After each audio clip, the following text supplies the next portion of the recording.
venipuncture sites. That quick eye view has to be there.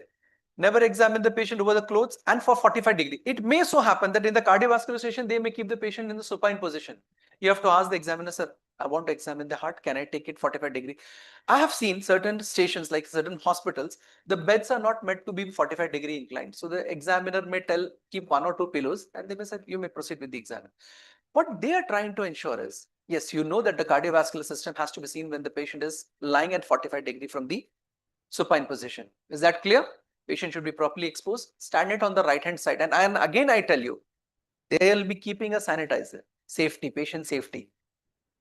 And then identify the patient, treat the patient, seek the permission that today, sir, I'll be examining your cardiovascular heart chest. Is it okay? And I'm going to give you a very important tip. Before you start examining and touching, keep talking to the patient, what you're doing. You're understanding the point. If there is a female patient, you have to tell, ma'am, see, I'll be touching your apex bit here, the breast. Okay, if you feel uncomfortable, please let me know. Is it okay? The patient will say yes. Majority of they know the English. Yes. Directly do not expose the chest of a woman and try to palpate beneath the breast. The examiner is noticing you and they may give you a negative mark for this type of gesture. So talk to the patient before you touch them. Explain what you're doing it. You're getting it. So these are the small things which you should remember. Inspection. All the visible scars, pulsations, raised JVP, dancing carotids, ankle edema, cyanosis, clubbing, tobacco stains, splinter hemorrhage, and so on. Inspection is very important. Vast majority of cases are having the patient who have undergone a valve replacement or the coronary artery bypass grafting. So you have to always, whenever you see a scar mark in the center of the chest, do not forget to just lift the lower limb and see for the vein grafts scar which has been removed. Examine that thing very clear. Oh, there is a scar mark. So there is a median scar mark. I have to just look for it. Nowadays, we have a more sophisticated technology where the vein harvesting graft scars may be very minimal. So whenever you come across, you have to think two things. Either this patient has undergone valve replacement or this patient has undergone a CABG surgery. So the previous scar marks inspection are dancing carotids, or the patient with a congestive heart failure may have a very distended neck vein. Just inspect. Look for the ankle edema, there is there. So the examiner will only ask you, what have you seen? The first question. So then next comes is the palpation. The sequence has to be very clear. Understand you have to perform in 6 minutes. The rest of the 4 minutes will be the viva. Palpation. Now what examiner is looking? Whether you are able to palpate the apex bit. If you're not able to palpate the apex bit, do not hesitate to turn the patient to the left lateral position. Okay? And then if you're not getting an apex beat, understand there can be a case of dextrocardia. The heart can be on the right side. So look for both the radial pulse. Remember this rule always whenever you're examining the cardiac. First you start with the one radial and then take the another radial one. So the examiner knows that you're looking for the radio-radial delay. Never palpate both the carotids simultaneously. Never do that. You're getting the point? You have to palpate one carotid while auscultation, only one carotid. So the examiner is looking for these skills. Okay. Collapsing pulse. Now, one very important take-home message, when you're trying to look for the collapsing pulse, these are the essential points they are going to see for the cardiovascular stations. You must know it. So when you're trying to look, for the collapsing pulse, I would like to just have a brief demonstration. Sir, can I have your hand? Hello, sir. So when you're having a collapsing pulse, when you're just trying to look for this is the way you're just having. You have got a watch here. You have to just see the watch. Rate, rhythm, regularity. The examiner will ask, is it a sinus rhythm? Then the next hand of the patient, sir, can you give this hand? So I'm an examiner, I'm noticing, yes, this guy has done both the radial simultaneously. So there is no radio-radial delay. The character, volume, regularity. So do you have pain in your shoulder joint? Yeah. No. So you have to expose the hand properly. Now the sir is wearing the full hand, so you have to open it and just this way. And then you have to just lift it above the heart and try to feel for the water hammer pulse. Before you lift the hand, you have to ask, do you have pain in the shoulder? If you don't and the patient screams, that is going to carry the negative marks. The principle is primum non nocere. Do not hurt the patient. Be comfortable. Explain what you're saying. I'm going to lift your hand. So this way, sir. Thank you. So this is the way where, lot of candidates, they came and they asked, sir, I did it very well. I failed. So fortunately for the UK MRCP part, they have a provision where the examiner provides the detailed explanation. For the Irish part, we usually do not provide them. And this is something disheartening because the candidate don't understand what mistake they're doing. I don't doubt that they don't know how to see the collapsing pulse. What matters is the patient safety, the proper communication, the proper information to the patient. And I often tell, talk to the patient before you examine the patient. What you're doing. Okay. The next come is ask the examination. And here, always when you have seen the blood pressure, when you finish, sir, I would like to see the radiofemoral delay. I would like to have the blood pressure in sitting in supine position. The examiner say, okay, fine, that we'll see later on, or it is not required at this point in time. You may move or you may proceed. And as you finish the examination, as the clothes have been, opened or the clothes, do not forget to hand it back to the patient. Say thank you and reapply the sanitizer because you're going to the next station. The examiner notices this thing. So small etiquettes, I can say, a formal etiquettes which has been observed. So they are assessing because your knowledge has already been examined in part 1 and part 2. They are examining your skills in the station. So this is something which is there. Aside from this, remember one thing, they're going to see the physical examination and whether you're able to identify the physical sign. This is very important. One very important take-home message, friends, do not make up the findings. If you have no findings, there are the cases you may have a normal case. Normal case in the scenario. Sir, I'm not able to elicit, any of these things. Be honest, but do not try to create, sir, I'm getting a soft systolic blowing murmur at the apex. If you are trying to make up, it will be carrying a negative mark because even if you miss a finding, it's okay for them, but do not try to make up a finding. So two things you have to remember, a professional physical examination and your ability to identify the physical signs. So they may ask you the questions on that during the time of IVA. Is that clear, friends? Very clear to all? These are the most essential things in the cardiovascular station that you're going to see within the 6 minutes. Is that clear? And ankle edema. Yeah, when the patient is supine, always remember, when the patient is there, always press at the sacrum. Because the patient who are bed bound, the edema may not be visible, at the ankle side, they may be more appreciable near the sacrum. So these small things you have to just see for it.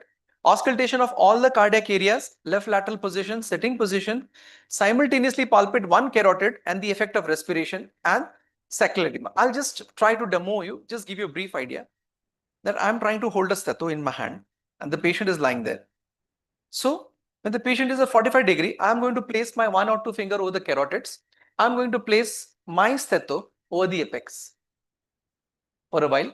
Then ask the patient to turn to the left lateral position. Yes, examiner is noticing that. Turn the patient to the left lateral position. Again, try to feel because the apex comes closer when you try to turn the patient on the left side. Then you make the patient to sit, understand. Again, in the same position, put one finger over the carotid, put it over the aortic area and the pulmonary area and the herbs area. With respect to respiration, tell the patient, take a deep breath in, hold, relax. Then the pulmonary area, take a deep breath in, hold, relax. The examiner is trying to appreciate it that you're trying to look for the murmurs with respect to the respiration. The right-sided murmurs are more prominent during inspiration. The left-sided murmurs are more prominent during expiration. And the radiation of murmur. Suppose if you're getting a murmur near the apex, do not forget to auscultate the axilla. So it is getting ready. But equally, when you're just try to see for the carotid also, whether the murmurs are radiating. And at the same time, when the patient is sitting, the lung bases, and at the same time, you're going to press for the sacrum. So in one position, you're not going to disturb it. Remember, the cardiovascular examination is never complete until and unless you look for the ankle edema and for the peripheral pulse. And it has to come very quickly. It has to be habit. And this comes by regular practice. So these are the important format which you should remember while examining the patient for the clinical. Is that clear? And return the dress back. Now for the respiratory also, read the question, understand your task. How the question will be there. This is a 45 years old chronic smoker presented to you with a cough. Examine his posterior chest.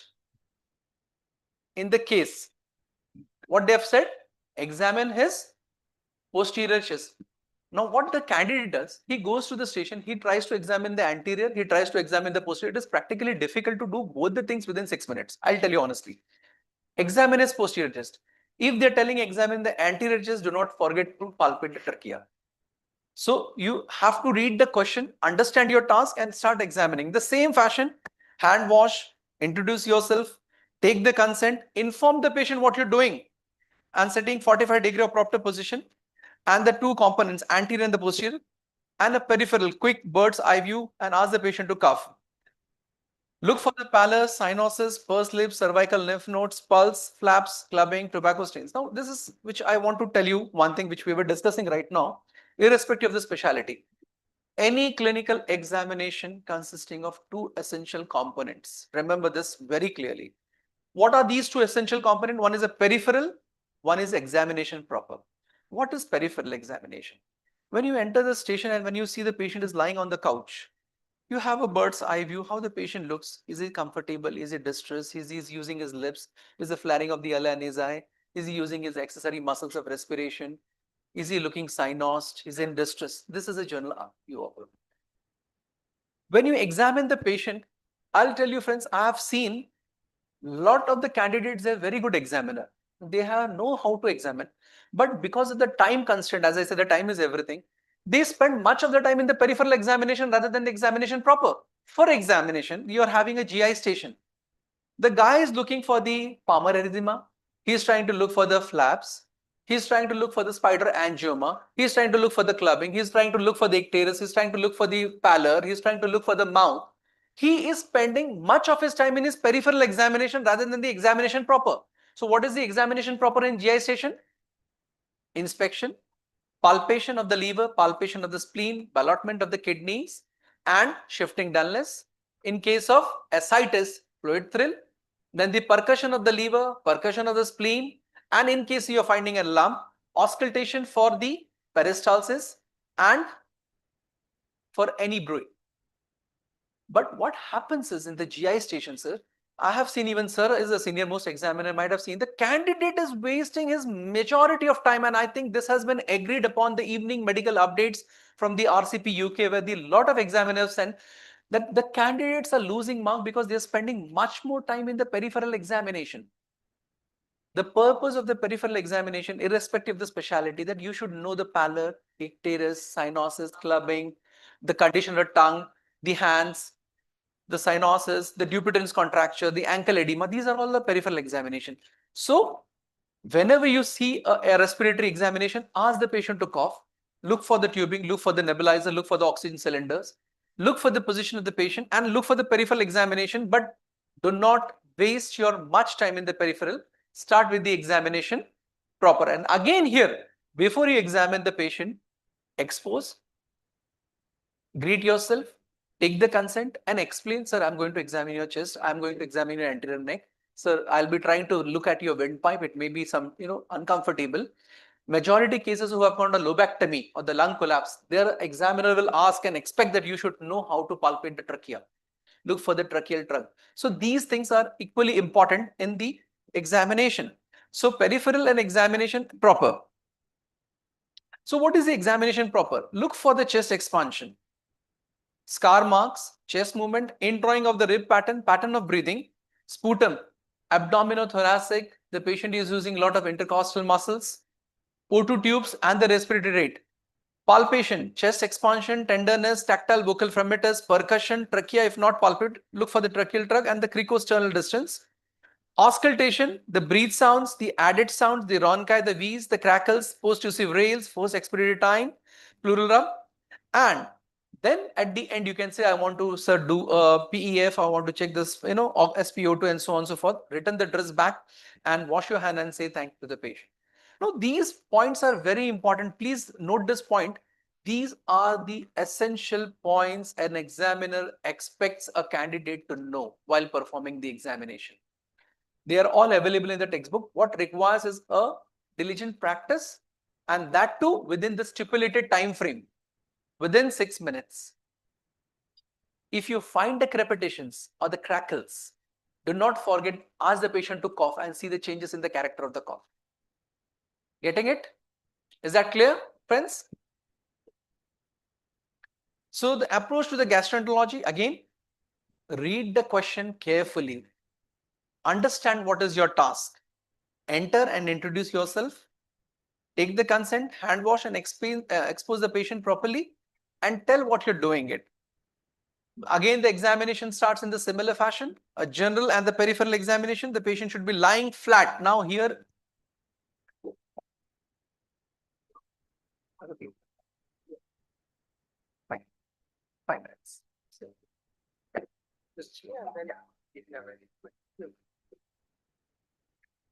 Friends, because of the time constraint, we have started late. I have to wind up. Neurology thing, I just want to give you some important point where, it's a most intimidating part of the clinical examination.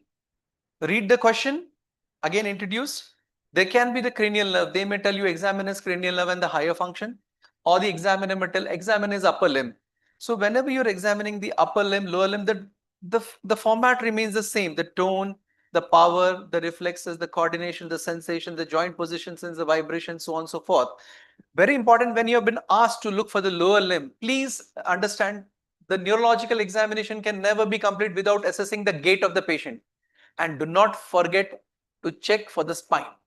This is where a lot of candidate makes a mistake. So this is very important thing. And I just want to come to the candidates for the consultation. This is the place across the globe where the UK PACES and the MRCP clinical has found the students are getting the less marks because all the 7 essential skills are seen in this consultation. This I wanted to tell you. There are 20 minutes for PACES and 25 minutes. You get 5 minutes more for the Irish part, MRCPI clinical part. All the 7 skills are checked in both. And this is where, very important, even the most seasoned clinician, they fumble. 2 scenarios will be there. One is an acute and the chronic. Remember, in 2 consultation will be there. One will be an acute case, one will be a chronic case. And the question is, do I need to ask each and everything during the examination? The answer is no. Here you learn the art of focus history and the focus examination, which is going to go along with you throughout your lifetime and the career. The most important thing is read the case, understand your task and plot what you are going to ask. Friends, this is my years of experience and my experience giving both the examination and passing in first attempt of all these. I've just told you. The first thing is introduce, identify the surrogate and patient, greet them equally, start as per the information received. We are here to discuss, is it all right? Tell me more about it. Look at the surrogate and the patient. If they both are apart, stand on one side. This is where I have seen lot of candidates, they become fumbled. The surrogate is sitting here, the patient is here. You can stand and do it. And you can simultaneously examine the patient while taking the history, as I have already discussed. The entire purpose of the history should cover the etiology, risk, and the association. Understand this fact very clearly. So, analyze every complaint in detail. Its origin, its onset, its duration, its progression, its modality, association, travel history, medication history. There was one case scenario. This man has come from US. His lipids were very high. While coming from US, his doctor has started 80 milligram of atorvastatin. Now he is coming to your clinic after 2 months complaining of severe pain in the body, is unable to get up from the chair properly. Please examine and do the needful. The case itself gives you the new medication. After starting the statin, the patient might have developed the myalgia. Ask, is there anything else? The patient. Meanwhile, the candidate should jot down all the possible diagnosis and frame. Now, this is where the point I want to emphasize you. Friends, as I said, you have 5 to 6 minutes to take the history. Once you have taken the history, you have a paper. As you finish the history, you have to jot down the differential diagnosis there and there itself.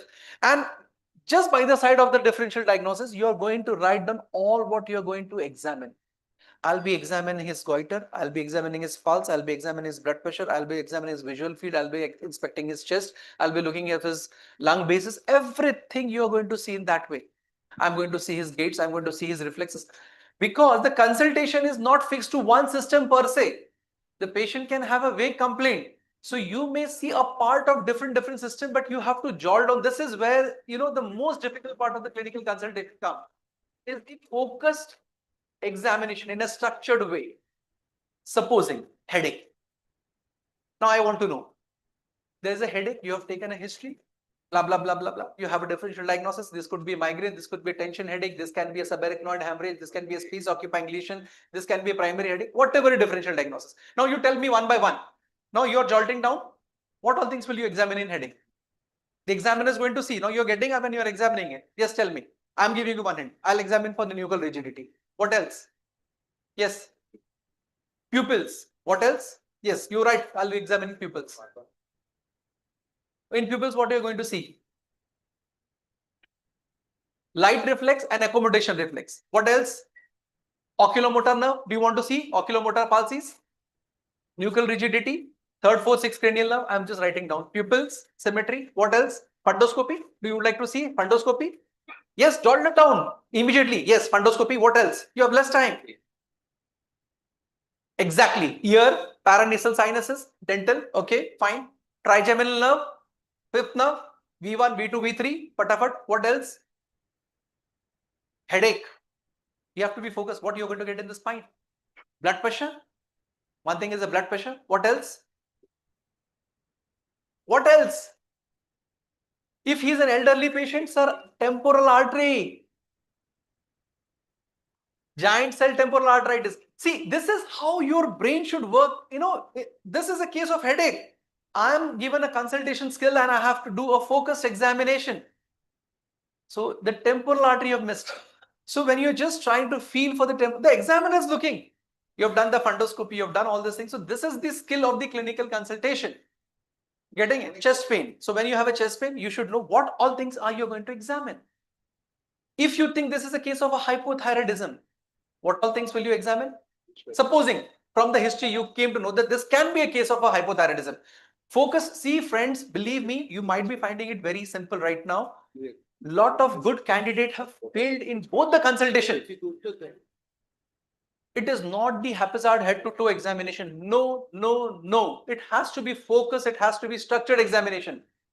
So thyroid, what all things will you examine? Tell me first. Yes, doctor. Neck for the goiter, number one. Number two, I would like to see the periphery, whole peripheries. Ankle reflexes. I will ask the patient to sit up from the chair to look for the proximal muscle weakness.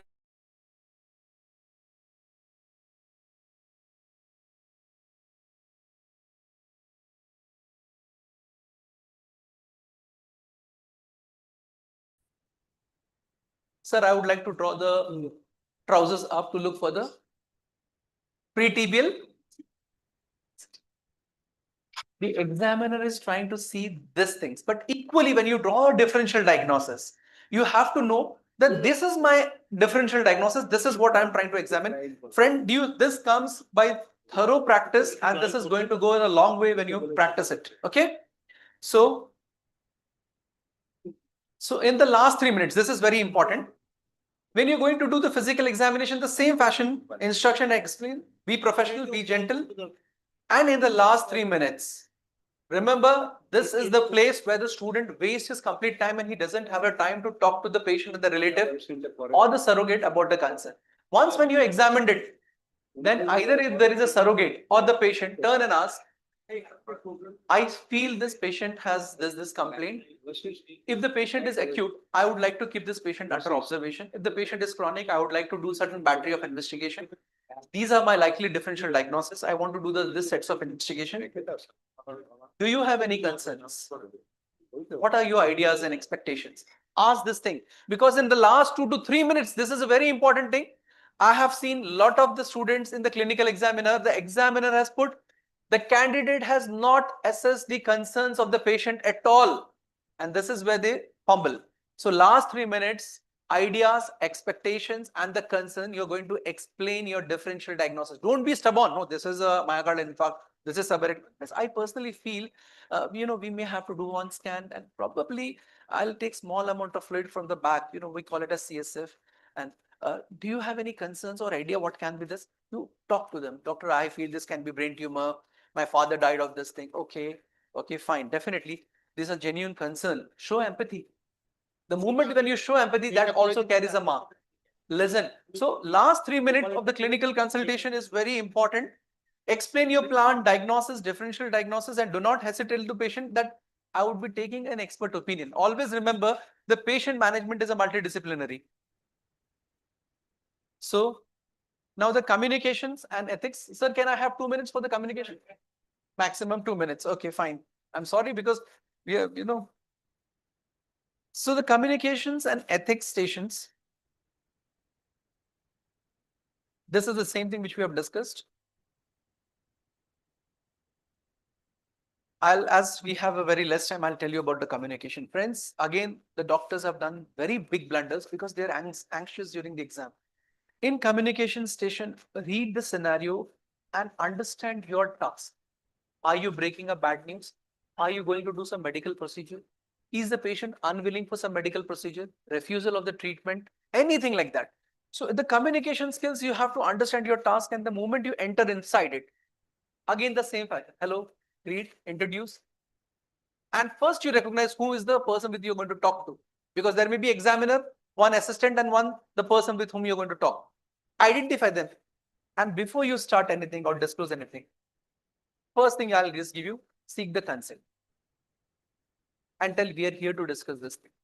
And once when they discuss, always remember a very golden important point is, ask the patient or the relative what is your level of understanding of the knowledge of this patient about whom we are going to talk about. Suppose if I'm a patient's relative and my father has suffered a myocardial infarct, before I start my conversation, you should ask us, sir, how much information you know about your father? What you know about it? Then the patient will say, I think he's admitted here for some chest pain, but I don't know why he's kept in ICU, why your people have kept in the ICU. So before you start your conversation, understand my level of understanding, what information other doctor has provided. Then you have to tell, oh, yes, yes. So I can make out that you're not aware, sir, that your father is admitted for, some problem with his heart. The blood is not going adequately. Oh, so first you begin the conversation in communication. First is consent. Then you understand the level of knowledge. And once your level of understanding is knowledge is there, then you start your conversation. And whenever the patient refuses any treatment, blood transfusion, any procedure, before going to that thing, you always try to understand what is the reason why he doesn't want. Probably there can be miscommunication, misinformation, and you can overcome it. If the patient is angry, apologizes. If the patient wants to make a complaint against the staff, do not hesitate. Provide them with the information. Even if the medical error has occurred, which the patient or the relative is not aware of, be honest and tell, sir, I'm sorry to tell you that this thing has happened. The patient may be angry, do not react to it. And they may say, I want to make a formal complaint. Definitely, I'll help you with the complaint number or the redressal forum numbers. You can, that. And then you explain in a non-medical term. I'm using the word non-medical term very simply. Acknowledge, accept, apologize, and show the empathy. Here, the empathy plays very important role. Yes, yes, I'm sorry. And the patient, when you're breaking a bad news, ensure the right person is there. And when you break a bad news in a slow fashion, stop. The actor may start weeping. Let the information get percolated. Don't jump up onto console or tell, oh, wait, there's something good news, we can do it. No, no, no. Let the information get percolated. And let the patient speak. Sir, what next? Then, yes, this is next. So how many days is left for me? Whether I'm going to survive or not. For this, I will be calling my oncologist team. We're going to have this meeting. I'm really very sorry. This is a very devastating news for you. Yes. Let the information. And when you're breaking a bad news, understand how much amount of information that person wants to know. Third important thing is the consent refusal. Remember, there is one important point I just going to wind up. There is an ethical dilemma. Supposing there is a patient who is deteriorating, is on ventilator, and the patient requires to be intubated.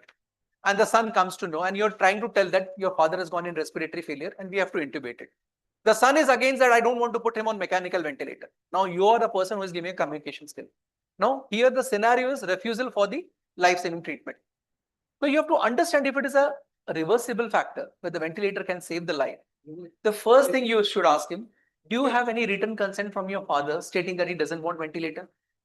If no, I'm using the word if no, it is the doctor's duty to save the life of the patient, okay, against the wishes of the relative. You're doing your duty. And once he regains the consciousness, then he has the right whether he wants ventilate or not. Thank you very much for this thing. I think we are Thank short you. of time. Thank you, Abhilash. He's available throughout the day, and you can get more information. Just keep in touch with us online because you get paid clinical courses throughout the year and also for the whole day, and sometimes it might be even 2 days. So thank you, Abhilash. Okay. Just we'll quickly go to the written part. Dr. Gopal Chattopadhyay is joining us from UK. Yeah, he's working as a registrar in King's College Hospital. So he'll give you outlines of how to approach the written part. This is what we were discussing about the clinical part. So over to you, Gopal.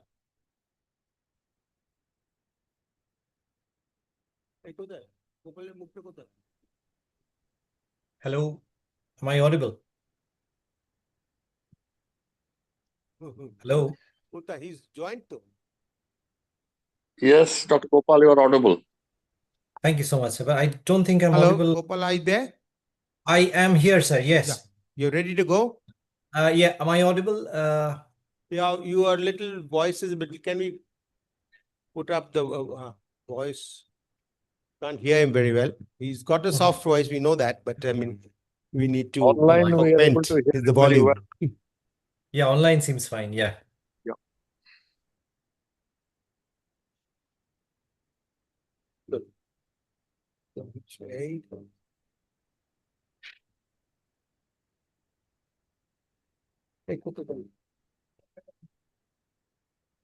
এই camera কি on করতে বলছো?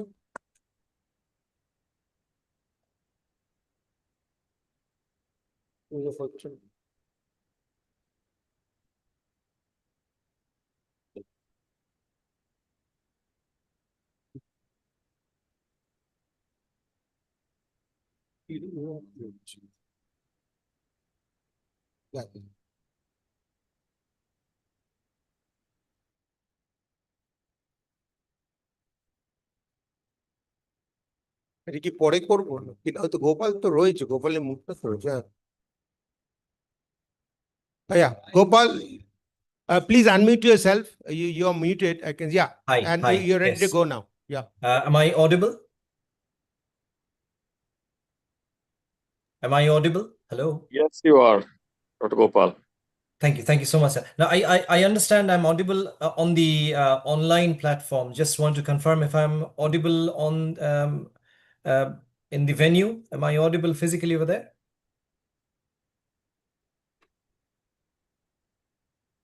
Hello.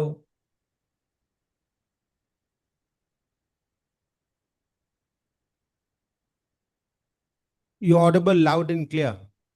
Fantastic. Thank you. Thank you so much, sir. Right. I shall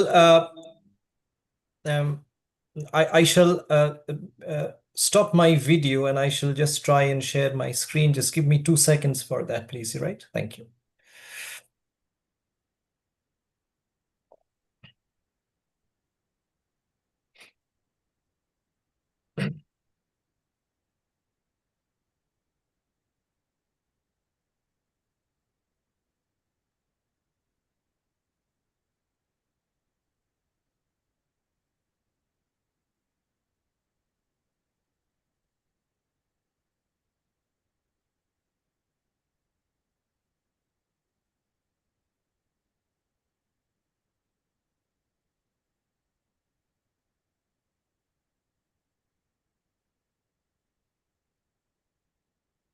Hello. Is my screen visible?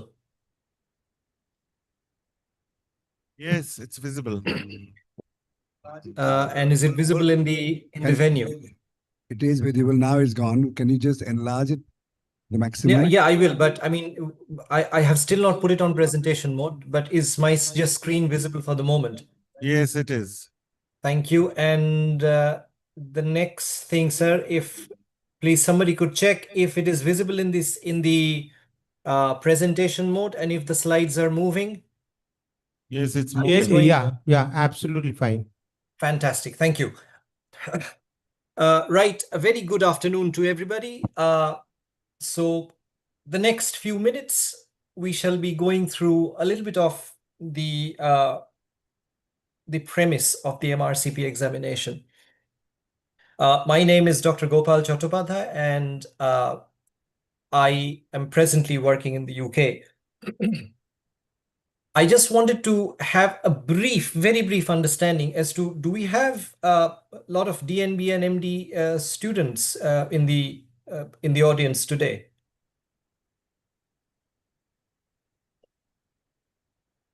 Yes, it's Do we a know? mixed lot. Yeah. It's a mixed lot, right? Fantastic. Right. Thank you. Thank you so much, sir.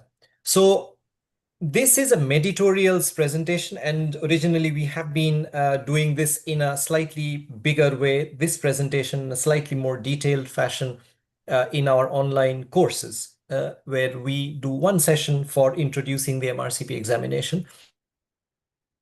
My very good friend and colleague, Dr. Avilash, has just spoken about the clinical aspects, the clinical examination aspect, and I will therefore not go into those, but I will try and give you a brief overview as to what the MRCP is all about, and maybe give you a little bit of a sneak peek into what the theory exams entail, right? It will not be an academic session.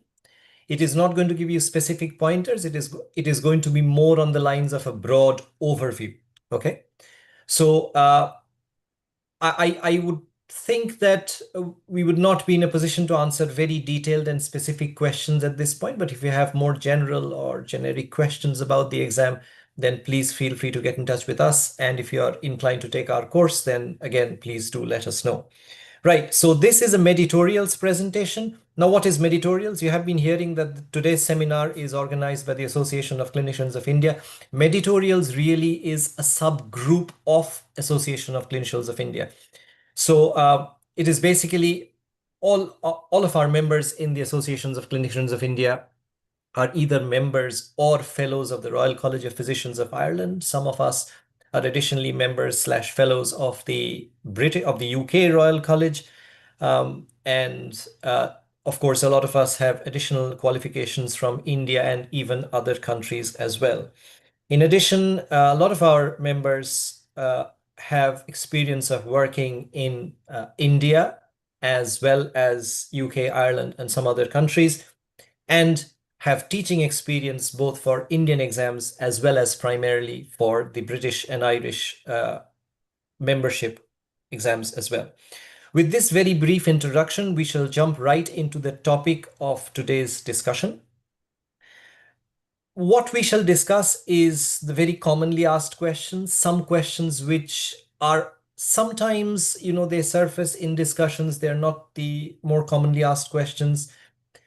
And also, I shall try to touch on some of the issues which do not really always arise as questions, because the candidates who are either appearing for the exam, for whatever reason, plus minus if they are planning to, build a career in the UK or Ireland, they do not ask some questions because they are not aware of the situation or what is expected of them, right? Or what the situation would demand of them. So I shall be touching on a few of these things. And in this discussion, we shall be trying to look at what is MRCP? Why do we want to do the MRCP? Who it could be for? What would go into preparing for this exam? Comparing the UK versus the Ireland exams. And of course, as I said, this is generally a presentation for the course in which we do spare a few minutes for whoever might be interested in working in the UK or Ireland. I shall probably not be talking about that today, right? So what is MRCP? Of course, we all know that it's the membership of the Royal College of Physicians. We have two separate countries. One is the United Kingdom and one is the Republic of Ireland, and these two have their own royal colleges, and we have therefore two exams. One is the MRCP UK and one is the MRCP Ireland. But that is, of course, not something I'm here to talk about. What I want you guys to be aware of is that the name, it says membership of the Royal College of Physicians. So it is a membership exam. People might ask, is it a membership like any other? Like a lot of you who are doing MD or DNB, after you've cleared your exams, you might be eligible for a membership of the Association of Physicians of India, API. So you would technically be member API or MAPI. After passing your MBBS, you can, in India, all of us can be members of IMA, which is the Indian Medical Association. Then there are various other organizations within the subspecialties of which you can choose to be members of depending on your qualifications. However, is this membership of the Royal College of Physicians a membership like any other? The answer is no. It is almost like a qualification, something which you can use as a post-nominal because this organization, the Royal College, or the Royal Colleges for that matter, specifically assess you and then determine whether or not you are suitable for getting their membership or not. The other organizations like API, IMA, or any of the other professional bodies, they would not assess your performance directly. They would go by somebody else's assessment, and then based on a degree or a qualification that you might have achieved from some other body, they are happy to give you their membership. That is not the case with the Royal Colleges. They will themselves assess you as to whether or not you're fit for this. So this is almost like a qualification exam, and you can use this therefore as a post-nominal, as it after your name, as a degree, but it's called a diploma, and as a qualification after your name. So that's the post-nominal. A lot of people are often confused between MRCP, PLAB, and USMLE, because you might have heard that the MRCP can be used as a route to going to the UK or Ireland. And similarly, PLAB is also a route to go to the UK. USMLE is also a route to go to the USA. So how is MRCP different from these exams? The answer is really that PLAB and USMLE are licensing exams. So they are more basic in their questions. They cover a broader overview of subjects, and they basically test if a candidate is fit to practice in that country. And because they are not looking for a level, it targets the most basic level. Hence, the most junior doctors to the most senior doctors could opt to pass these exams if they want to practice in the UK / Ireland or USA. But MRCP is acknowledged as an exam which, if you pass, you will be allowed, to get a license to practice. But the level of the MRCP examination is different, and we shall come to that in a bit. So now let's talk about the level of the examination in MRCP. So you might have often heard that a lot of people in the subcontinent, especially, they would say that the MRCP is an entrance level examination. So a lot of people would say that the MRCP is not equivalent to the MD or DNB in India, because, quote unquote, the MRCP is an entrance examination. And it's an entrance to what? It's an entrance to, in the British and Irish systems, or specifically the nomenclature, and that becomes very important over here, the nomenclature, how you would refer to these, what names you would use, the nomenclature used in the British system. So it is an entrance examination, correct, but it's an entrance examination for specialty training. Now here is where the nomenclature becomes important. Remember, in India, specialty is at the level of medicine, surgery, obstetrics, gynecology, orthopedics, so the general subjects, right? And when you talk about subjects like cardio, nephro, neuro, etc., the ologies, those become super specialists as per the nomenclature in India. So let us first look at the nomenclature of these terms, the terminology, how we use them in the Indian subcontinent versus how it is used in the UK or Ireland. So medicine in India is considered a specialty. It is called a specialty. So once you've cleared your medicine exam, whether it's a DNB or an MD, you are called a specialist in medicine, right? Now in the UK, medicine training is not really called by any name. There is no name for that. Yes, you are acknowledged to be a specialist, and there's a reason why there is no name. In Ireland, it is called basic specialist, right? So that is why the internal medicine training in Ireland is called basic specialist training, or BST, whilst in the UK, it does not have a separate name. Now, what happens to when we go to the next level?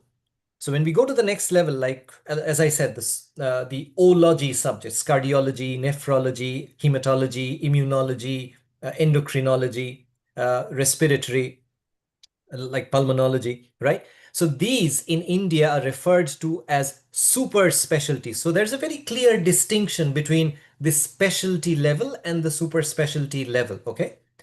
Now, the same subjects in the UK or Ireland, again, in the UK or Ireland, they are simply called specialty subjects, right? They are not called super specialty. And the term specialty subject is not used for the basic levels of general medicine, general surgery, etc., right? So these ology subjects like cardio, nephro, neuro, etc., these are called specialty subjects. Whilst, again, I draw your attention to the difference. In India, medicine is called a specialty subject. In the UK, the higher degrees are called specialty subjects, right? In Ireland, medicine is called, the training in medicine is called basic specialist training, and the training in the ology, the higher subjects, is called higher specialist training, okay?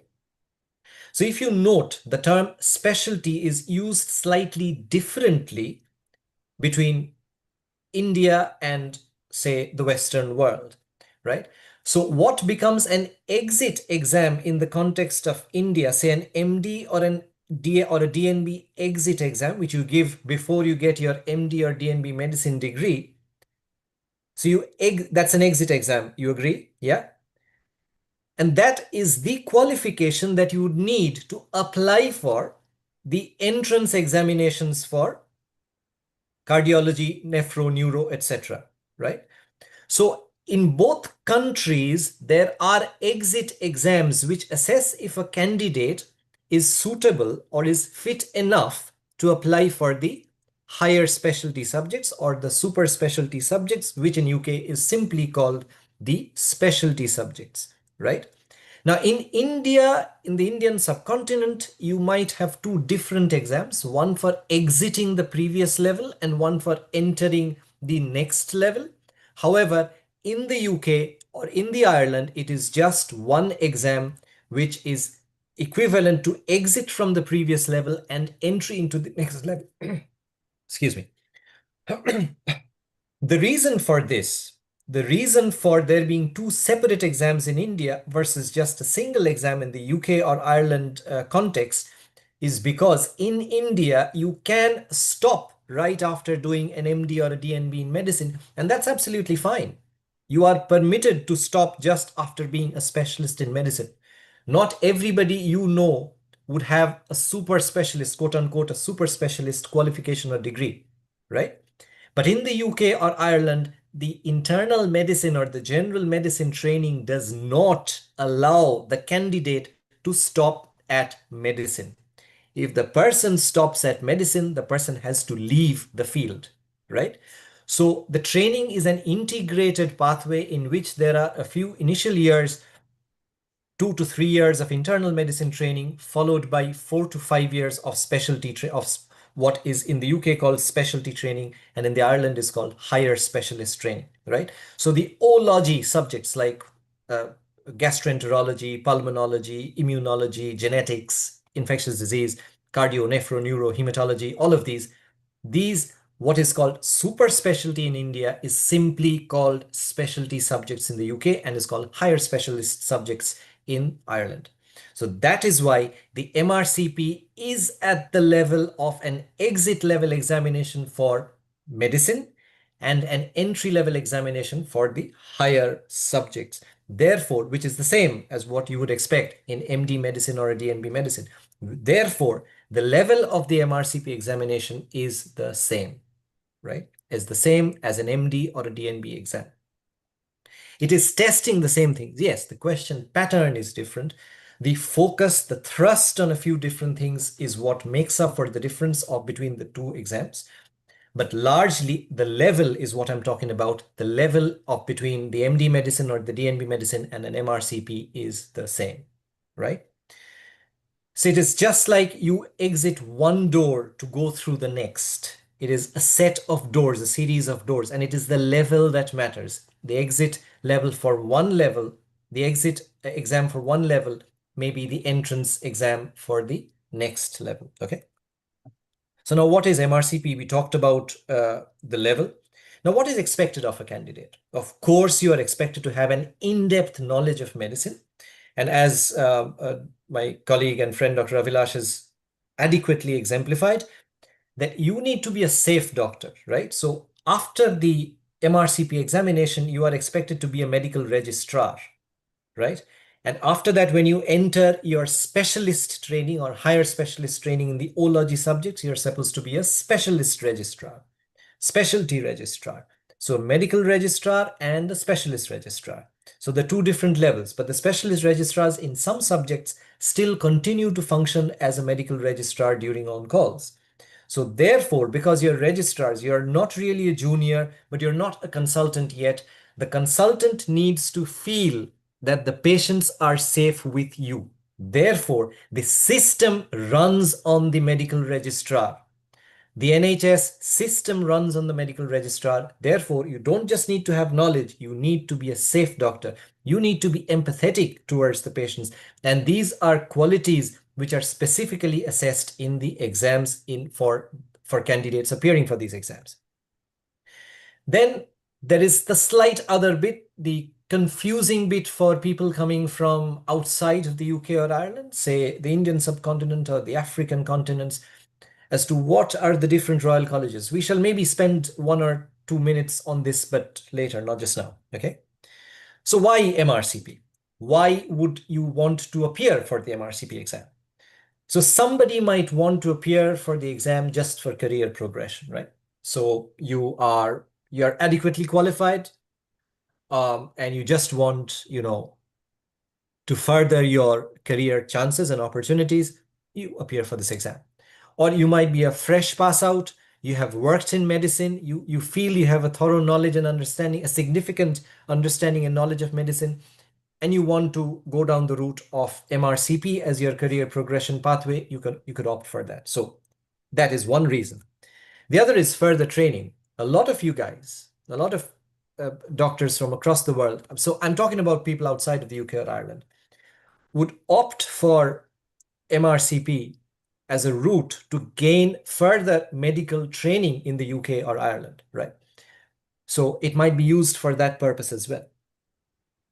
Some people might simply choose to use that as an additional qualification. You are settled and adequately established in your career. You do not want or need any further training, but you think you might be up for, maybe another extra feather in your cap. So you might even choose to appear for the examination for that purpose alone. The other reason why a lot of doctors, including these the previous three reasons that I talked about,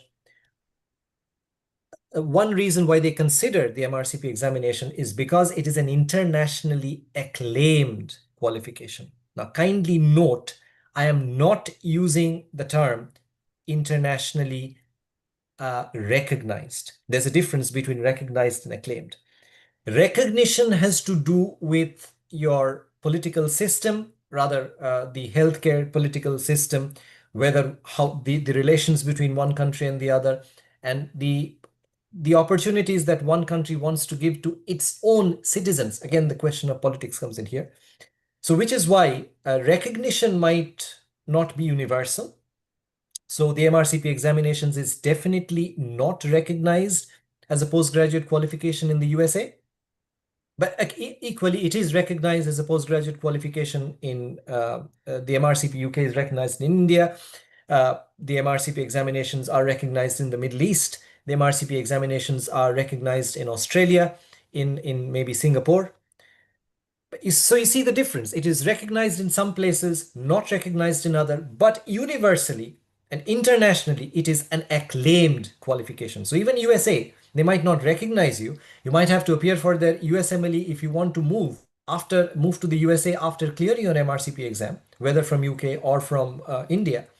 And you might still have to appear for the USMLE, but at least they recognize, they understand that your degree is a substantial degree, right? And then the issue is, it is parity at a international level, parity.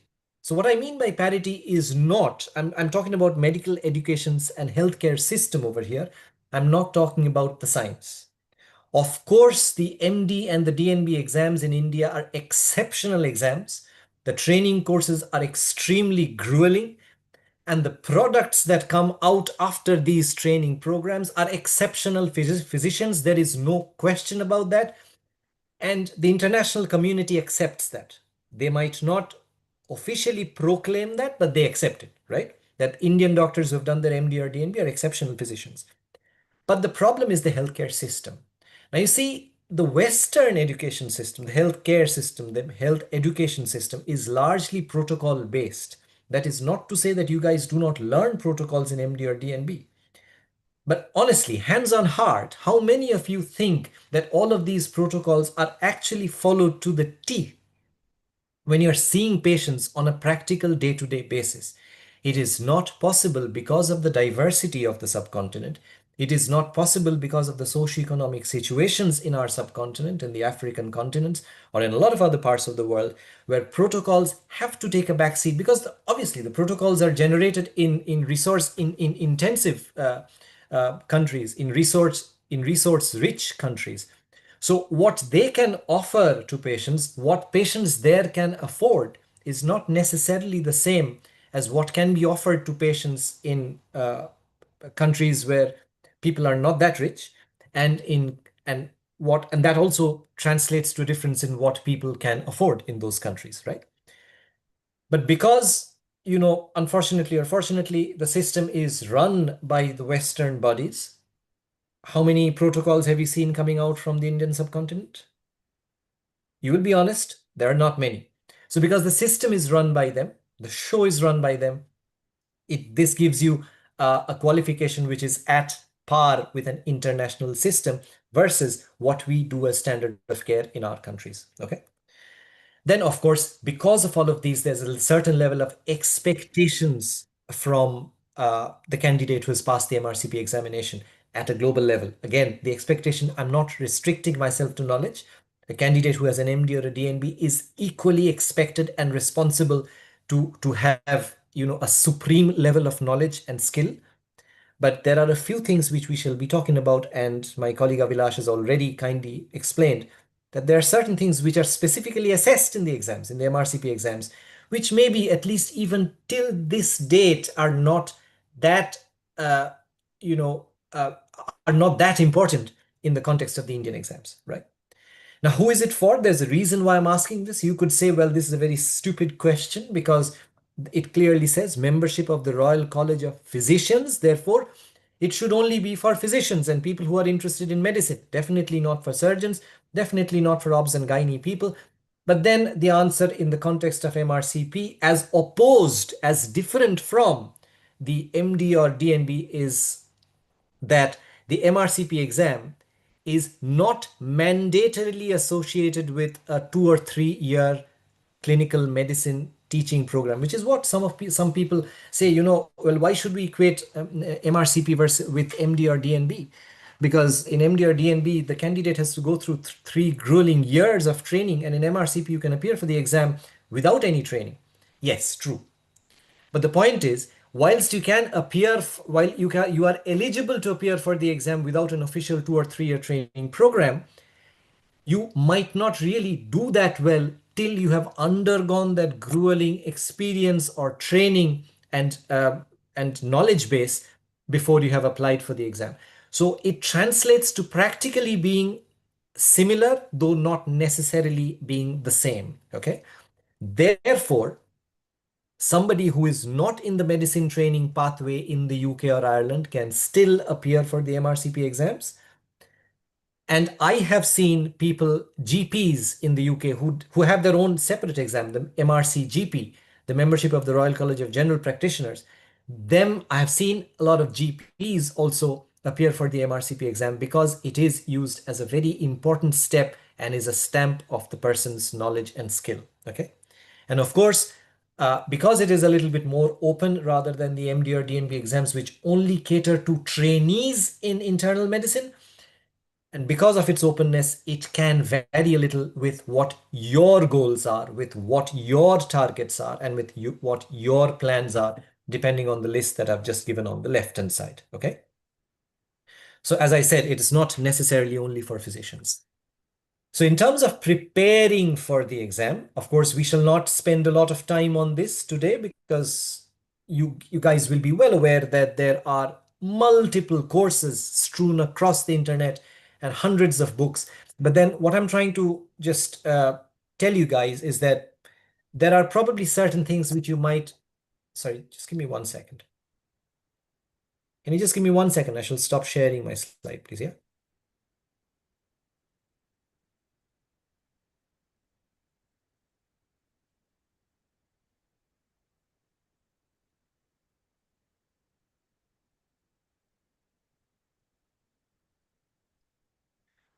Right. I shall be sharing my screen again. Just give me 1 second. I had to mute off a few things. Sorry.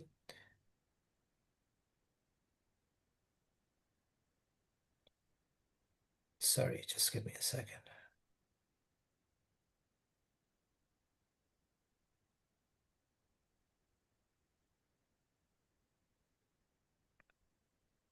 Right. So I'm sharing my screen again. Hopefully all of you can see it.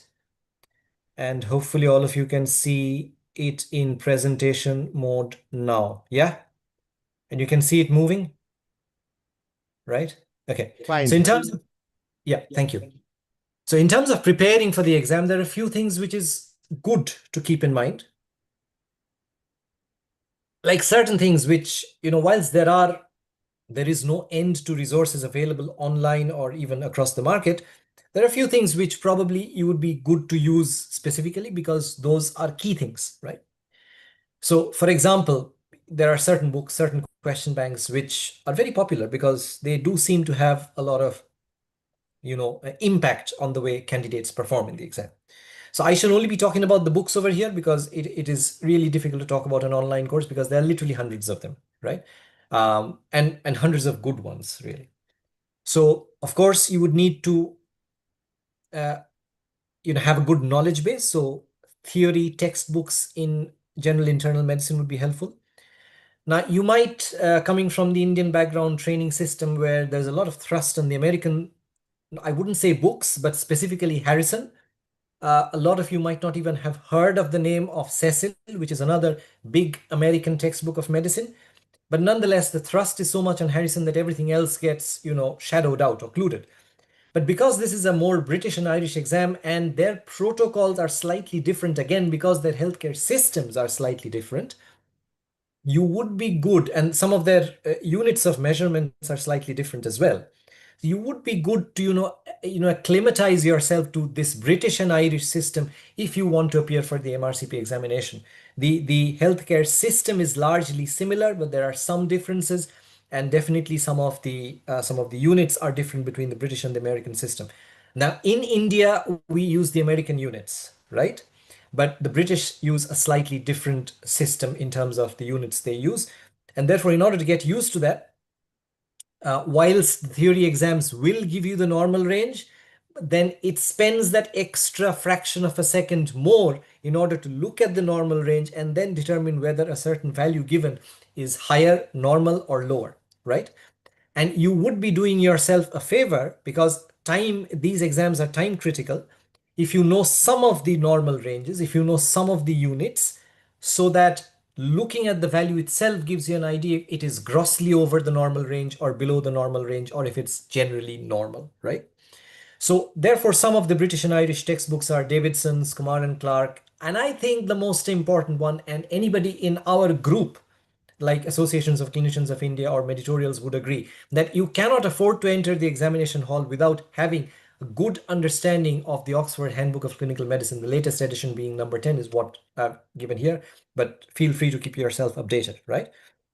Then there are question banks, of course. The most popular one is the past test. Sorry, again, this is not a question bank. I said I'm not going to talk about question banks. So notebooks, the books which give you an idea as to, concise, make the subject matter concise. So Philip Kalra from the past test section, or Rupa Besant, these are very good notebooks. Of course, you cannot expect a notebook to be a replacement for a textbook. So kindly do not think so. So textbooks are definitely important, but just before the exam, when you need a quick revision, look at quick important points, the notebooks become important. And I think it is probably this book, The Rapid Review of Clinical Medicine by Sanjay Sharma and Rashmi Kaushal, both of whom are British physicians. It's an excellent book. It gives you an understanding of what is a crux in the MRCP examinations, both part 1, part 2, and the clinicals, is lateral thinking. So that is something which is very stressed upon in the exams. Lateral thinking, you are given one situation, the stem carries on in one direction, then suddenly it's going to ask a question which apparently might seem unrelated, but believe you me, it is related to the question. It is just a different line of thought process. So this lateral thinking is so important in the context of the MRCP exams because of the nature of the questions, especially in the theory exams, where it's an MCQ based question paper, right? So again, terminology, MCQ is a term that we are used to using in India. I will explain how the terms are slightly different in the context of MRCP. But nonetheless, what we understand as MCQ, it is that type of an exam. So, options can be so close, and you'll be finding yourself in a spot literally to find out the correct answer. Sometimes lateral thinking is what comes to your rescue. And this book, the Rapid Review of Clinical Medicine, well, it has a part 1 as well. And I'm inclined to believe that that's an equally good book. But the part 2 book, the last edition, has come out many years ago. But don't worry, it's not talking about advancements in medicine. It's talking about the basic science of clinical medicine and how you can utilize that science to, include lateral thinking in your thought process. So it's a very good book. Don't worry about the edition. Just go for whatever is available, the purple color one, right? Gopal, please wind up. Sorry, you were Yeah. short of time. Sure. Just give me about 5-7 minutes more and I will be done. So the part 1 theory paper and the part 2 theory paper and the clinical exam are the 3 parts of the MRCP examination, right? These are the 3 parts of the exam. So in the clinical examination, again, has a different nomenclature in the Irish versus the UK membership exam. In the UK exam, it is called PACES, and in the Irish exam, it is called Part 2 Clinical, right? It is called Part 2 Clinical. So technically in the Irish exam, you have only 2 parts, Part 1 and Part 2. But Part 2 is split into Part 2 Theory and Part 2 Clinical, which kind of makes it, at the end of the day, very similar to the UK exam. And that means it is 3 exams. So two theory papers and 1 practical exam. So the 2 theory papers, part 1 and part 2 in the British and the Irish systems, you will see that it contains what we in India understand as MCQs, but again, terminology.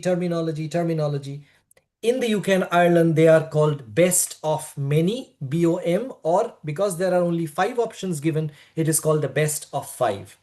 In the British and Irish systems, an MCQ, a multiple choice question, is where you can select multiple answers from a set of given options. So if you have 5 given options, you could have 1 answer which is correct, you could have 2 answers which is correct, you could have all answers which are correct.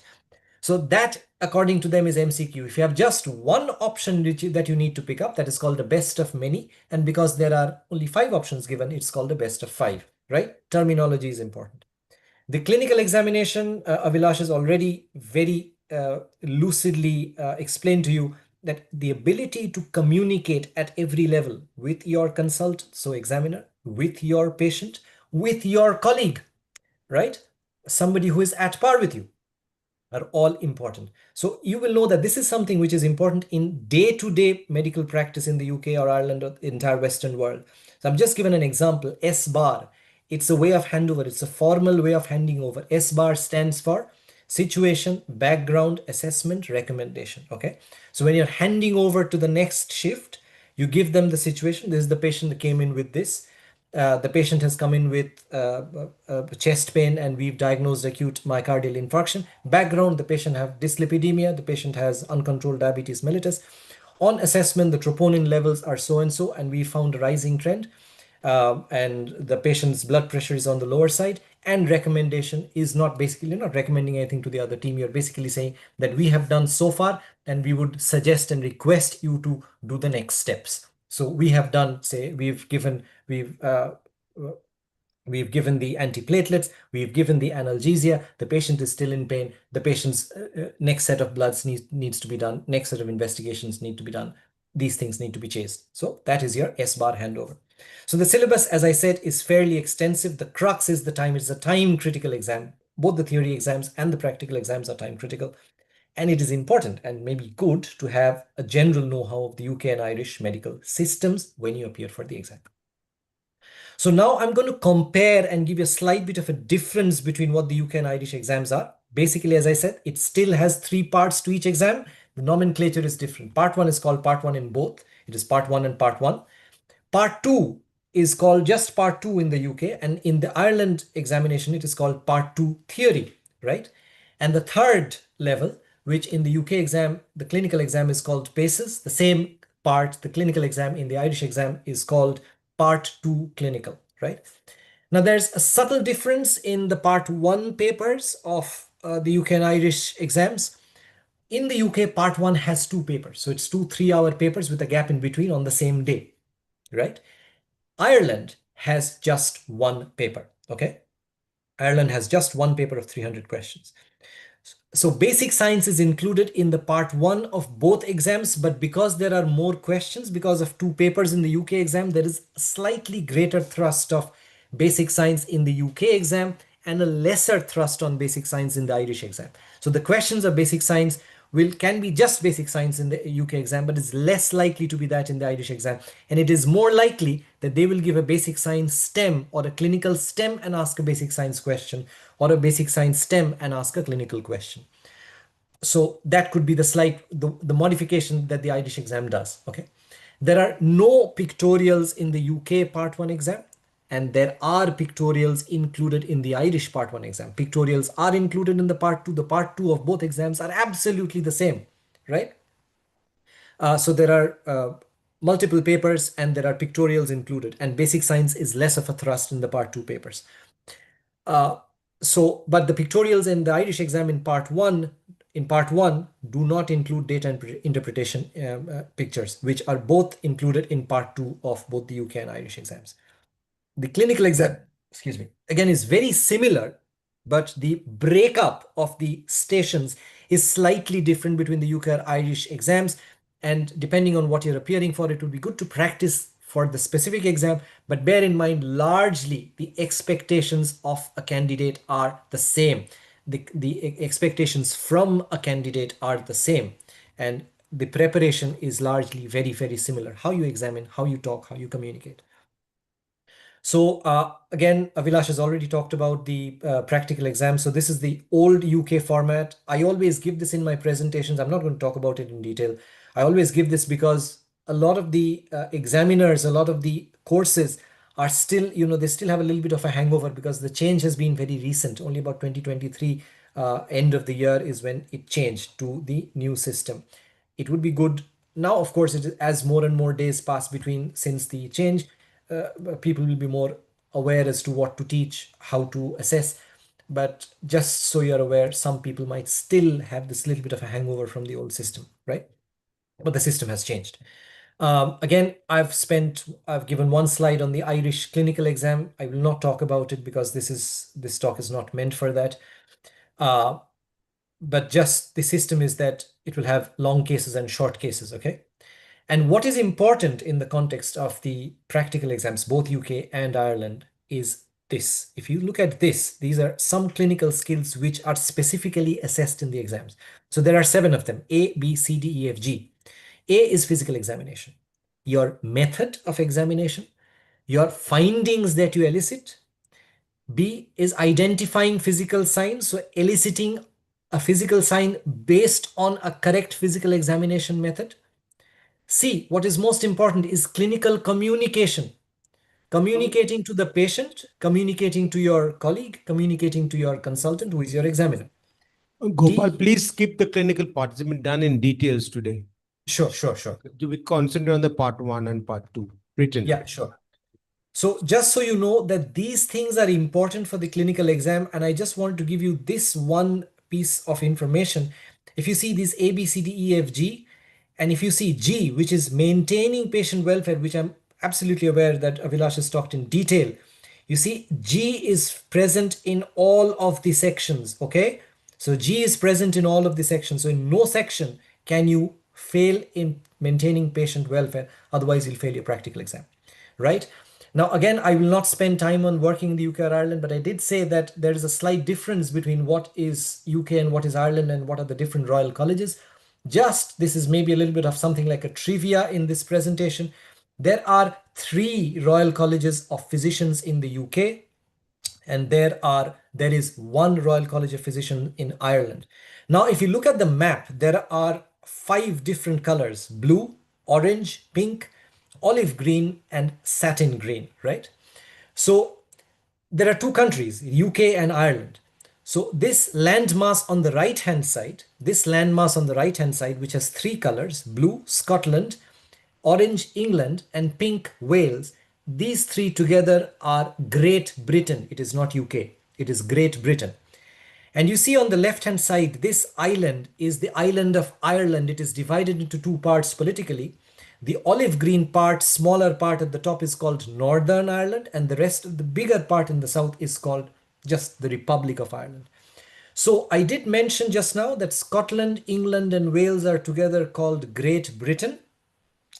But Great Britain plus Northern Ireland, which is the smaller northern part of the Irish island, is what comprises United Kingdom. That is one country.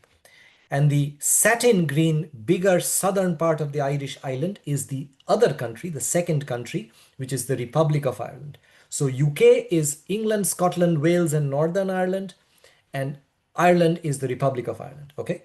So there are three Royal Colleges of Physicians in the UK. So one is the London Royal College, one is the Edinburgh Royal College in Scotland, and the third is the Glasgow Royal College, also in Scotland. And in the country of Ireland, which is the Republic of Ireland, you have the Dublin Royal College, which is the Royal College of Physicians of Ireland. So that doesn't mean, so when I say that, a lot of us are dually qualified, we are members and fellows of both Royal Colleges. Why did I not say four? Because there are just two exams. So one is for the Irish Royal College, which is this, right?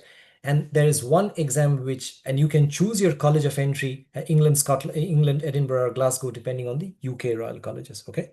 So Northern Ireland and Wales do not have any Royal College of Physicians, okay? Right.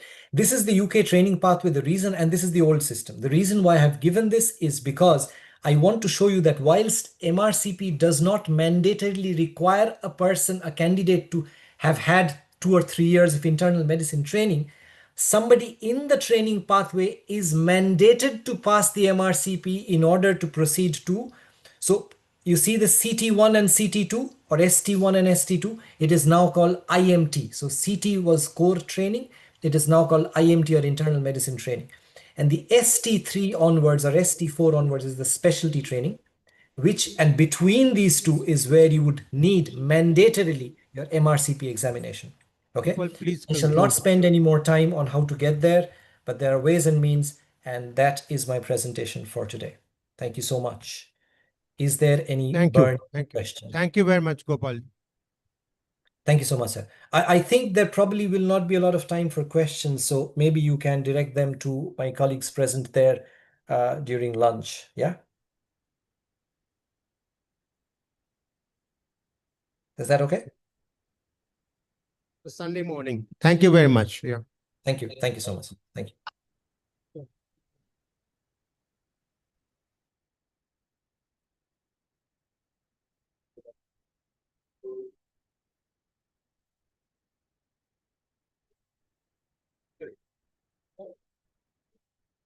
Good morning, everyone. All the delegates who are present for this meet today of Aci-Con. Now we have finished the MRCP orientation part. Now we'll go to the actual scientific program. Before that, I'll request our chairman, Dr. Sabyasachi Ray, to give his welcome address. And then after that, we can have the inauguration followed. Inauguration.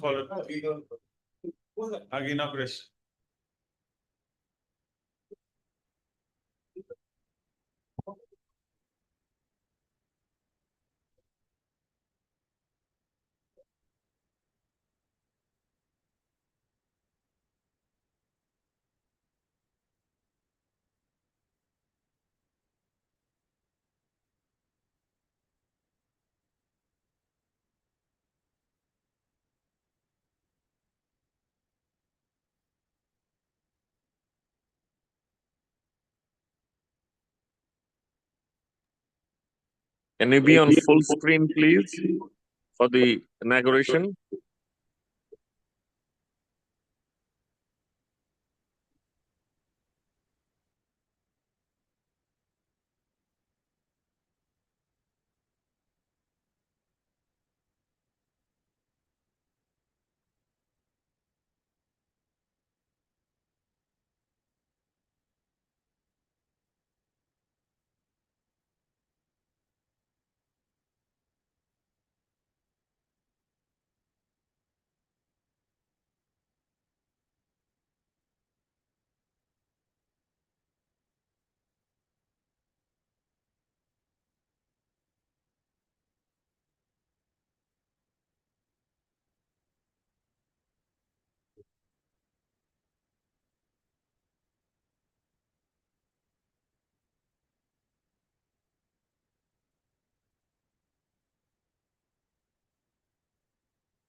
It's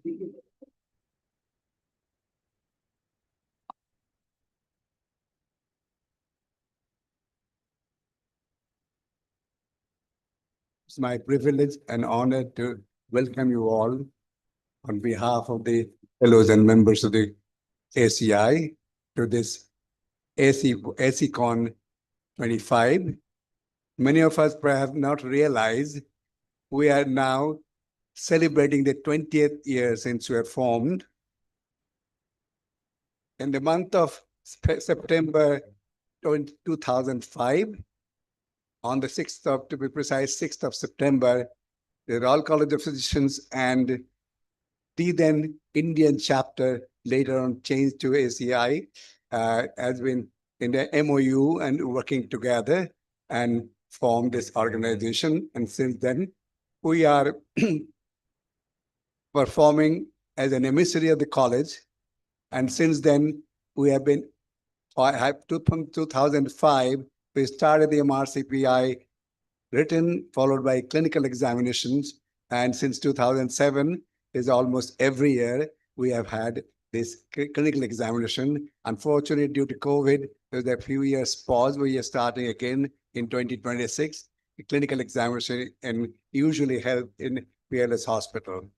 Since the inception, we have been working in various sectors. Apart from organizing the clinical examinations, we are doing CMEs in this country alone or in association with other organizations and medical institutions, and also in neighboring countries like Bangladesh.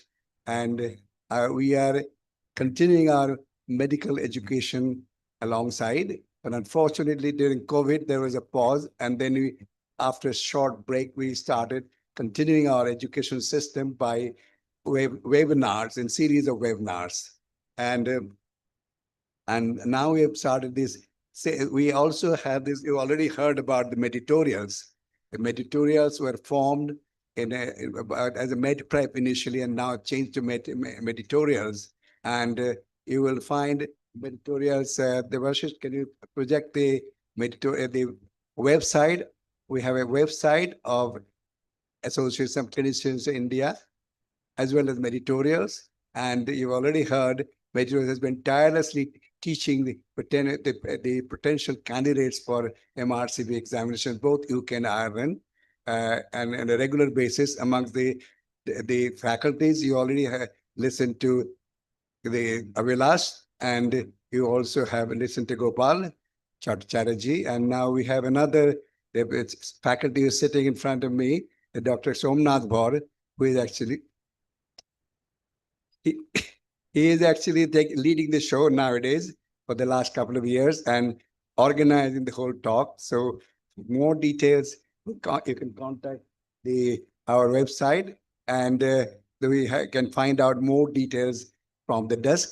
But Pasupriya is looking after the meditorials mainly. So without further delay, we'd like to welcome you again, and let's start the CME. And from now, I hope you enjoy the medical festivities from now onwards until we finish and the whole program. Thank you very much. I hand over to the MC, Dr. Sujoy Raichowdhury, to continue. Thank you, Dr. Ray, for your introduction. Now, we'll go to the actual scientific program now. And we'll ask the first initial session will be on obesity and semaglutide, which is being sponsored by Novo Nordisk. And I'll request our chairperson, Dr. Shekhar Chakraborty, who's a very eminent consultant physician and endocrinologist, to come up and introduce our speaker, Dr. Shobhunik Mondal, and then they can take over and the first session can begin. I'll request Dr. Shekhar Chakraborty to come up, please.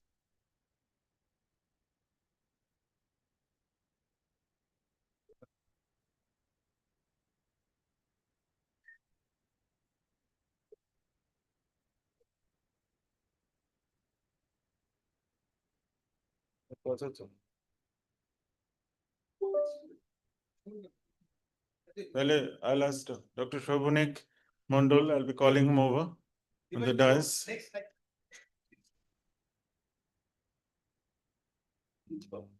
He's a consultant physician in internal medicine. And he'll be talking to us on semaglutide 2.4 mg, stepping into the realms of high efficacy obesity management. I know obesity is a very hot topic of discussion in every circle now. It is one of the lead causes of the metabolic syndrome. And if you have certain drugs which can tackle obesity in a better way, we'd like to hear from him what are the new dimensions in management in obesity.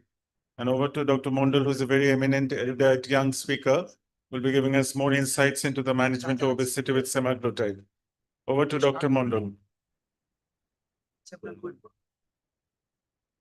Oh, don't yes, Dr. Chakraborty is here. He's now going to join.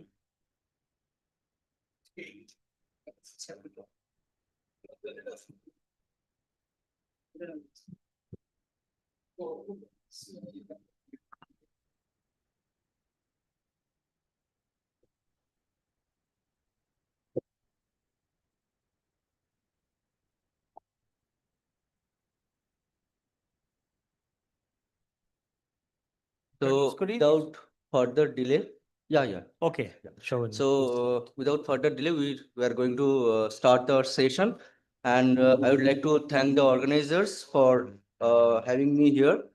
So talking about obesity and semaglutide, what do we have? The data in hand, the semaglutide 2.4, stepping into the REMS. So you can see the highlight is the step. So we are going to discuss about more of the step data uh, and how it is like changing the scenario of anti-obesity therapy. So this is a sponsored session, we know. Coming on to the obesity, the primary pathophysiology we know is the genetics. Around 40 to 70% of obese individuals will have some thing with the genes. Even with very low caloric intake, some people may gain weight, and with high calorie intake, the patient may have a lot of body weight gain. But even with very high calorie intake, some may not gain that much of weight. That depends on the genes. And another important thing is the environment. As in any disease, we know the genes play the primary role, and another factor is the environment. So how we are burning calories, how we are ingesting calories are the most important things apart from the genes for body weight gain. If we can burn a lot of calories, more than that we can ingest, we have a lesser of obesity, but genes play a major role.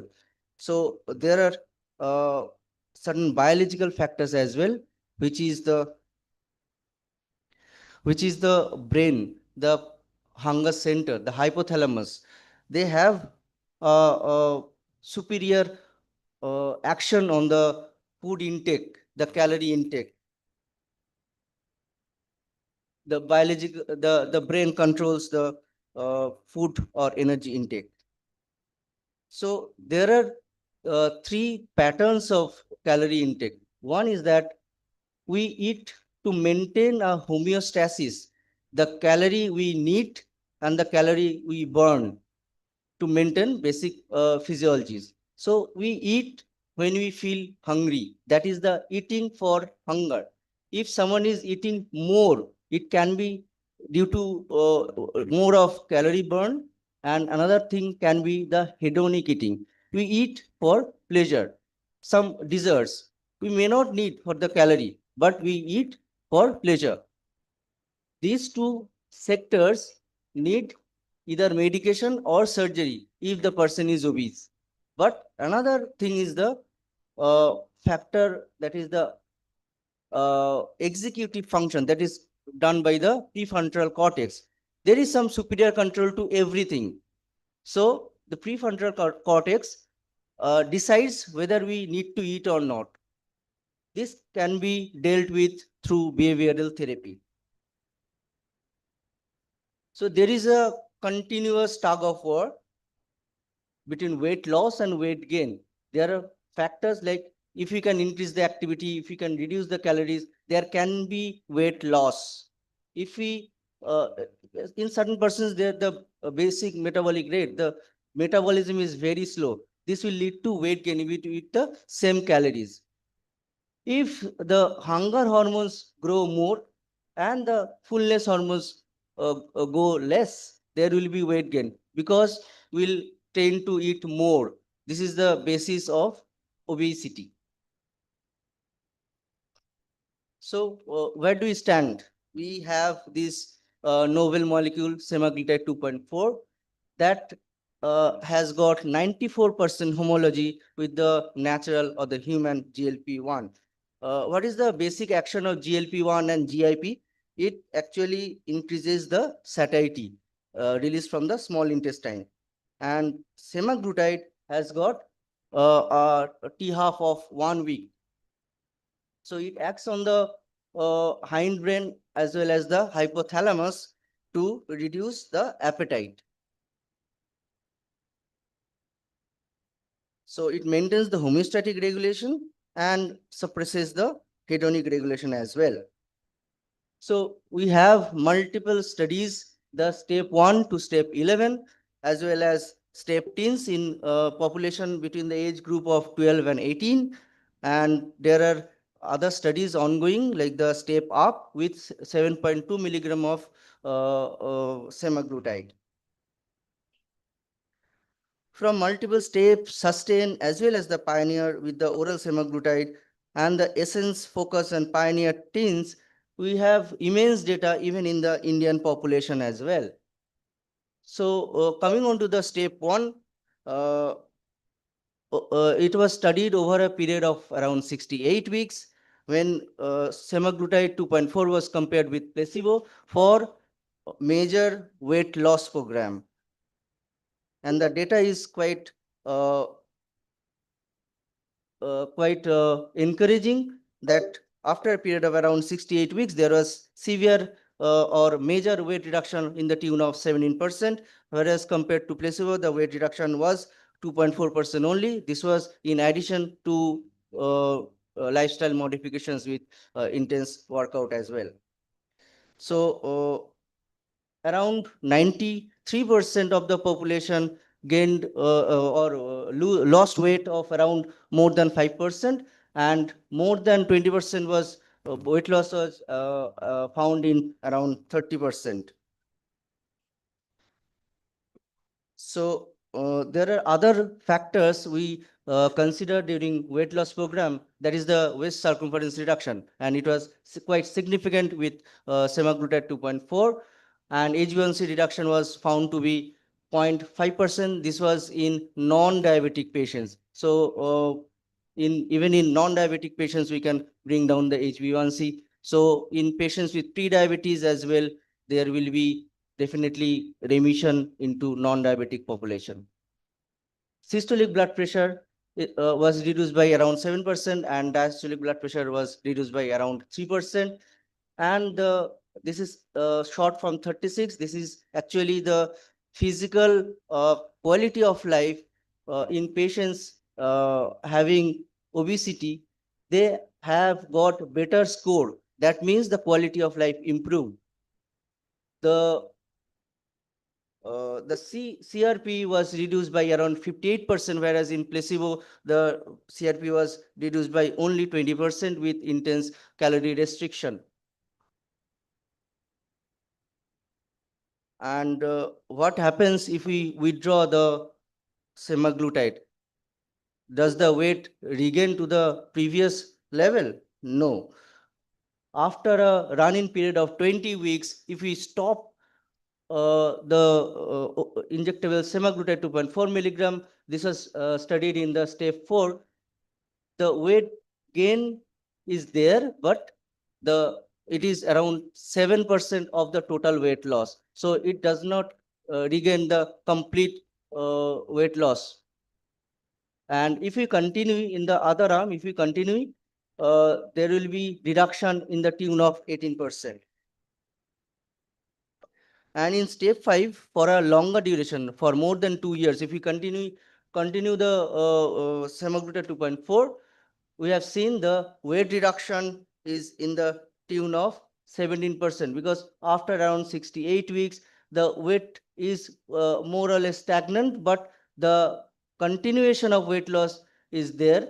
The patient doesn't gain the weight again. So even after 2 years, the weight loss is continued. So coming on to the side effects of GLP-1, we know GLP-1 RAs have some GI side effects, but the most common side effect being nausea. The other side effects are very minimal and very nominal and not statistically significant. So only the GI side effects, and they were even comparable with the placebo.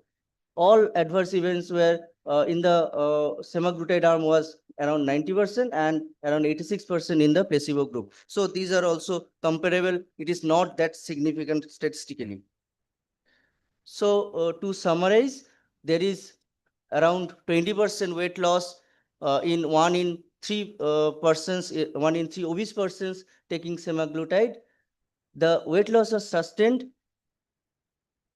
and there is significant health gains from weight loss. We all know if we can reduce the weight by 10%, we can reduce MASLD. If you can reduce the weight by more than 10% to up to 15%, there will be reduction in the NASH.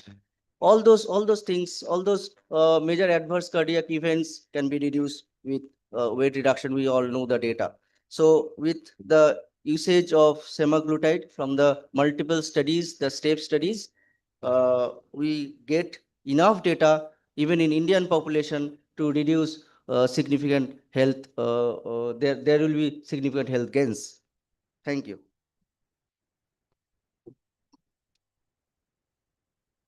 Thank you, Dr. Shobhani, for your lucid presentation on semaglutide 2.4 and its STEP trials.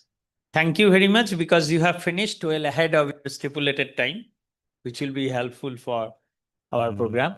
So now the floor is open for questions. 1, 2 questions can be taken up. Thank you for short and crisp presentation.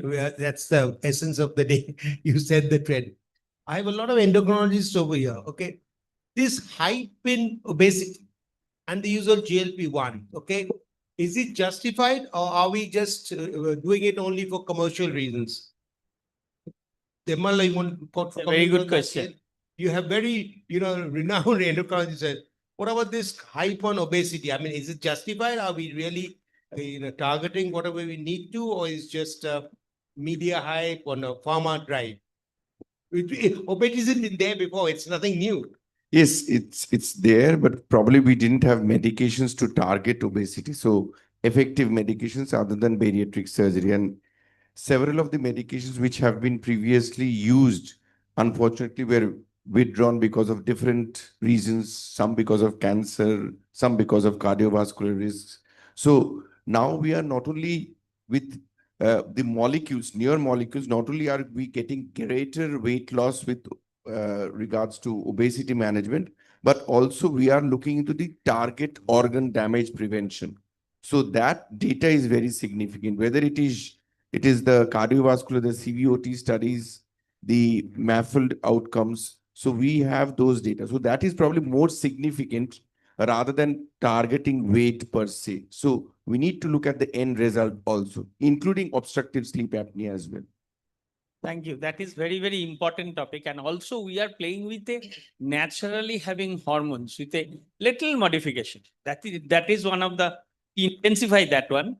And we have the target protection. Yeah, I also don't think that it is a hype because definitely obesity is associated with so many altered functions of the multiple organ systems. And like Dr. Sanyal has pointed out that what bariatric surgery has been able to do, maybe we are coming somewhere close to it. Having said that, when we are targeting obesity with any of these GLP-1 or GIP and GLP, we are targeting mainly the appetite part of it. So we also look forward to the day when we will also be able to target other aspects of the heterogeneous pathogenesis of obesity, including energy expenditure, etc. My question is that now, vast majority of the patients who are obese, they usually come to the clinic for the management. They're suffering from endogenous depression as well. What is your take in these group of patients who have got a family history of malignancies and the history of depression? And the question is how long, how far to go? Because the moment you stop, there's a regain in the body weight. So what are the long-term data and what are the real practical consensus? Because if you see the history of obesity management in the last 50 years, all drug came and within 3 to 4 years, either suicidal ideation or the malignancies, they've been withdrawn. There's a new drug, still coming up. So a patient who has got a psychiatric history or who has got a malignant history, do we need to take those aspects into consideration before embarking upon this GLP-1 or GLP-1 and GLP agonist therapy? Because there are a lot of data that are coming up. So, and how far we need to go with this molecule, because we have a data since 2 years or more or so. Because the moment you stop it, again, there's a gain. So what are the caveats and the precautions a treating physician should take into consideration before they embark upon these molecule having these comorbidities? So talking about obesity, it is no longer a symptom or a sign, it is a disease per se. So talking about the data, the duration, we have 4 years of data without significant adverse events. And if you talk about mental, some sort of depression or something like that, that is per se because of the obesity itself. And as we continue anti-diabetic medications, antihypertensive medications, those are diseases. And we have recognized obesity also as a disease. We have to continue the medication lifelong. Right now, we have data of around 4 years without significant adverse events. But if we get some idea that the patient is having exaggerated depression, then we can withhold. But there is no direct data that this drug is causing some suicidal ideation per se. And talking about the malignancies, there are some data with the rodents that medullary thyroid carcinoma can increase with the rodents, but not in human. There is no data with the human population because there is no receptors found in the humans. So specifically for rodents, the chances of MTC has increased. There is no direct data in the humans. Yes, Dr. Rai. I think when this semaglutide came in the mind, I'm not an endocrinologist, gastroenterologist, but we also get, like all spectrum of medicine, we get people, including me, who would like to have the benefit of a treatment without surgery, without without anything. But I have not tried myself, but I have noticed in some people it was not very encouraging. And the question arises in many people: can we do away with or have concession on lifestyle management with this medication? I think which is the cornerstone of all the success of most of the diseases. Here we are. The tablets are not very encouraging, so we are not a bit disappointed. Like maybe I'm more than one person in the audience who would have liked to have the semaglutide and get the benefit with some lifestyle changes. And there are other factors also. That is genetic factors, predominantly person. You are probably fortunate to be not one of them, and you are the right person to talk about it. Thank you for that. And never mind. Yeah. I think basically this question is right now. The new horizon comes with the injection, and and expectations are still high, although it's very expensive if you can afford it. So let's see whether we can do it. So actually, the data is quite encouraging. Previously, we did not have much of medication. So in any disease, we have three pillars. Number one is the diet. Number two, any non-communicable disease. Number one is the diet. Second is the exercise or physical activity. Third one is the pharmacotherapy. So previously, we did not have anything with the pharmacotherapy. Now we have immense data that has got immense weight reduction capacity. So definitely we should try. And I would supplement that I have observed there are obese patients who are not properly motivated for exercise and diet control. They won't even They- stick to the when, lifestyle when modification. with the pharmacotherapy, if we can reduce 10-15% body weight, then they are motivated. Yes. They are going to for a more exercise, they are going to more diet control. In fact, those people who are gaining weight after stoppage of the medication should be investigated properly whether they are sticking to that particular lifestyle modification or not. In fact, in this particular molecule, it is shown that initially there is reductions about 19% of the body weight. And when it is stopped after 2 years or 20 weeks, I think, Yes. then there is increase in 7%. So still there is a 12% reductions of the body weight prevails. So that is very important and very encouraging data to the doctors fraternity to advocate in favor of this particular molecule. Provided the person sticks to their lifestyle modification and Yes, exercises. And which that is very very important. difficult to continue in majority, which But it has been observed that once they are losing weight, their motivation for doing exercise comes. With regard to the cardiovascular protection with the molecule, how far it is true direct effect of the cardiac or renal function? I would say that it is an indirect effect of the weight because of the fact if you lose weight, you lose insulation, and that is the distribution of the fat, the accumulation, the adipose tissue. That is the reason.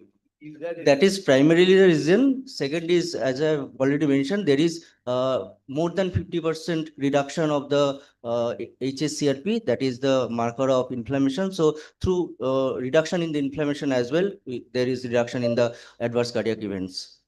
So there are maybe two mechanisms. The details are yet But to. I think the cardiovascular data is not available with this. Dr. Today, Soumitra Rai would like to comment on the cardiovascular benefits of GLP-1.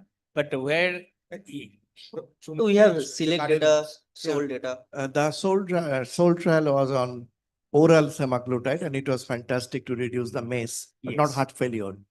This time in ESC, there are two data. One was Summit registry and one was another. On one showed that Monjaro was better than Wegovy in cardiovascular death reduction and all-cause death reduction. And the other showed just the opposite. The Wegovy data was better, but both showed maybe better than one another, but both showed reduced cardiovascular events and cardiovascular death. Then So I this think- can be the class effect. Yeah. So I think data are there, but as we are discussing the side effects, as we have to be also very careful, particularly the muscle loss. When we are talking about the loss of weight, we do not know from when this weight loss is coming, whether it is only fat loss, muscle loss, bone loss, all can contribute. And when after stopping the medicine, when the weight gain is again there, this is now sure that this gain is only by adipose tissue and not by muscle mass. So if you start it, make the patient ready to continue it indefinitely unless there is side effect. Because if you just casually give it 1 or 2 doses, say let's try for 6 months, let's have a 10 kg weight loss, and then the patient will be motivated. That must not be the approach. Then you leave a worse composed patient than what he was at the beginning. His body composition is worse now after you stop the medicine and he gains the weight. Because unless there is DEXA scan you do on every patient, and there are no data on DEXA scan at the moment with these medicines, they are trying to do the DEXA scan to show how much actually fat is reduced and what percentage reduction is coming from the muscle, and if there is any difference between the drugs. So there are a lot of questions to be answered before it should be used publicly or widely. Still to be used with caution. and we are getting the patients, 2-4 patients in clinical practice who are not responding to the medicines. So I think there are, you also experience that 110 kg is not reducing to much. So patient is complaining, sir, we have already taken for last 3 months, but there is no reduction. So that is expected because obesity is a disease of various pathogenetic mechanisms. Some may not have that mechanism that has a response to GLP-1.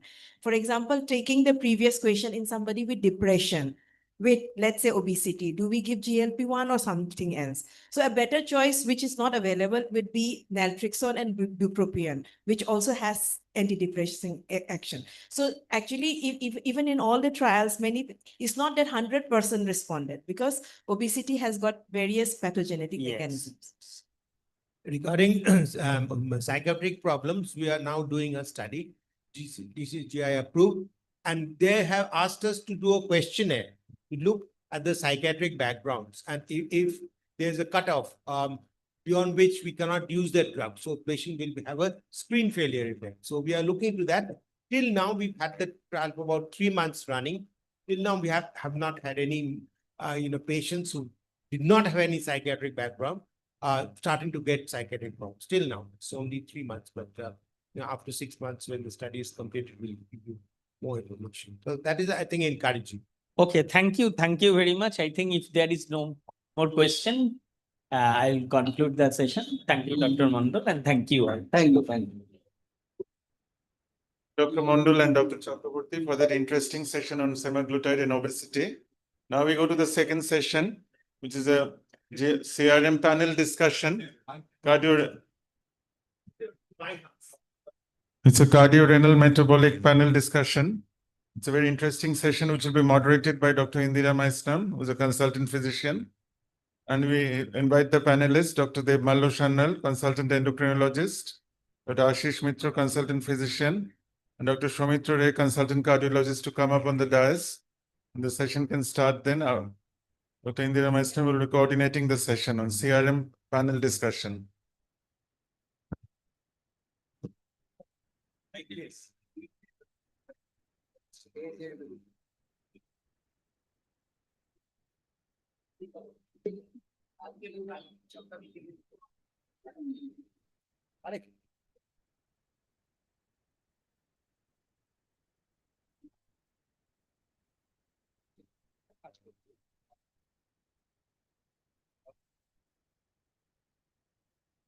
A very warm good morning to all the delegates and learned panelists.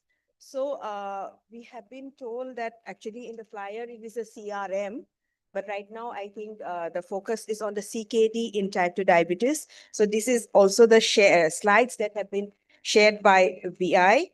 So we will have a set of questions, and maybe we will put in CRM a bit if we have time. Or maybe we could just put CRM in the very beginning, just to have an introduction. So Dr. Dev Mallo Shannal, what exactly is CRM? Why are we talking about it today? Is it because we are understanding it better? Or is it because we have better diagnostic criteria or better therapeutic options? So now if you see even the ESC in 2024 suggested the terminology CRM, that is cardio-renal metabolic disease. Now you actually have an additional component as well, hepatic as well has been added. But I would say the terminology should be metabolic, cardio-renal, and it should also include hepatic, because the primary pathophysiology, if you look at it, and if you look at the ESC classification of different stages, first one is basically visceral obesity, which is just prelude to the next session. And after visceral obesity, you have the metabolic diseases which are there, like cardiovascular, like diabetes, hypertension, dyslipidemia. Then you have subclinical cardiovascular disease and subclinical CKD, which one needs to screen and pick up early. And then you have overt cardiovascular disease, heart failure, end-stage disease, as well as end-stage CKD as well. So basically, the concept is a unifying concept of metabolic disease and obesity, followed by you develop cardiovascular disease, renal outcome, as well as hepatic outcome. Okay, thank you so much. So now coming to the CKD aspect. So first to Dr. Ashish Mitra, is it essential to us? So for many years back, we were just looking at the creatinine and maybe sometimes calculating the eGFR. But how important is it to measure both the albumin excretion as well as eGFR to diagnose CKD? See, if you look at the creatinines only, so you will miss the stages of the CKD. So we need to measure the EGFR at least every 3 to 6 months for patient, and also to measure the ACR, urine for ACR. So as you know, there is a criteria for the CKD, the EGFR below 60, and if you go to the proteinuria, that is the A1, A2, A3. So every 3 months, we need to check our patient's EGFR, and so then only we can assess the patient's renal status. For the type 1 diabetes, we need to do it after 5 years of the diagnosis, and for the type 2 diabetes, at the diagnosis and at least every year. So yes, so it is important that we look both at the albuminuria as well as the EGFR, because then we can stage the renal diseases, as we can see here. And these are the key priorities for the implementation of the 2023 ESC guideline for the management of cardiovascular disease in patients with diabetes and resource-poor settings. Now to Dr. Soumitra Rai. What are the possible trajectories and implications of kidney function decline in type 2 diabetes? Kidney and diabetes is not exactly, and you are leaving me out from the cardio, but anyway. So the patients have. The question came sequentially, and I am unfortunately of that. But Okay. anyway, let me have a little thing is that we have got some time. It is a very old concept, you know, the metabolic syndrome is a very old concept, and India is a seat of metabolic syndrome, which included pressure, HDL cholesterol, your diabetes, obesity, everything. So it is nothing new. It's a old wine in a new bottle. So metabolic syndrome was there. Then came very fancy thing that cardiorenal syndrome. And there are 5 types of cardiorenal syndrome, which doesn't make any sense. I mean, cardiac came, then renal came, number 1. Renal came first, then cardiac, number 2. Both came together. It's childish.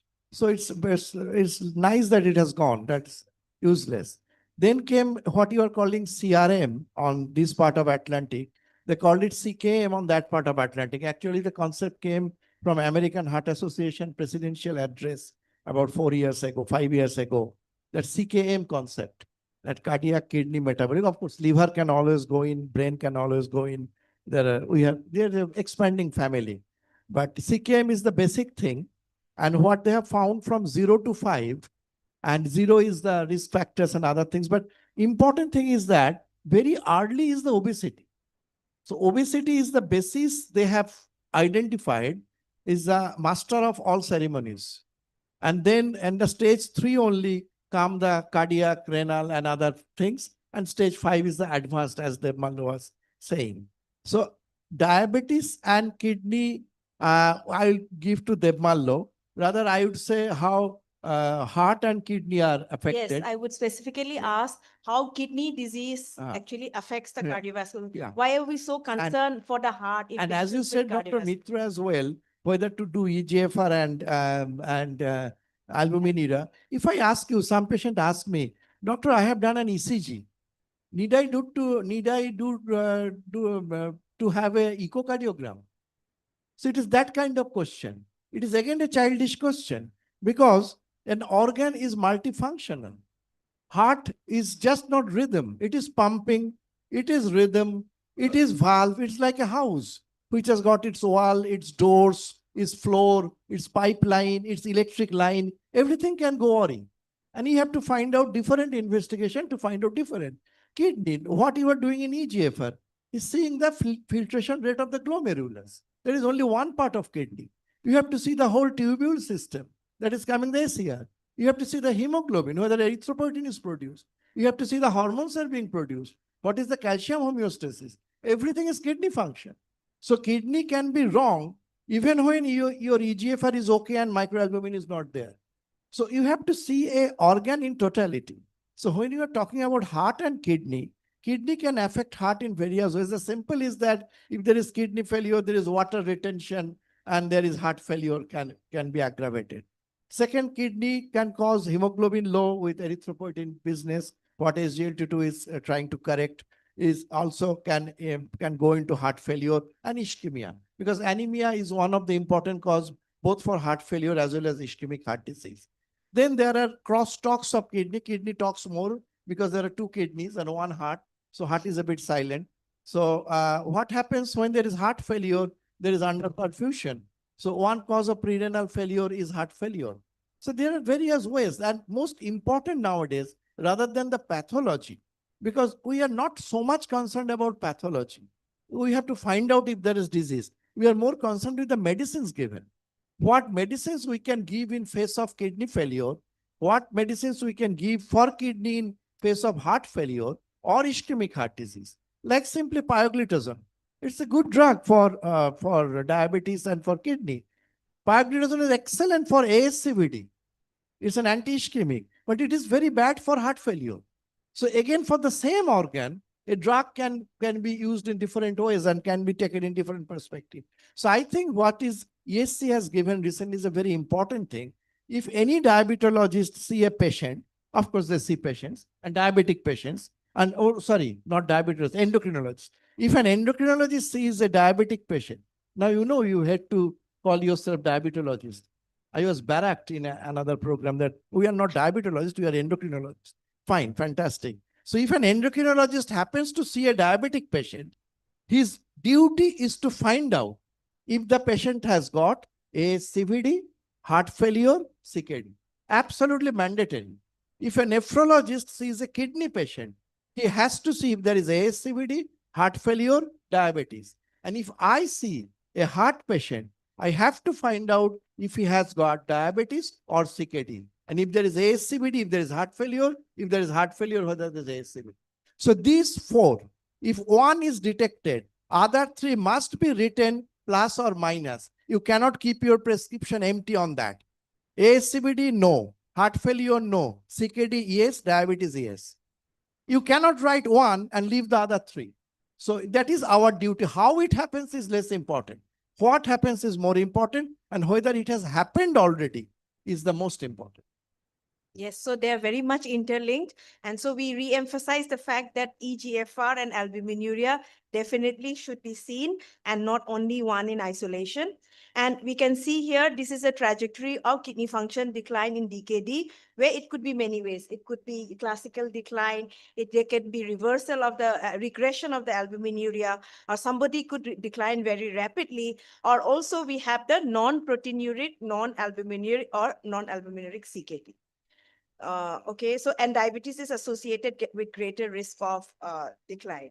So the question I think I may ask Dr. Devmalya Sanyal, what is the optimum point of intervention with SGLT2 inhibitor in the progressive course of CKD in type 2 diabetes? So when do you initiate? So if we see, then now there are data with regards to the SGLT2 inhibitor. One is specifically when the patient is having, to intervene and when there is this trajectory to prevent the going down of GFR. So initially, whenever you initiate a SGLT2 inhibitor, there will be some dip, but there will be over time, there will be stabilization of the drop in GFR. So how much dip is okay? So about, we say about 30%, less than 30% is acceptable. But if it is more than that, we need to look into the other causes and maybe we need to stop. But after that, there is stabilization. With the publication of the EMPIRIC trial, now it was most of the trials with the use of SGLT2 inhibitors in CKD as well as with CANA, the first trial, Credence, was with only DKD, diabetic kidney disease. It was only with albuminuric CKD. But with the EMPA kidney trial, it also included a subset of patients who didn't have albuminuria with a low GFR. So we can start the SGLT2 inhibitors if the GFR is more than 20 and plus minus albuminuria. We need to continue right up to the stage of end stage renal disease. That is something lot of people stop the SGLT2 inhibitors once the GFR drops, but we need to keep using it till end stage kidney disease, either dialysis or transplant, because there is a significant delay with regards to progression to end stage CKD. They also are associated with lower risk of acute kidney injury. Not only that, they have the other benefit of reversal of albuminuria. from macro to micro and even normoalbuminuria. And as you just rightly pointed out, that not only the GFR progression, but once there is associated albuminuria, the progression of CKD is much faster. So both addressing both the fall in GFR or drop in GFR as well as the albuminuria can benefit. And we need to start if the GFR is more than 20, continue till the end stage renal disease. So my next question to Dr. Ashish Mitra is, how should stewardship be obtained for SGLT inhibitor use in CKD? Some has been also addressed by Dr. Sanyal. Anything you would like to add? Yeah, it is already been told by Dr. Sanyal. According to the KDIGO guidelines, so 30% deep is okay, and you can continue, but you have to keep eye on the urea creatine and the potassium level, and also the hemodynamic status of the patient.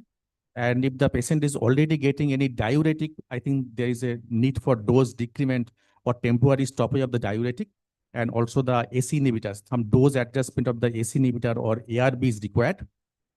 Otherwise, up to 30% deep in the eGFR is okay. Thank you, sir. So for Dr. Soumitra Rai, actually, there are not many cardio-specific questions, but then I would definitely... Yes, no, it was that. So there are differences in the cardiovascular outcome trials of the SGLT2 inhibitors, as we can see here. And so how do we explain these findings? Is it just the difference in the patient characteristics, or have we become smarter over the years? For example, the Vertis CV did not find much benefit compared to the EMPA-REG.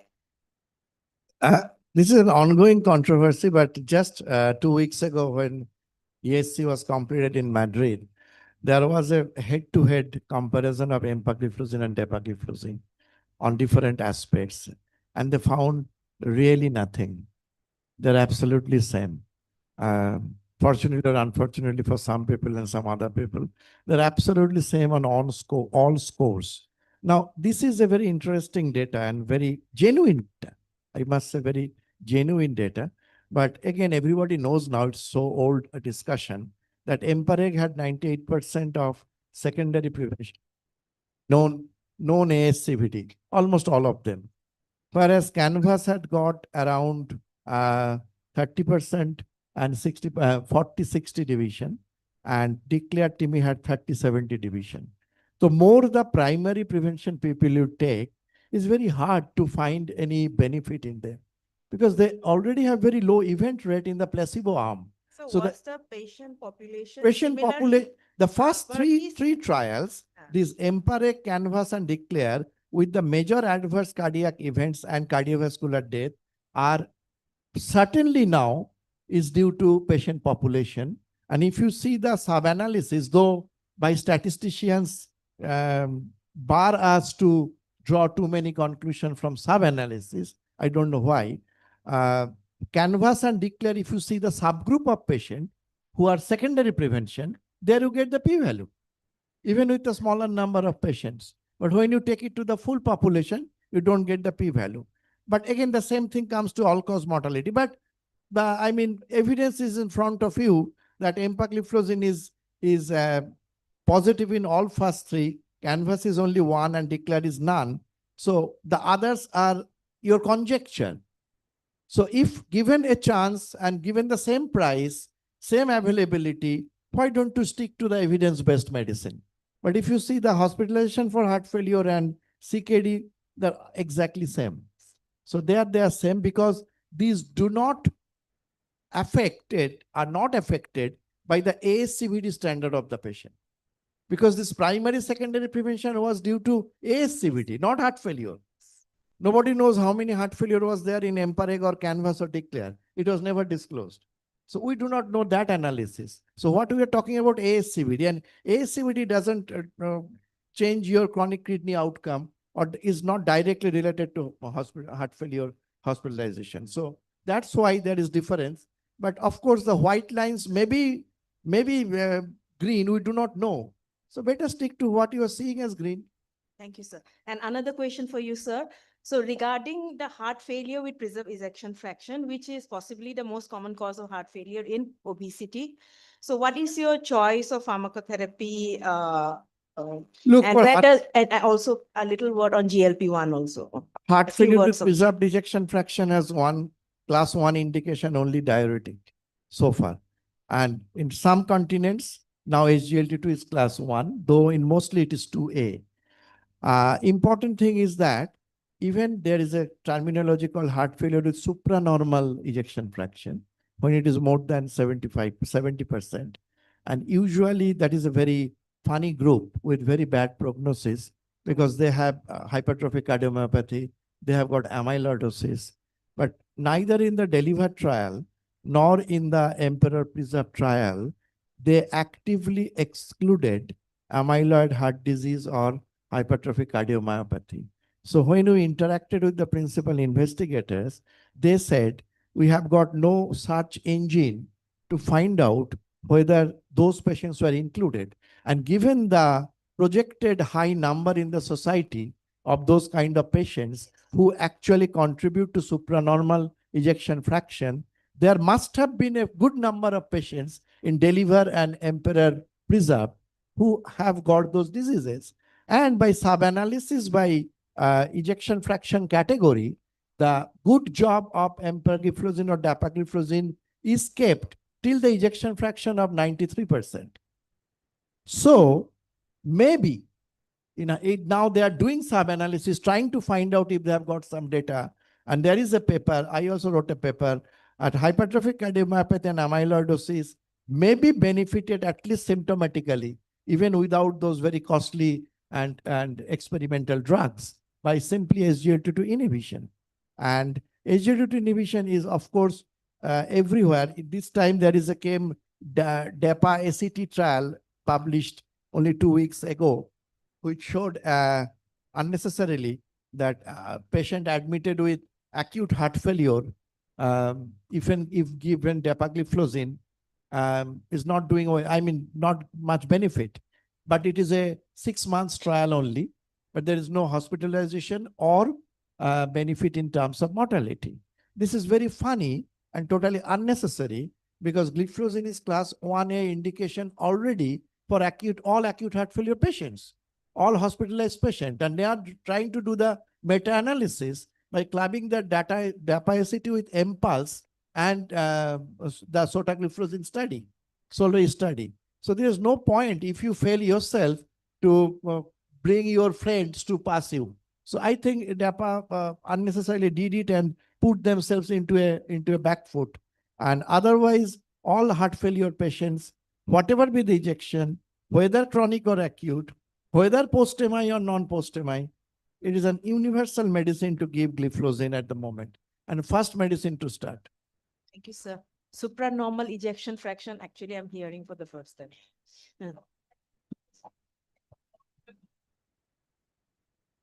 It is after the congestive stage is over or in the congestion? All trials are usually when you don't have your intravenous inotrop for 24 hours and no change of a diuretic dose for 12 hours. But it is the first drug to start. Congestion level determines whether you will give the second drug with gliflozin, whether it will be beta blocker or RD. If the patient is congested, start with RD. If the patient is not congested, start with beta blocker. And then the third drug comes after 24 hours. So all within the hospital game, all within, and before discharge, MRA or not, that is up to you. But first drug is always SGLT2, irrespective of congestion status. And as Dr. Mitra said, it is a decongestant, but it doesn't reduce blood pressure so much like diuretic because here the fluid is lost from the extravascular territory, which is even better.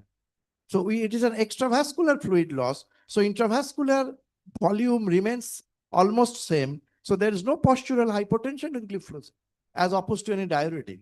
So there is a differential mechanism of diuresis. So usually our practice is to reduce the diuresis by 50% of the existing dose when we are starting the gliflozin and then adjust according to the congestion status. But congestion is not a contraindication for SGLT2. It is a contraindication for beta blocker. Thank you.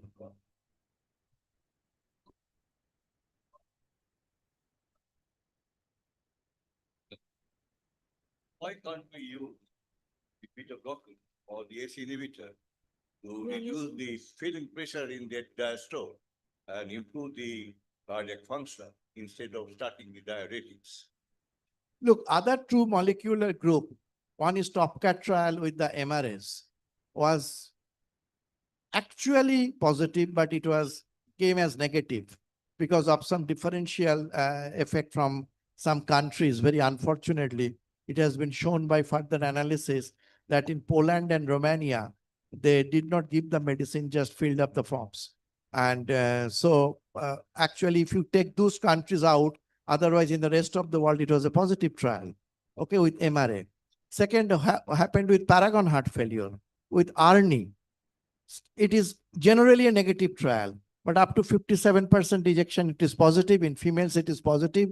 And more so important, what the Solomon Scott and group did the blunder. I always say in the international forum that you have done a blunder.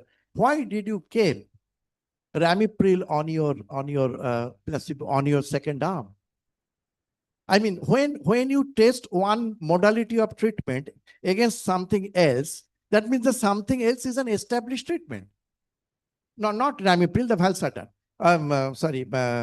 Valsartan. So is Valsartan a recognized treatment for HepPEF? It is 2B. Still it is 2B. ARB is not a recognized treatment for HepPEF. And we know from CHARM preserve trial that the p-value was 0.05. So it was going to be positive. So Candesartan is actually a good drug, or ARB is a good molecule in HepPEF, but you could not prove it. And you unnecessarily put that drug on the placebo arm. And what will be the incremental benefit anyway? In HepPEF, the event rate is low. In HepREF, why did you keep the in the paradigm heart failure? Why did you keep the empagliflozin? The enalapril, because it was mandatory. Otherwise, you could not get the ethical committee permission if you are not giving an ACE inhibitor to an HepREF patient. So you had to give it, and still you are lucky that you proved it. But here you have got no obligation. You could just put on one side ARNI, on one side placebo. Nobody could challenge you because there is no known drug for HepPEF. So why did you unnecessarily become adventurous, more optimistic, and spoil the whole thing? So ARNI is actually a very good drug for HepPEF, sir. You can write it. Nobody can stop. And beta blocker, yeah, that is a problem. Beta blocker is not officially invited in this hall, but there are people in the hall who are not officially invited. You look around. So there is some excuse. They will give you the food. They are looking after the floor.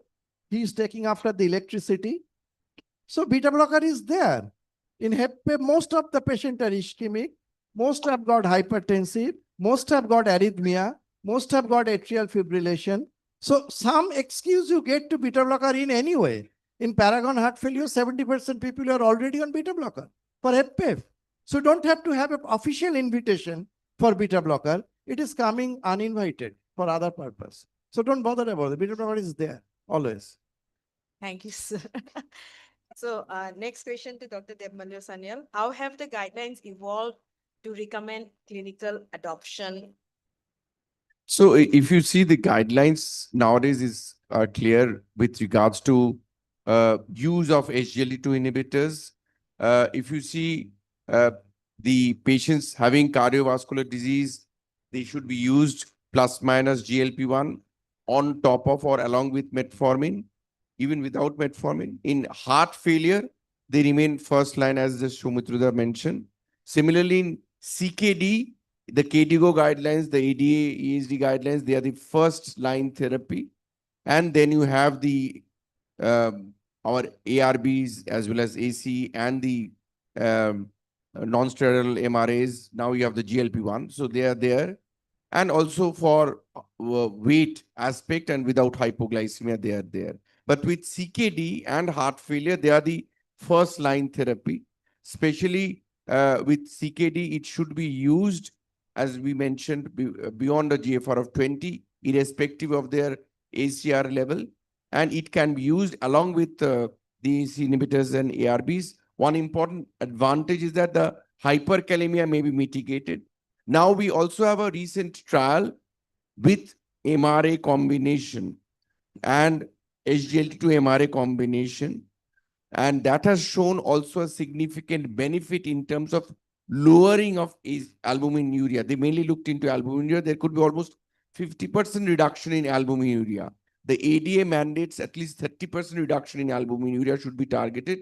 And with a combination of MRA and SGLT2, you have the confidence trial giving us confidence of lowering of albuminuria up to a degree of 50%. So you not only have a slow progression of GFR decline, but also a reduction in albuminuria, which decreases the risk of CKD progression. The heart failure benefit is obviously established. Thank you. So in every patient with albuminuria, or does it depend on the degree of albuminuria as well? So are you using stepwise or very confident about a confidence trial and using both together simultaneously? So generally, I would be starting with an SGLT2, then would be initiating, if there is persistent albuminuria, then because till now the indication for non-steroidal MRAs is albuminuric CKD. It cannot be used in non-albuminuric CKD. Yes. Okay, so I think we are almost over, but let me discuss a bit about the EMPA kidney. So the EMPA kidney is the largest and most inclusive SGLT2 inhibitor trial. As we can see here, if we look at the range of individuals who were assigned in the EMPA kidney trial, the spectrum is much wider than even the credence and the DAPA-CKD population. So and it was diverse patient populations represented in the SGLT2 inhibitors group, as we can see in the EMPA kidney, the credence, and the DAPA-CKD. So if we look at the EMPA kidney, the people with an EGFR less than 30 was almost 38%, so high amount. And also many of them had urinary ACR less than 30. And these are the different categories of renal disorders that we can see in the different SGLT2 inhibitors and CKD study. So empagliflozin significantly reduces the risk of end-stage kidney disease or cardiovascular disease in patients at risk of CKD progression, which was shown in the EMPA kidney study, where there was a 33% risk reduction of the end-stage kidney disease.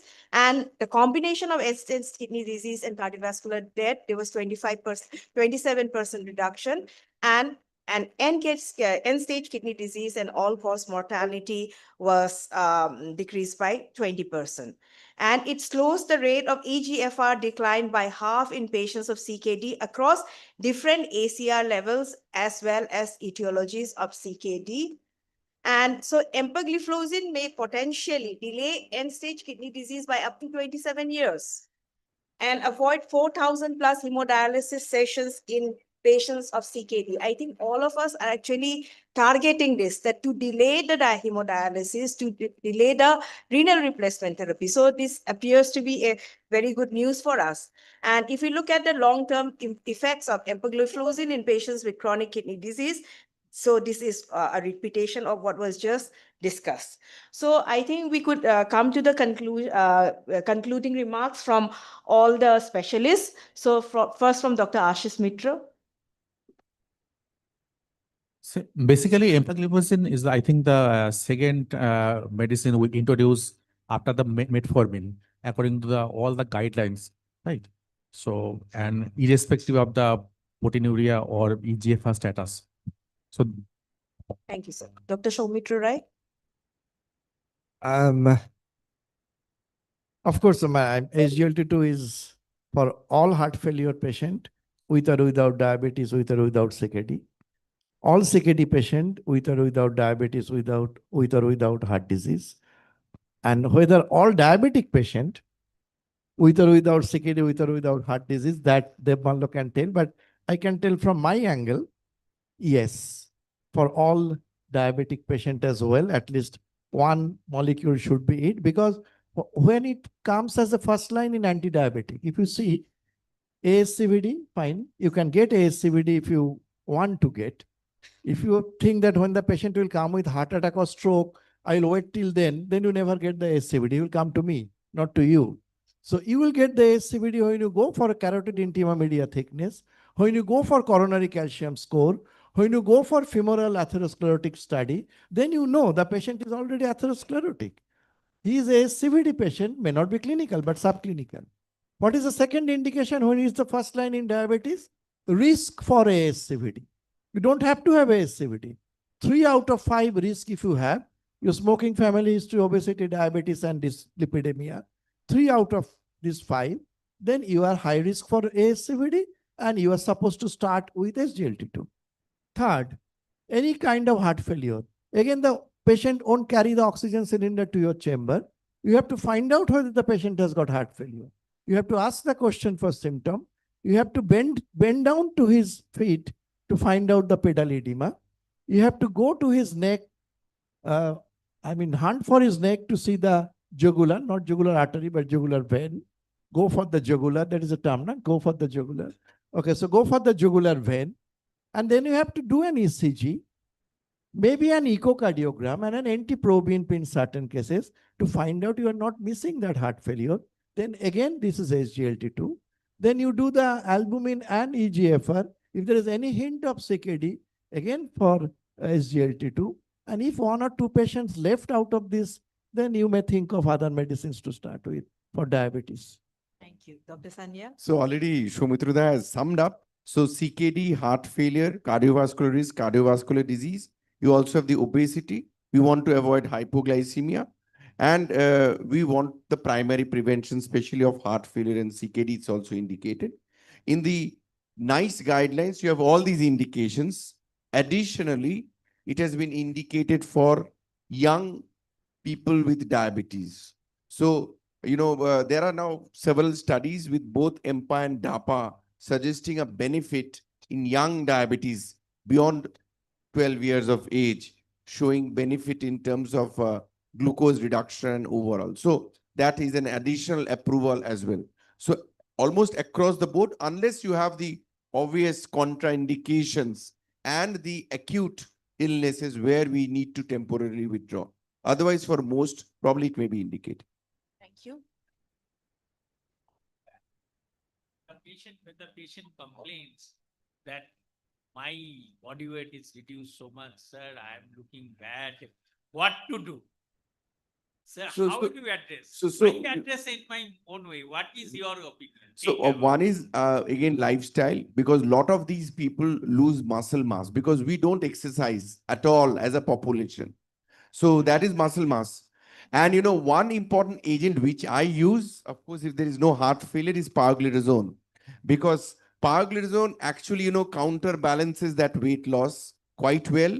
And, they have additional cardiovascular benefit. We have used paraglitazone 30, 45 milligrams as well. So we have that experience. We are quite, confident of using paraglitazone. So that's why we use it. But now we don't use it beyond 15 milligram.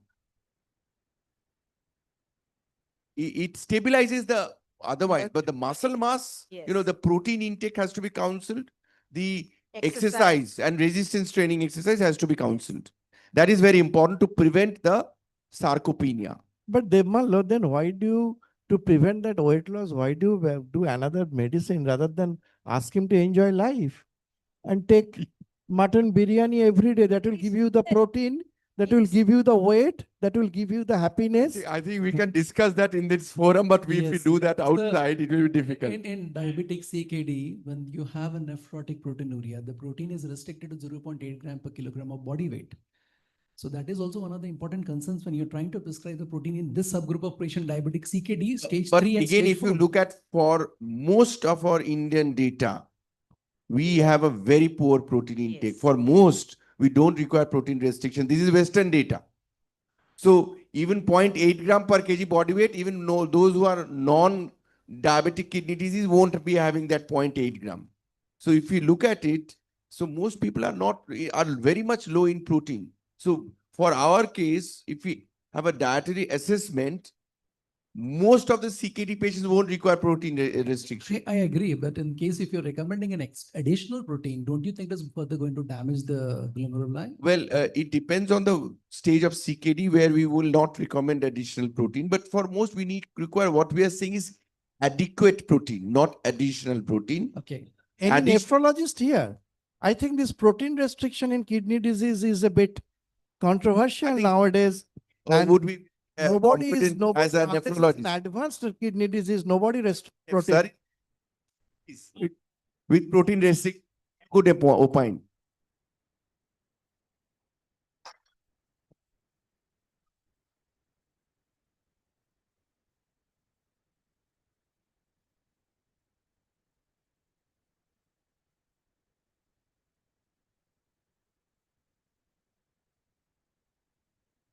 I think in India, the patients are already protein losing, and so there is no need to restrict the protein intake any further. And you should always go by the formula 0.6 gram per kg body weight. That is quite standard, and I think that is quite adequate. One problem with the patient or sometimes the doctors as well, 0.6 gram No, per per kg. kg. Say 70 kg, Whether- around 42 gram of protein. So people think 42 gram of protein means 42 gram of fish. That is the biggest problem. All protein containing drugs, 4 animal and 2 vegetable sources, 6 sources of protein there on earth, they have uniformly around 20% protein in them. So whether it is mushur dal or moong dal doesn't make any difference. Whether it is boal mach or katla mach doesn't make any difference. Whether it is chicken or mutton doesn't make any difference. Every protein containing food, 6 of them have got 20% protein. So you have got 5 times more gram wise. So if you have got 40 gram protein means 200 grams of or protein containing food. So that we miss. You prefer is a chicken biryani or a mutton biryani? Mutton. Mutton. Yeah. For taste. Yeah. No, no. So Chicken why chop. why there is a meat? in the- Chicken chop in the and mutton. market? No, chicken will be there as a chop. No, But no. mutton Why biryani. there is a meat in the market? Don't take meat and mutton biryani. Why the people are saying that? Mutton has got more fat. That's why. Okay. But lean meat, this is very important. They are- Lean meat. Now look here. Gram, mutton. Shekhar. From cardiological standpoint, goat is not red meat. By Western standard, red meat stops at lamb. From beef to pig to venison to lamb. Goat they don't take, so they don't know. Goat is not licensed by, not approved by FDA or EMA. So whether goat is red flag or it is a white flag, we do not know. So we call it as poultry. We call lean goat as poultry, as fish or egg in the same category, not like pig. Okay, sir. Now, as we were discussing about this talk, I want to just highlight a point in the NEJM. Latest editions, we have just gone through it. I want you all 3 dignitaries to put a light.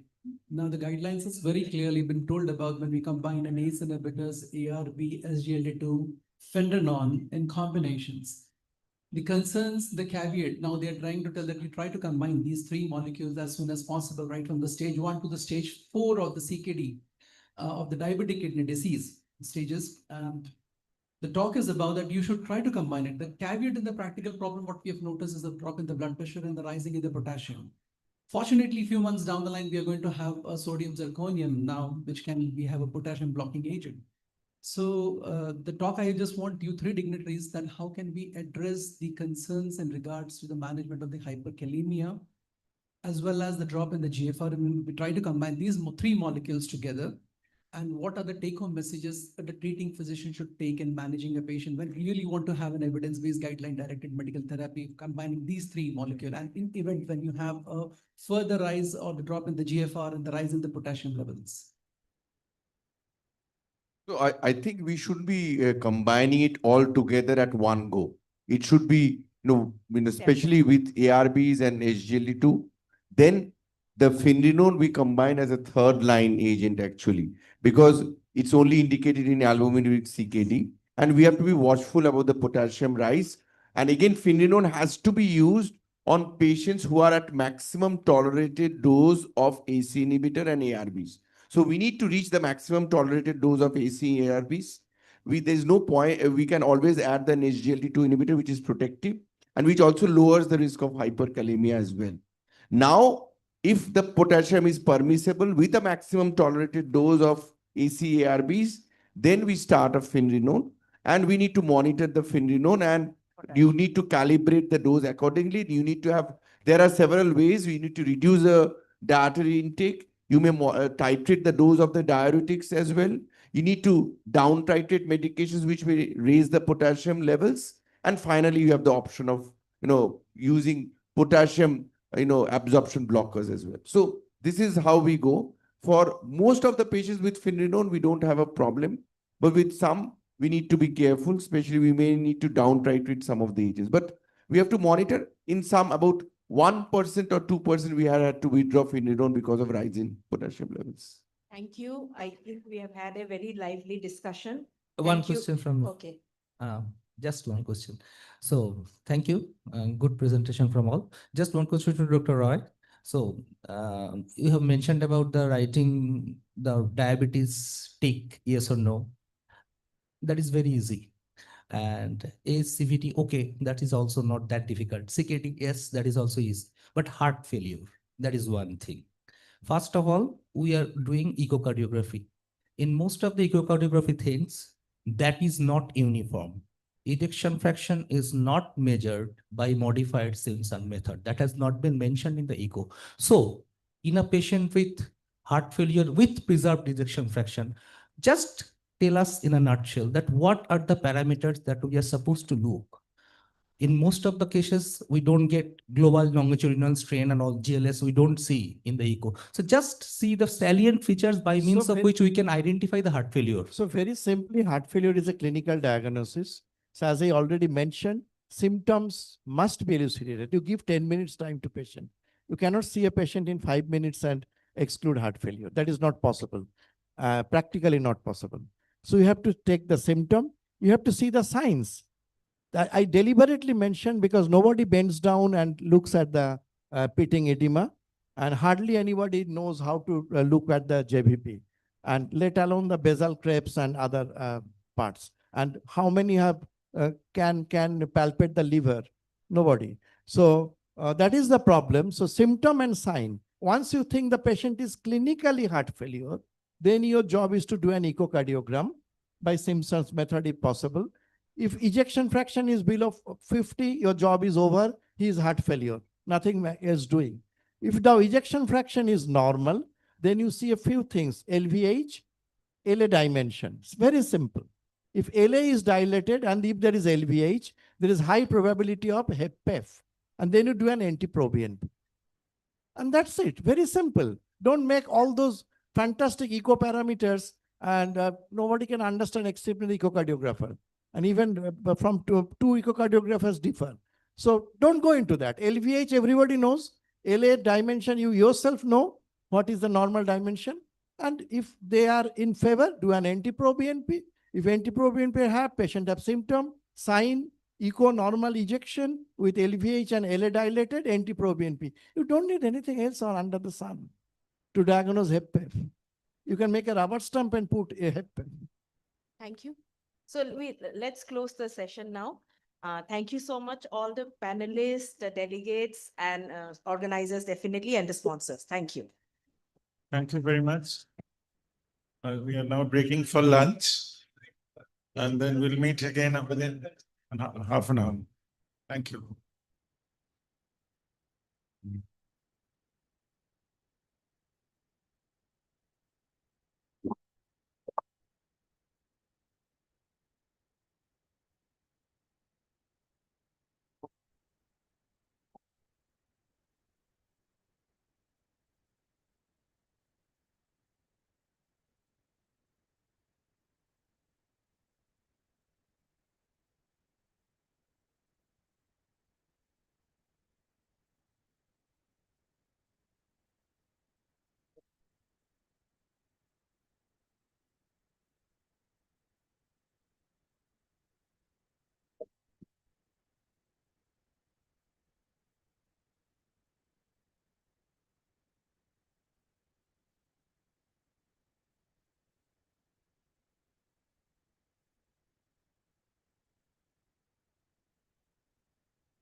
Hello, hello, check.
Hello, everyone.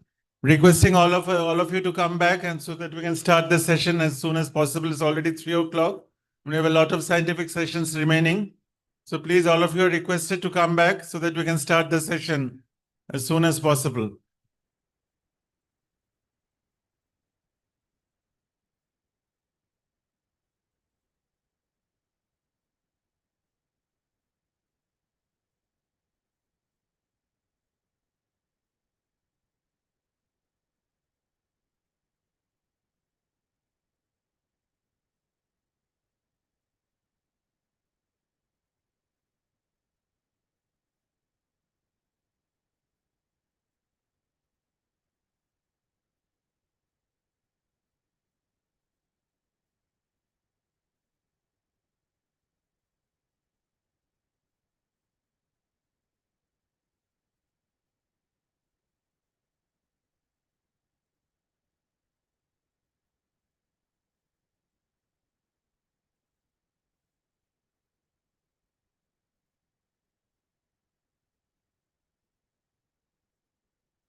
Attention, everyone.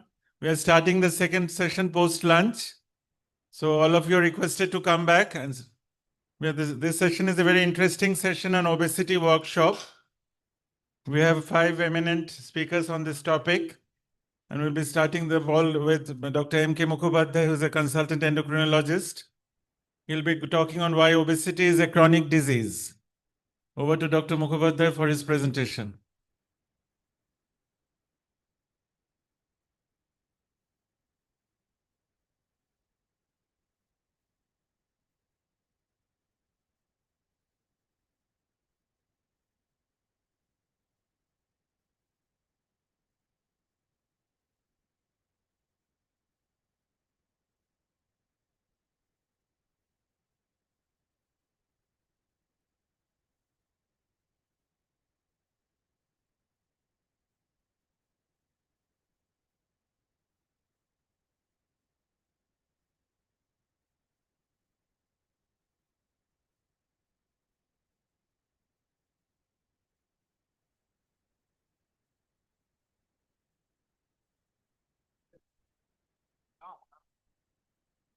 না ঠিক আছে contact হয়নি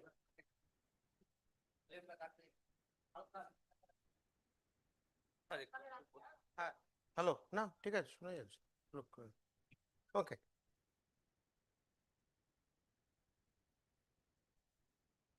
okay thank you good afternoon everyone welcome to the post lunch session okay Durga Puja is around the corner. So we have Ma. When Ma comes, they come in a group. Okay. So this is the first time we are coming in a group. We have two doctors talking on obesity. And then we have a dietitian, a counselor, okay, exercise specialist, something you need to use as a team. So the idea is an approach to obesity is a team approach. It's not an individual doctor-patient approach. So we need to look at obesity from a different point of view. Why is obesity a chronic disease? This is something. It is, when someone comes to you and the patient, doesn't even often realize that the patient is obese. Okay, so that is important and why it needs to be treated. All right. Because, over the years, we have always thought obesity as something you look at as prosperity. Okay. Now it is actually more of a burden rather than an asset. Okay. And what you must have is not only a high BMI, but balance between your fat and your muscle. I think that is important. The fat muscle ratio is important. So we look at epidemiology, we look at the pathophysiology, clinical practice guidelines, and the management protocols. Okay, so I've been contracted by Novo Nordisk for this talk. So let's look at the epidemiology and and this pathophysiology. If you look at the map of India, you look at the prevalence of abdominal obesity.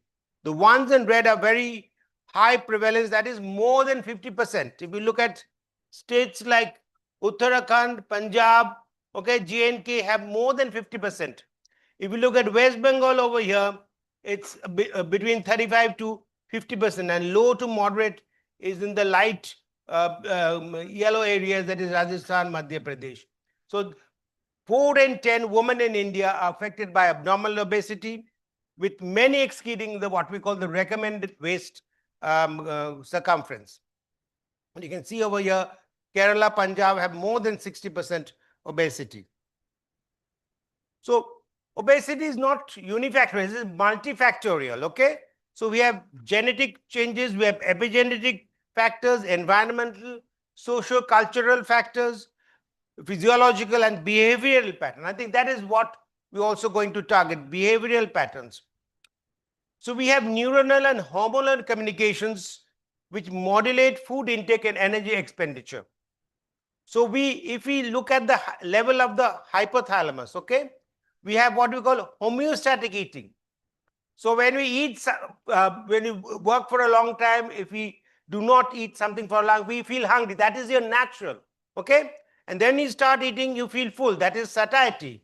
And there's a relation between satiety, hunger, and energy expenditure. So that will determine whether if you have a positive calorie excess in your body, that will add to obesity.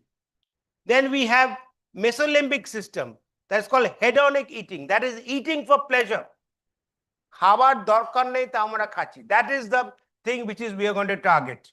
What you need is important, but what you do not need and you're consuming, that is called eating for pleasure, hedonic eating. Okay, liking and wanting. আচ্ছা পেটে ভরে গেছে আজকে রাবড়ি দিয়েছি একটা extra রাবড়ি খেয়ে। So that is what we need to address. And we look at the prefrontal cortex, there's some executive function, both self-regulation. রাবড়িটা রয়েছে আমার খাবার কথা নয় কিন্তু আমি খাবো কি খাবো না। Okay, so inhibition has to be there.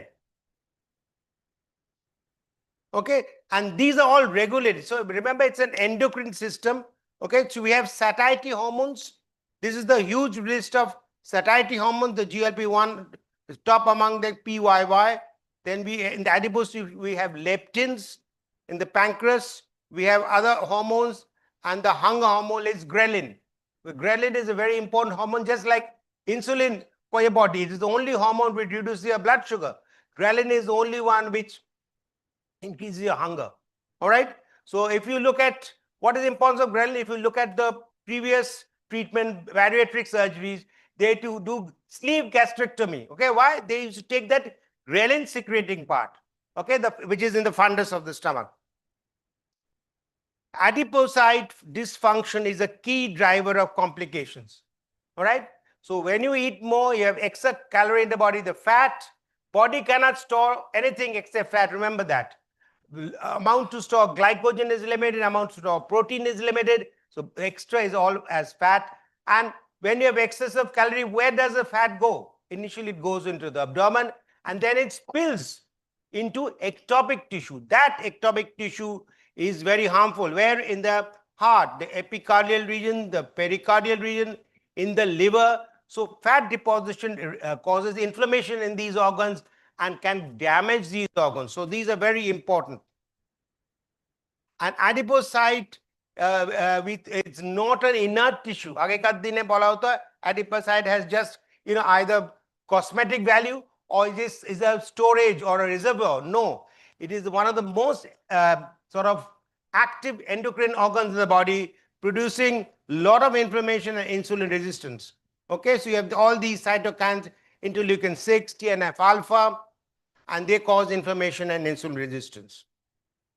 So excess adiposity is the key component of obesity. Okay, if you look at all the guidelines over here, I won't go into the details of this. What do they say?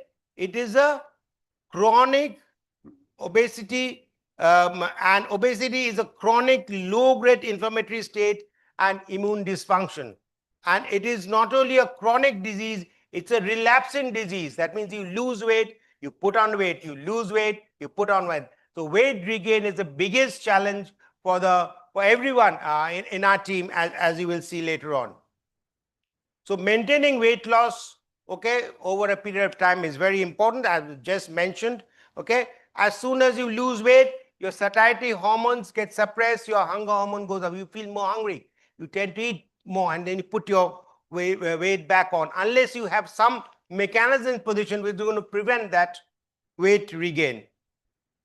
So the increased drive to eat and decreased energy expenditure resulting from weight reduction creates what we call a perfect physiological storm for weight regain.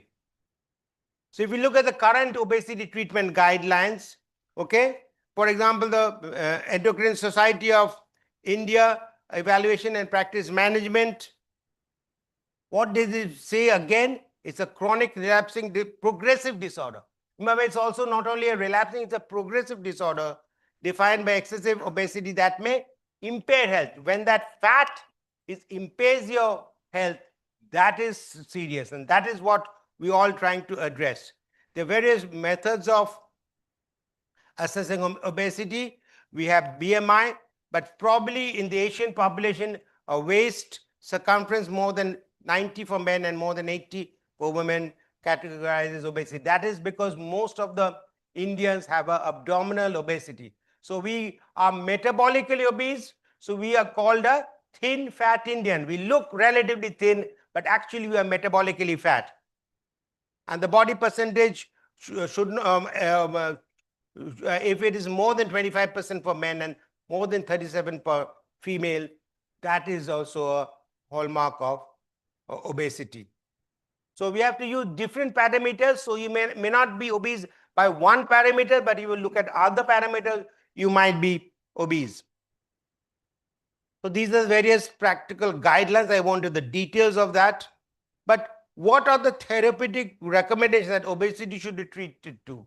So what are your goals of treatment? The ESAD suggests that developing therapeutic goals based on severity and the stage of the disease, while considering prevention of further weight gain and obesity-related complications. So obesity causes complications, not only the regain, okay, this overflow of fat into vital organs, which are all damaged, like the heart, the blood vessels, the liver, and so on and so forth. ACE guidelines also says more or less similar definitions. So what are the obesity management protocols? So if we look at what we call ABCD, adiposity-based chronic disease, okay? It, of course, identifies a chronic disease and alludes to various pathophysiology bases. This term, because if we say someone is overweight, obese, that may have a negative impact on the patient. So it avoids that stigma. Okay, the stigma is often attached to it.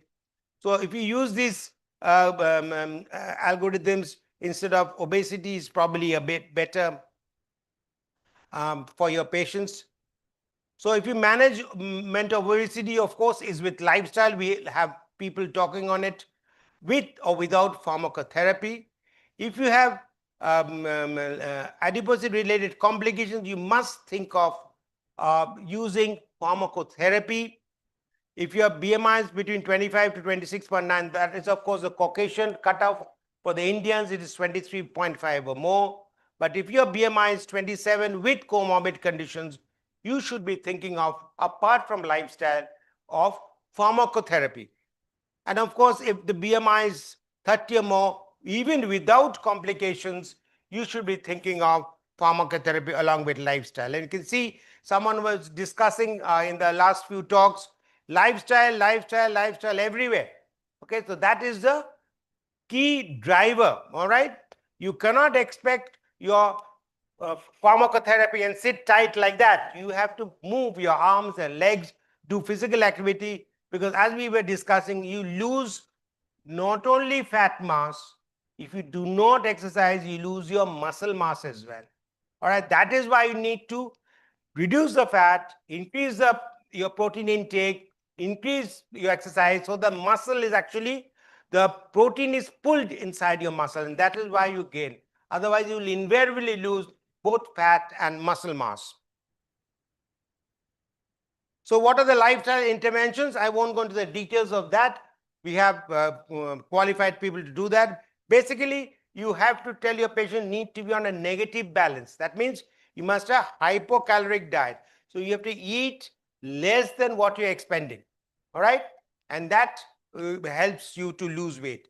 At least half an hour of physical activity per day, okay, daily.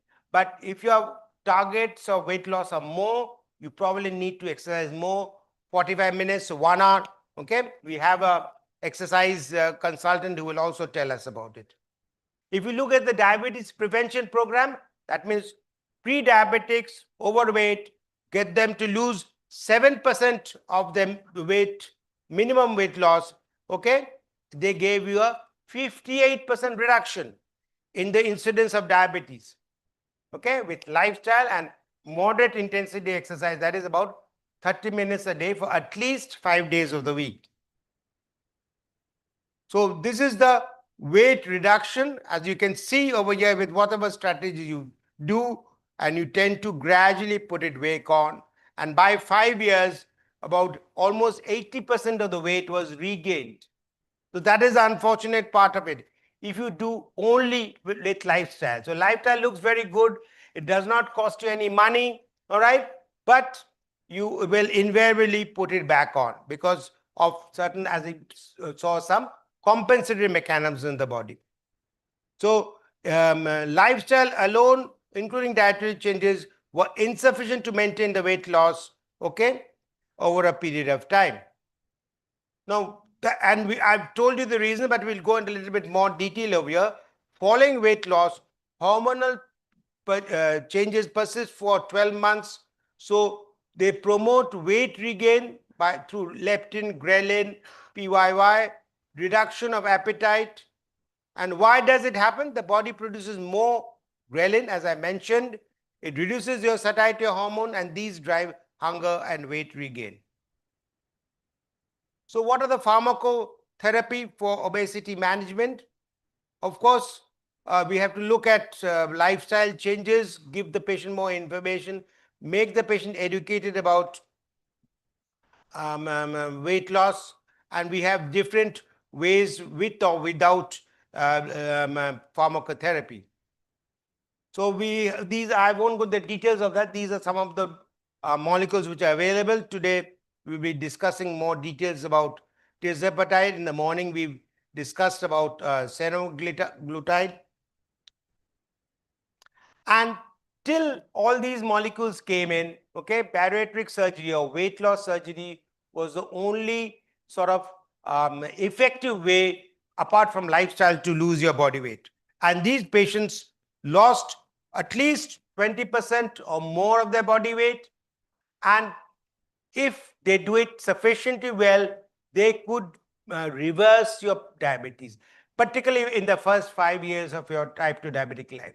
So this was the first time we were talking about reversible of a disease by producing effective weight loss.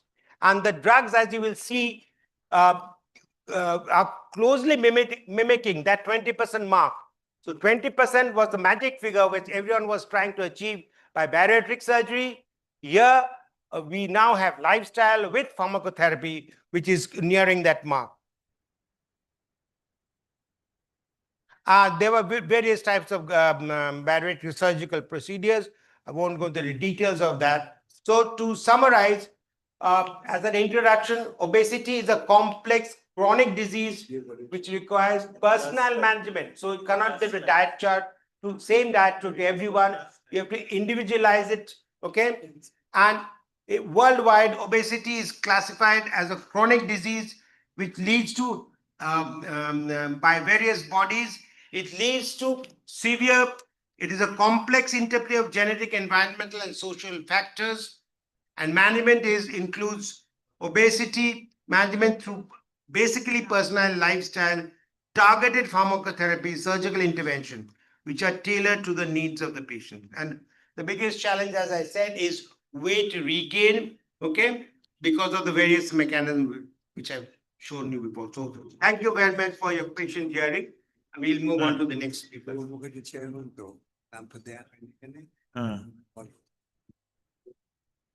Thank you, Dr. Mukhopadhyay, for your excellent presentation. I would like to invite Dr. Apurva Mukherjee, who's also the chairman for this session, if he can come up to the dais, and because we have an interesting session, and the next speaker is also ready. The next talk is interesting. It will be on tirzepatide versus semaglutide, evidence from head-to-head trials.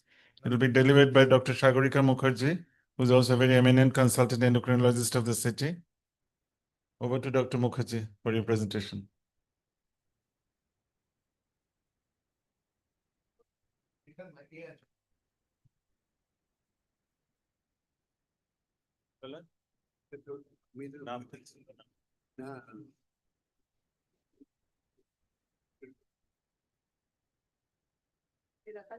Good afternoon, everybody.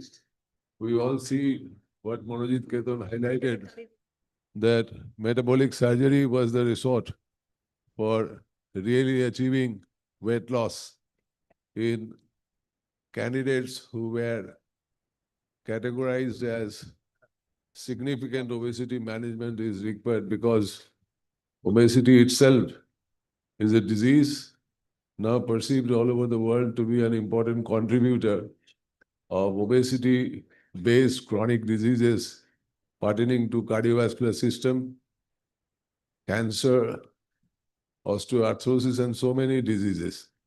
What is more important, the Sagarika is going to illuminate on the comparative effectiveness of the molecules which have encroached into the scenario of metabolic surgery effectively, as concluded by Manojit Ketan, that 20% of the weight loss, which is the goal in very many of the obese patients, can really be achieved by either Mounjaro or by Wegovy, that is the tirzepatide and the semaglutide 2.4, as you are all aware.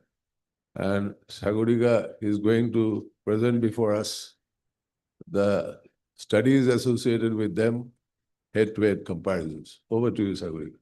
Thank you very much, Apurva, for the kind introduction. I welcome you all to our scientific session for Association of Clinicians of India.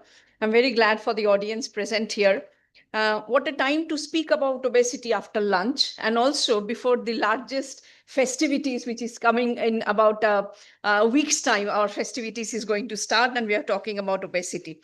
Now, obesity in general is perceived as that you love to eat, you do not have any control over eating, and therefore you eat more and more.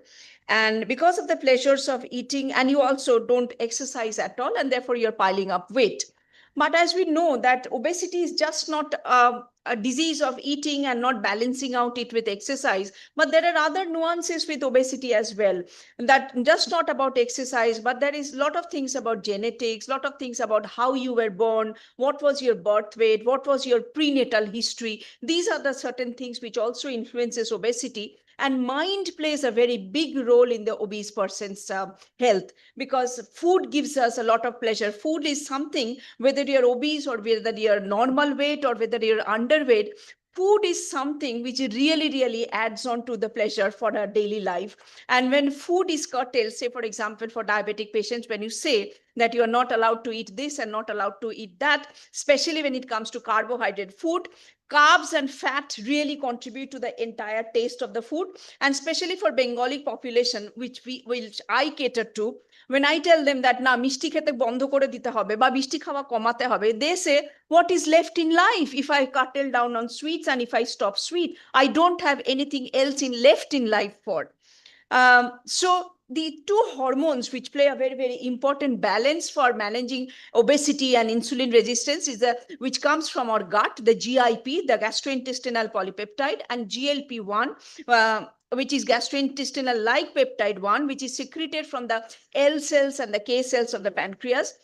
These are together called the incretins, and they were evolving in the earlier part of the 20th century, 1905, 1904. The concept of incretin came on, and then since 1930s, there were a lot of researchers went behind incretins, and then towards 1960s and early 70s, it was thought that it could be developed as a drug, and now in the later part of the 21st, in the later part or earlier part of the 21st century, we have medications which actually addresses the incretin or incretin mimetics.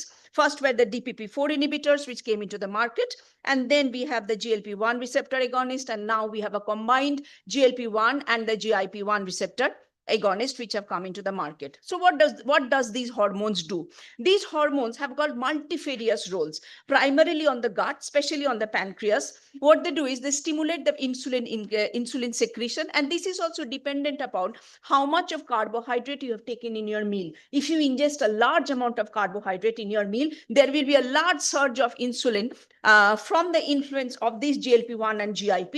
But if your carbohydrate load is low, you do not have a large surge of insulin.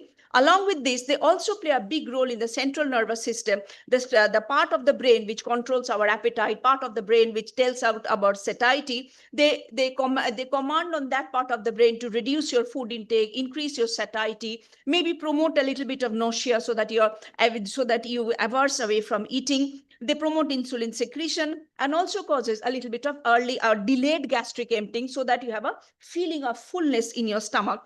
GIP also does the same kind of thing. Together with this, GIP also promotes to influence your insulin sensitivity, increases your insulin sensitivity, stimulates uptake of insulin into the liver and the skeletal muscles as well as in the adipose tissue, thereby bringing down the insulin resistance. Now, the unique action of GIP at the pancreas, after it gets absorbed from the glucose, it stimulates your pancreatic cells. There are three stimulants for insulin action. First of all, glucose stimulates insulin secretion from the pancreas, but GIP from the K cells of the pancreas has a maximum stimulant effect on the pancreatic beta cells for insulin secretion and also a little bit from the GLP-1. So if you are met with an obese person like this, whose body weight is more than 30 per kg body weight, do you think that just giving them advice on diet or advising them on medications would actually help her to lose weight? Sometimes we do take help of medications like GLP-1 and GIP agonists to help her to manage her excess amount of weight. And tirzepatide, which was combined with semaglutide. Semaglutide is a GLP-1 agonist, was come as a head-to-head combination study in the Surmount head-to-head trial. And that these studies had shown that after your running period for about a couple of weeks' time, there are two groups. One was tirzepatide group and the other one was the semaglutide group. And after increasing the dose as prescribed, 2.5 to 5 to 7.5, then 10, and then finally up to 12.5 milligram for tirzepatide, And for semaglutide 0.25, 0.5, 1 milligram, 1.75 period, they were done a head-to-head study about 750 patient population, multi-center, randomized, parallel arm, open label, active comparator trial. And this trial had shown that tirzepatide, which is a combination of GLP-1 and GIP, it was much superior weight reduction than semaglutide alone. And you can see that the Kaplan-Meier curve starts separating from the beginning of the trial within a few weeks of starting tirzepatide. And when tirzepatide given in the maximum dose of 15 kilogram, it caused a weight loss of about 21%, which is similar to that of bariatric surgery. There was total weight reduction, but there was also improvement in your waist circumference. Especially this was seen after several months of taking tirzepatide in comparison to semaglutide. And when you think that whether you can combine this medication with a person who has had diabetes for a prolonged duration time with multiple comorbidities, say for an elderly person with diabetes with a prolonged duration of time, having uncontrolled diabetes, HbA1c of more than 8.3%, diabetes for more than 8 years with a high BMI, about 1,800 such type of patients were recruited on the study SARPAS-2 trial, and they were done a head-to-head comparison between tirzepatide and semaglutide, and the end point was mean change of HbA1c from the baseline, and tirzepatide again scored much better than semaglutide in improving your HbA1c. More patients achieved target HbA1c using tirzepatide. And when you see the active endpoint, that is how much of percentage of patients, proportion of patients with tirzepatide of 5 milligram, 32% of patients achieve your composite endpoint of achieving HbA1c of less than 6.5, but tirzepatide of 15% showed 60% of patients actually achieved HbA1c of more than 6.5. What about adverse effects? Because these medications work around the pancreas, a little bit of nausea, abdominal bloating, etc. This is very much common. But how can you mitigate these symptoms? You can start on a low dose. You can reduce down your metformin for a small period of time while you're using this medication, and go escalate the dose very, very slowly until the patient these symptoms subsides. But again, if the patient complains of severe abdominal pain, think about pancreatitis, which is one of the severe adverse effects of these group of medication. Again, this happens because of the pharmacokinetics and pharmacodynamics of the medication. It works around the pancreas. So pancreatitis is common with this group of medication. So if the patient complains of abdominal pain, do discontinue the medication, and there is full reversal of pancreatitis. Hypoglycemia incidences were very low, similar to that of semaglutide. Hypoglycemia doesn't happen because the insulin secretion or the stimulation of insulin caused by this medication is dependent upon amount of carbohydrate that is present in your meal. So in summary, if you're using an anti-obesity medication, think about how much of HbA1c reduction that the medication is going to offer. That is how much of glycemic control that the medicine is offering, along with its weight loss, and also how much of cardiovascular and renal benefits the medication is also offering. So now I will invite up on stage Mrs. Ananya Banerjee. She will highlight upon the importance of maintaining a balanced diet in order to keep up with your weight. Come on stage, please.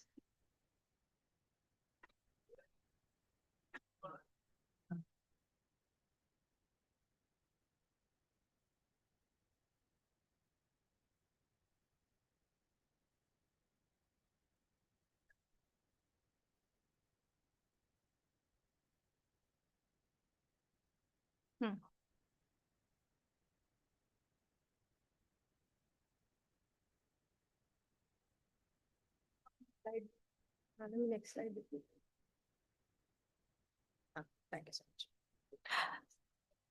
Thank you so much, Dr. Shagorika ma'am, for the kind introduction and giving me the opportunity to have a talk on the much important and crucial topic, which is the role of diet for the weight management. So if we take it into consideration, the geographical prevalence, which basically showed that the southern and the northern part of the country has showed a higher prevalence compared to the other group of the people, where the female has showed the higher obesity compared to the male, and as well as the gender wise, urban rural population has also shown a higher prevalence in the female group, where the urban population has having the higher prevalence. The reason is pretty obvious, that we do tend to utilize our Zomatos and the Swiggies. Now, as per the World Health Organization, the guidelines suggested that the BMI, which is more than body mass index, which is more than 25, is suggested to be as overweight, and obesity, which is more than 30 kg per meter square.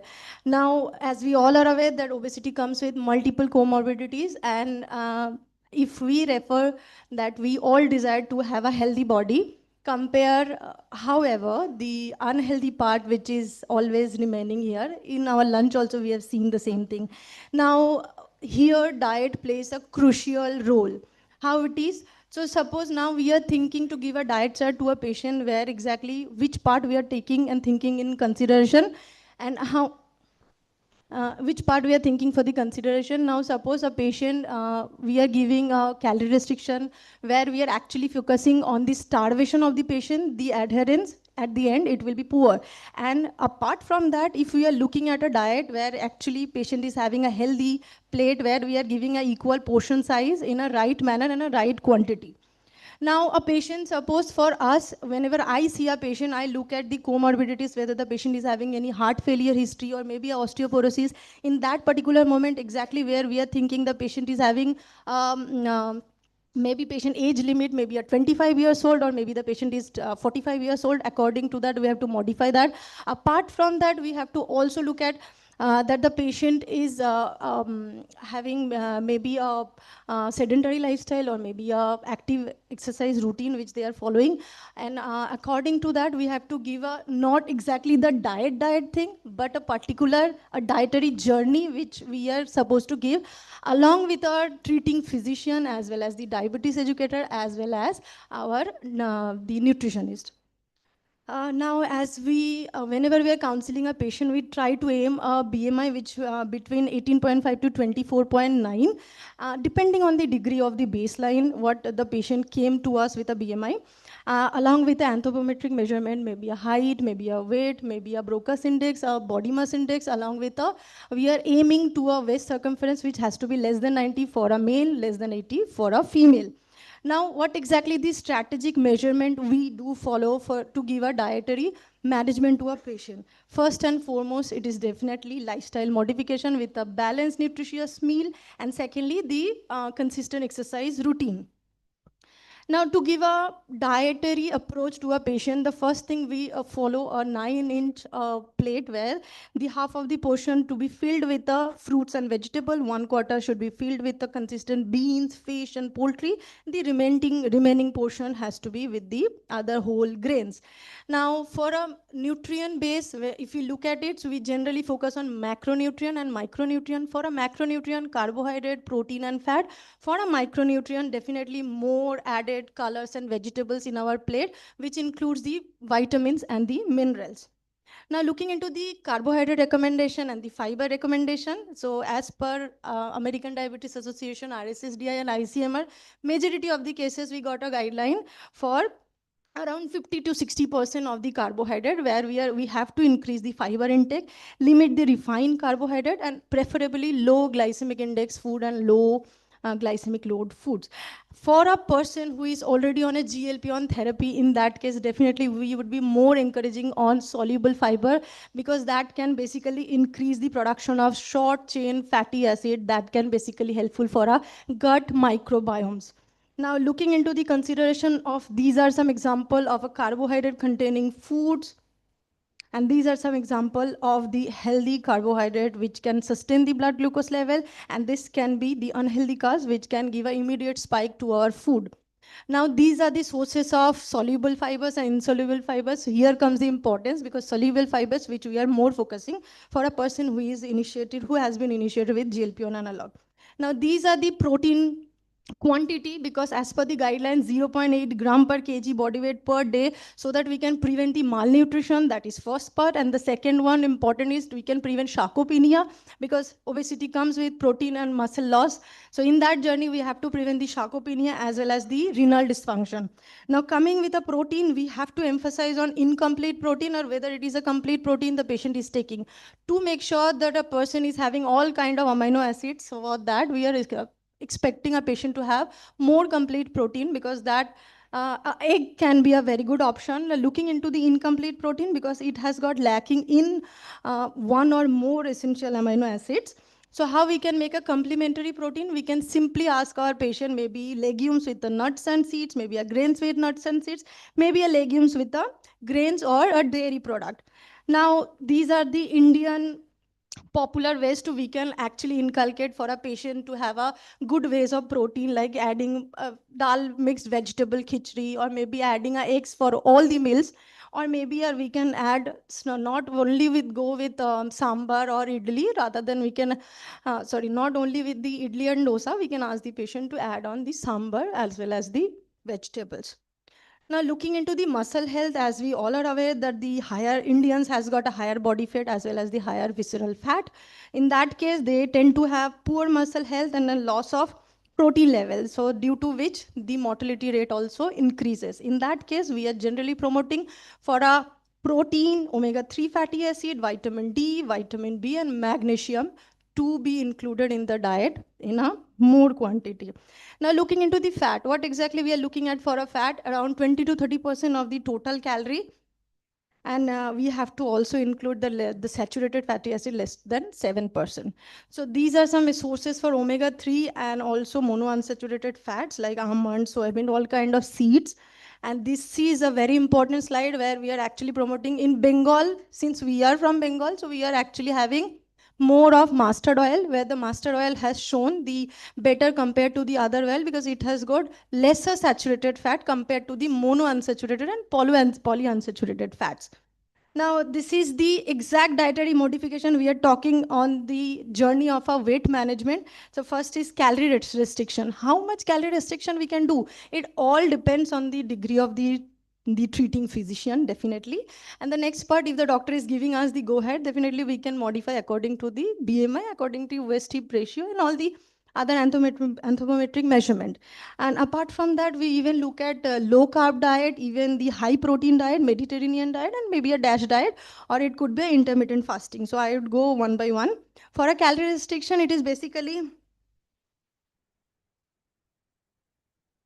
my slides are not here, I can't see. My slides are not visible here. Okay. Just check.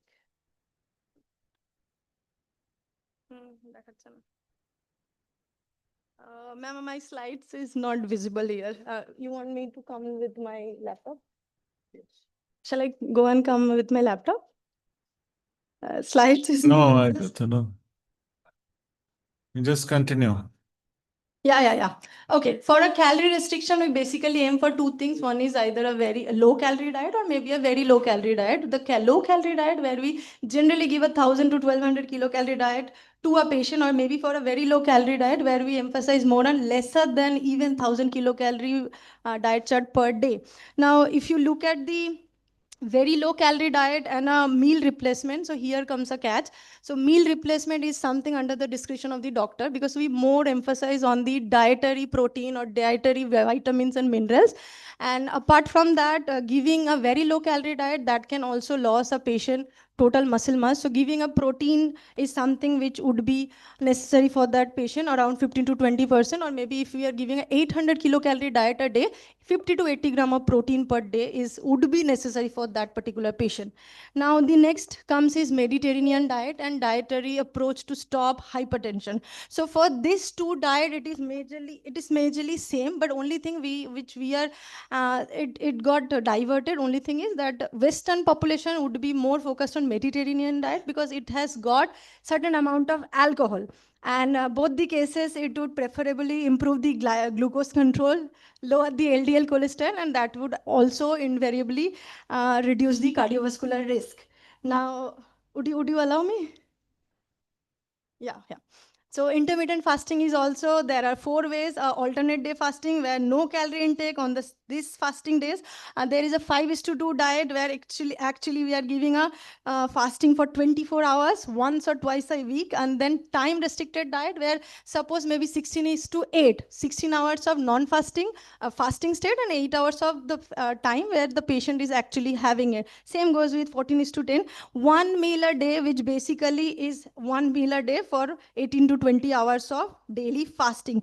Now, this is something is interesting, anti-inflammatory diet, because GLP-1 may associated with some inflammation to us. In that case, we are promoting more on anti-inflammatory content, which generally has got fiber, has got the cinnamon, the ginger, onion, garlic, turmeric, all the herbal teas, even the water intake has to be increased, and also exercise and yoga. Now, there are multiple diets in the industry right now. You can get to see everywhere that these are generally popular. We call it as popular diets like zero calorie diet. Even we call it as a 3-day diet. We call it as fat diet. So these are the diets which are available in the market. This also under the discretion of the treating physician, then only we would be emphasizing, otherwise not. So dehydration, that basically we are emphasizing more on hydration part to the patient, so that they can protect osmolality. That is first thing, and secondly they can form the less concentrated urine, as well as the free water excretion could be done. Now, behavioral aspect is something which we are also focusing, because diabetes or maybe obesity patient might be having a Last behavioral wind up. challenges. And obesity comes along with for the child also, it is nowadays a triggering point, because childs are nowadays having high salt, high fat, high sugary content foods, because packaged foods are easily available everywhere. Last not least, there are common obesity myths which the doctors has already taken it up. Only thing is that obesity does not only caused by overreacting, but overeating, the reason behind is it influenced by the genetics, it influenced by the hormones and the lifestyle, as well as the environmental factors are also included. So these are some logos which we generally Yes, need to see while we'll end the we are talk. giving foods or preferences to the patient. Last, these are some reading levels which also we would be emphasizing on to the patient. Last not least, the Indian government is right now promoting Eat Right India. So this is the last and foremost, and where the government is also suggesting reduction of salt, sugar, and the oil consumption. So this, and we would also like to echo that aaj se thoda kam. Thank you so much. Thank you. I'd like to request Mr. Shomendu Ghosh. Mrs. Paushali Dash, psychologist, who will be talking on how does the mind work in shaping the body. I'd ask her to restrict her talk into the limited time, not to exceed.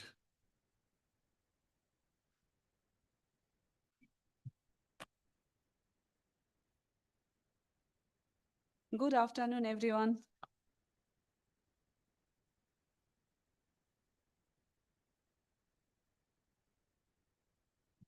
Paushali Das is a clinical psychologist associated with many psychiatric organizations in Kolkata, and she does some freelancing work as well. Welcome for session.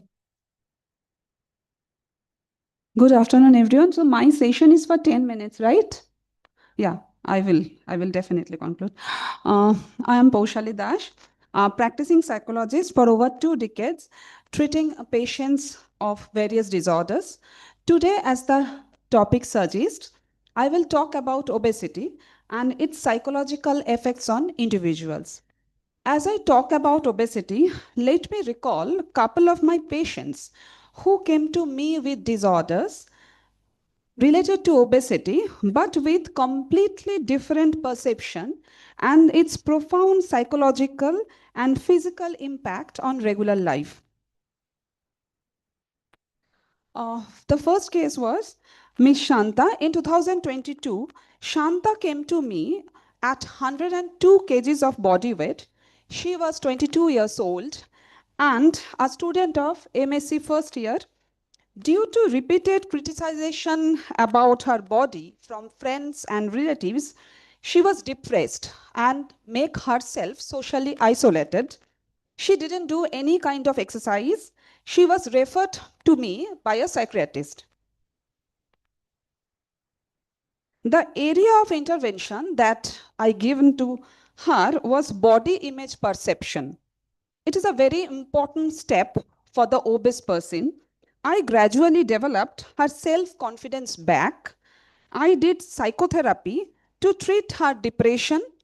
She was later motivated for regular exercises and healthy diet. She was also getting pharmacological intervention. As a result, after intervention, she is 80 kgs and much more confident woman, and started mixing up with the people, and she didn't restrict her with the isolated place. The second case, as you see, he is Mr. Vivek, aged 45 years. He is an engineer doing business. During his first visit, he was 110 kgs. He was divorced, living alone, and his only child studied in another city. He had mixed anxiety and depression. He lost interest in work, was feeling lonely, though he was a sports person at a time, but he has stopped doing all kinds of exercises from last few years. I did psychotherapy and acceptance and commitment therapy with him and the pleasure therapy with him. Acceptance and commitment therapy, it is a mindfulness-based therapy, mindfulness-based psychotherapy. Every psychological intervention main aim is of changing the thoughts, changing the thought process. In this case, his body image perception was good, but due to his depression and anxiety and loneliness, he has been binge eating and gaining weight. After intervention, after 2 years, he reduced his weight by 20 kgs. There you can see the 3 domains of the mind. The 3 domains of our mind is cognition, affection, and conation. Cognition is our knowledge and rational thoughts. It relates to knowledge, understanding, reasoning, memory, and problem solving. The second is affection. Affection means feeling. It includes attitude, values, interests, and feelings such as love, fear, happiness, anxiety, anger, etc.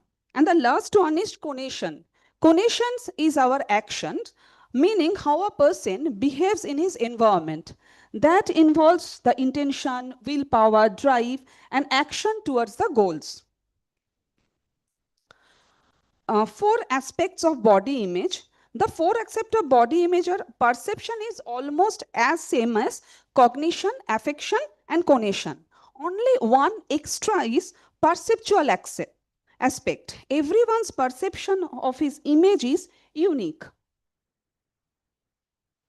In reshaping of body image, the most important area is cognition. As I told before also, cognition is very important step. In the 2 cases, as I have mentioned, that we must intervene in this area to modify the perception and affection. The ultimate outcome is the change to person's behavior by his thought. Normal coping mechanism. One of the important coping mechanism here is the theory of pleasure, how we can alter the pleasure. Here, both of them had anxiety, depression, low self-confidence, and they were distressed. And they were getting pleasure from unhealthy eating. The intervention was creating changing of thoughts regarding pleasure. When they used to get pleasure, those areas were reinserted in their thought process, and they started eating healthy. When a patient come to me, what I do? First, I do the reducing body weight. What are the reasons and how can I motivate that person? Then I set the realistic expectation. As I see the patient, some patients come and they asked me to help them reduce 50 kgs of weight in 3 months. This is not at all a realistic goal. The doctors and the dietitian and the exercise therapist can say this is absolutely an unrealistic goal. So first, set the realistic goal is very, very important. Then the weight and diet history, how does he or she eat? What are the timing of eating? This is very important. Her genetic factor, her family, who are the obese in the family are also very important. Current eating behaviors and patterns are important. Understanding their lifestyle changing is also very important. Social support system. Here, social support system means relatives and friends plays a major role in a obese person. If they help, if they encourage, we can see that an obese person reduce his or her weight easily, or it motivates the person to go for the exercise and the walk. And the psychiatric and substance abuse history is also very important, because we know that alcoholism and the other substance abuse also helps to gain weight. What are the key psychotherapeutic approaches for obesity? That cognitive behavioral therapy, interpersonal psychotherapy, and acceptance and commitment therapy. As I told, I used it in case of Mr. Vivek. Motivational interviewing, psychodynamic psychotherapy, behavior modification. Behavior modification, I can tell that Shanta did not look into the mirror as she had developed with issue with her image. My intervention in behavior modification helped her to accept her body image in a positive way. And emotional regulation is also very important. How can we regulate our drive to eat unhealthy food? How our emotional regulation for do the exercise regularly, go for the walk. The emotional regulations are also very important. And skill building and holistic approach to achieve effective result, personalized combination of more than one treatment approaches must be delivered by a trained care team of endocrinologists, psychiatrists, dietitian, exercise therapist, and definitely the psychologist. Lifestyle intervention in inclusive of pharmacological ways and other treatment approaches encourage my patients to lose weight, and they are in reducing depression, anxiety, stigma, and the judgment surrounding obesity. Now, anti-obesity drugs are also available, the doctors are saying, and they are helping to reshape the body. If we can change the thought and perception, reshape mind to stay healthy and confident. Thank you.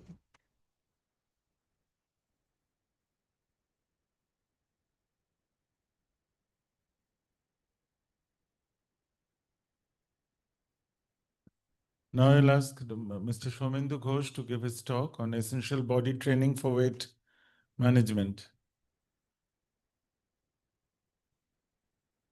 Request him to stick to time because we're running a bit late.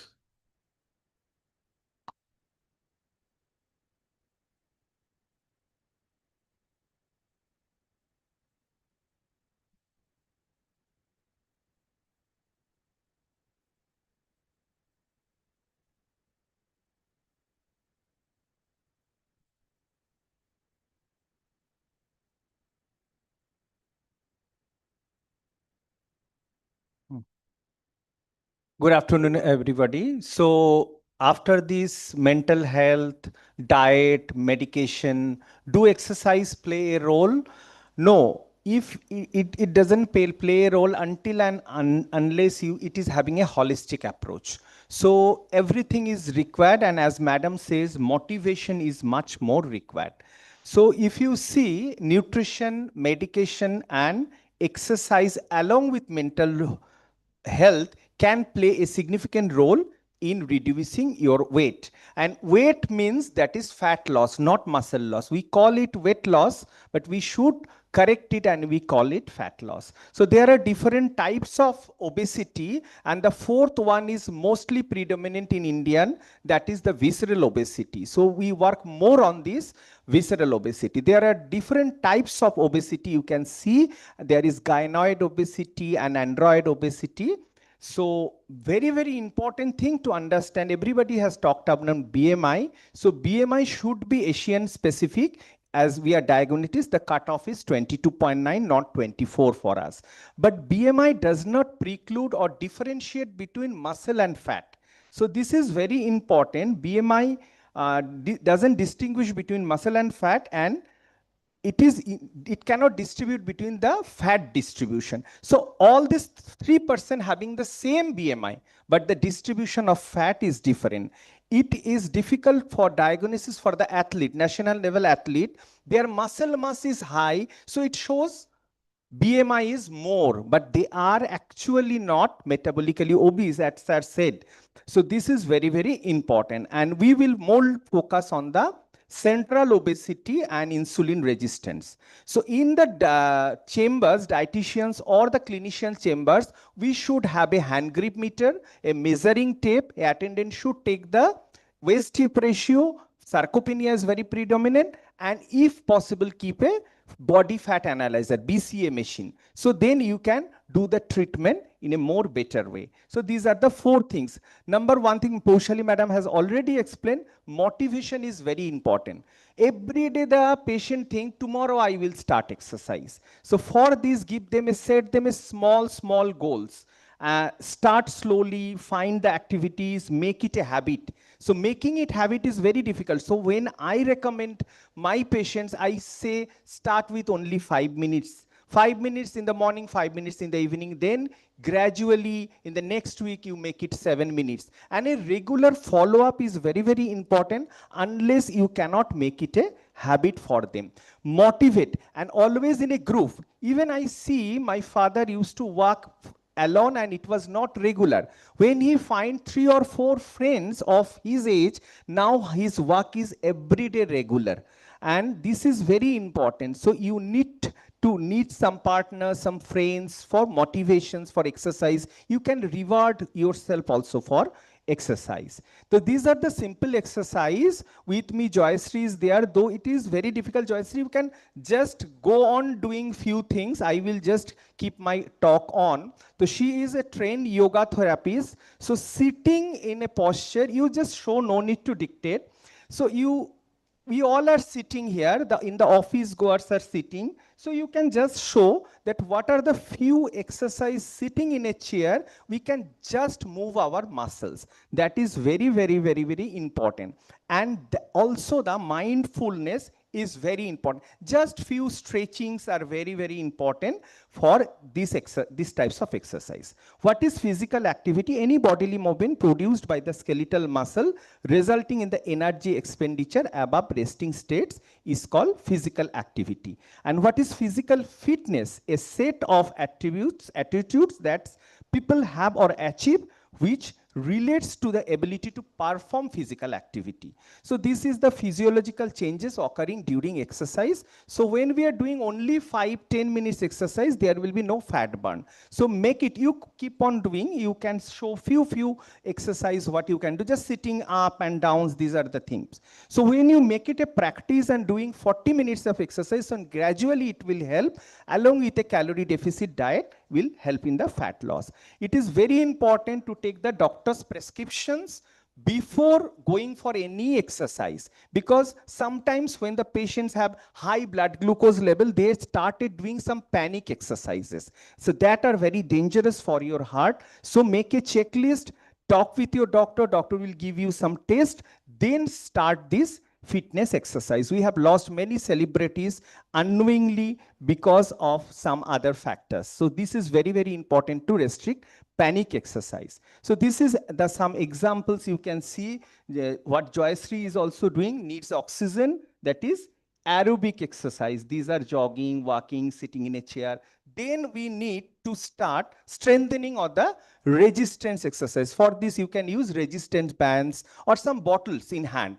Just 1 liter bottle, and you can doing this exercise with these things. Then very important is flexibility exercise. Again, she is doing some flexibility postures because obese patients have some flexibility issues. Standing in a position, you are rotating your hips, and this way you can do some flexibility movements. So what is safe? It is strengthening aerobic flexibility and endurance. So 5 to 10 minutes warm up is very, very important, along with 5 to 10 minutes cooling down. So if you are doing 5 minutes warm up, 5 minutes cooling down, so you in between you can start with 5-minute exercise, then gradually increase it to 30 minutes in a course of time, not in a day. Again, there will be muscle pain and the patient will discontinue doing these exercises. So these are the benefits of aerobic exercise. This form of training is highly effective in burning calories and also reducing the body fat percentage. And these are the sustainable exercise where you can preserve your muscle. There will be muscle loss first. In spite of fat loss, there will be muscle loss. So these are also very, very important. Stretching, these are the endurances exercise. So these are the 4 forms. Apart from these 4 forms, you have to start with the low intensity exercise to gradually high intensity under a trainer.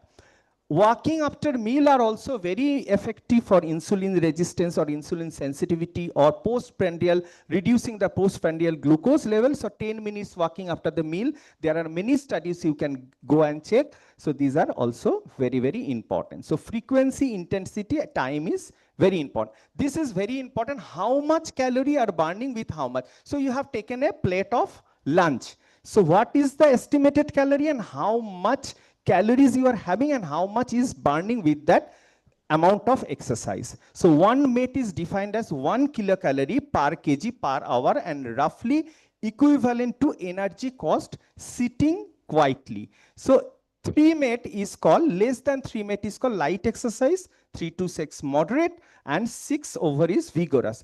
These are the examples of light exercise. These are the examples of moderate exercise, 3 to 6, and these are the vigorous exercise. So if you see, this person is having 68.2 kg, doing brisk walking 6 km per hour, 150 in a week, 150 minutes in a week. That means this person is burning only 900 calories in a week. In this intensity, if he is working. So at least 1000 calorie we need to burn in a week, and 2000 calorie for the weight loss, it should be the goal. So these are the guidelines. These are the intensity of exercise and how much calorie. So for light exercise, 1.5 ঘন্টা exercise করে মাত্র 120 calorie burn করলাম, মানে একটা রসগোল্লা, একটা গোলাপ জামুনও burn করতে পারলাম না। গোলাপ jamun is more than 200 calorie or a samosa is more than 200 calorie. So now these things also need to be educated for our patients, যে বার্ন করাটা difficult, নিয়ে নেওয়াটা easy. So next time you have to, just Ananya has said about the fiber. Fiberটা আগে নেব, meal sequencing, then the protein, then carbs, then you card or everything. So আমরা যদি একটা burger নিই, তার জন্য আমাকে 100 মিনিটস ওয়াক করতে হবে, বা 1/4 অফ লার্জ পিজা নিলে 1.5 ঘন্টা দৌড়তে হবে. Then you can have 1/4 of pizza, but we never control. That is, sir has said about hedonic eating. আমরা খিদের জন্য খাই না, আমরা চোখের খিদেতে খাই. So that is very, very important. These are the warm up and cooling down already I have said. Jayashree, you can see these are the breathing exercise, very, very, very, very important exercise. These are my last slide. So boosting metabolism, reducing stress, enhance your digestion. Gut is very important. If your gut is okay, then you can easily reduce your exercise. Promote mindfulness, and also the abdominal muscle toning are there. These are only the pictures you can see. I have ended my presentations. So these are just sitting. Just you can show the neck exercise. Just sitting, you can press this side and doing the neck exercise. So it will relax your muscles. These are some hand exercises.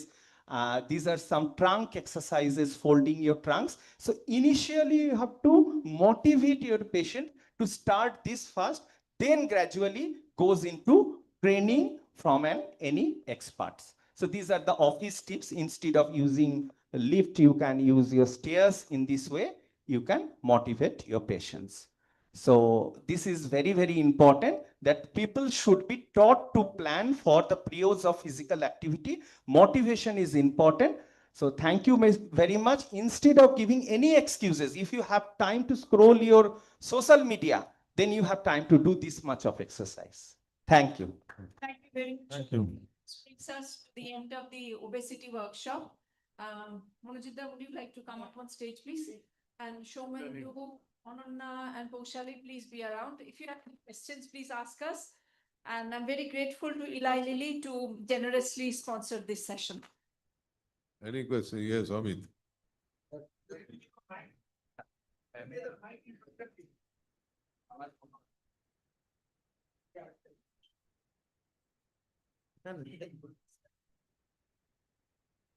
Excellent presentation, sir. So I have a question, a concern rather, for those who are practicing for a decade or more, obese patients. This principle of addressing hedonic principle has been there earlier also. There were drugs like rimonabant, sibutramine. We had used this drug with the launch of this drug. We were quite excited, seeing good results. 6 months, 1 year down the line, we started to see that there were serious side effects leading to bans of this drug as well. Now we have got this drug which also works on kind of similar principle, maybe acting on cannabinoid receptors or something, acting on the appetite center, etc. And we have this drug for the first time which has got advantage of escalating on doses. Tailor-made approach, 2.5, 5, 7.5, up to 15. As we go up into this titration journey, do we keep certain alerts in mind so as to understand the initiation of such side effects? Because in my experience, I have a young lady who had extreme loss of appetite, and then she was complaining of loss of early depressive signs. So this was my main concern, and you can elaborate on this part. It's a quite interesting topic that you have raised. One of the important aspect of human living is fulfilling the appetite and to enjoy the food. So it is true, since ancient times till today, we do dwell into such scenarios, but to the best of our knowledge, endocannabinoid receptors are not targeted by these sort of drugs, which are GLP agonists and GIP agonists put together in Mounjaro. And the other one, tirzepatide, as I have launched in the name of Mounjaro. And the other one is, of course, semaglutide. And that's also in 2.4 milligram, has not been found to be associated with this sort of suicidal tendencies or gross depressive mood disorders. But there are studies which have shown a few depression events in all the trials with SURMOUNT as well as STEP. What is more important for all of us to realize that this tirzepatide dosage increment from 2.4 to 5, then to 7, whatever might be, is to acclimatize and to make the patient tolerant to the medication. It's true that the efficacy doesn't start before 5 milligram at all. 2.5 milligram 4 times for the first month is absolutely not at all having any therapeutic benefits. They are only to acclimatize. Then after 5 milligram, there is marginal effects. And after 5 milligram of 1 month and then escalating to, these are all made particularly important for the people to tolerate the agent. Nothing more than that. What is important that the effective therapeutic dosage of tirzepatide is 10 milligram and 15 milligram probably.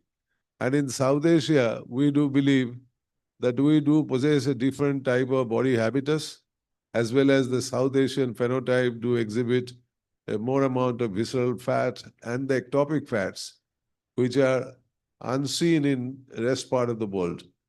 What to make us a special category of obese individuals is we do have obesity right from our birth weight. If you take into consideration of the body fat percentage, we do have a much greater percentage of body fat as compared to a newborn in Manchester. As you can remember the YY paradox, the Dr. Wagnick from Pune and Dr. Yudkin from Manchester did have the same body habitus and the body BMI, but the person body fat was much higher as they have studied the newborns, and more than 2,000 newborns were studied simultaneously, and they were found to have a more than unacceptable body fat percentage in the newborn. So all these, as we have pointed out, the genetics, the environment, the ethnicity, the food habit, the refraining themselves from physical activity are all taken together. And only hedonic hunger is not everything. It's a very, very complex disorder. More and more things are being unveiled. The gut has got a tremendous role to contribute. Gut microbiota has been found to be associated with obesity overall. So your point is very well taken, and we must be on the lookout to identify any side effects associated with them. Thank you, sir, for your excellent comments. Just to add, be mindful, they work on the pancreas.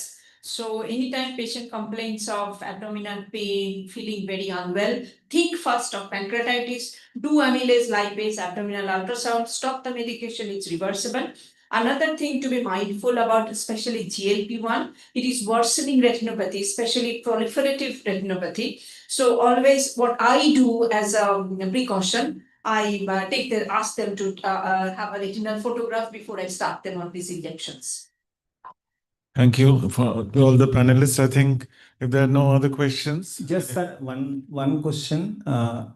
One question as well as one thing I have to say that this is a holistic way, as ma'am said, that to manage with diet, exercise, but psychology is often very ignored. So dieter ক্ষেত্রেও যেটা হয়েছে, some patient is 17 years old, একজন ছেলে আমার কাছে এলো 9 month পরে, I cannot মানে আইডেন্টিফাই, ওকে চিনতে পারিনি বিকজ 23 কেজি ওয়েট কমিয়ে এসেছিল। তো then I said I will give you some treat, or তুমি চিট ডায়েট করতে পারো। তো বলে I am already doing cheat diet because আমি তো বিরিয়ানি খাচ্ছি।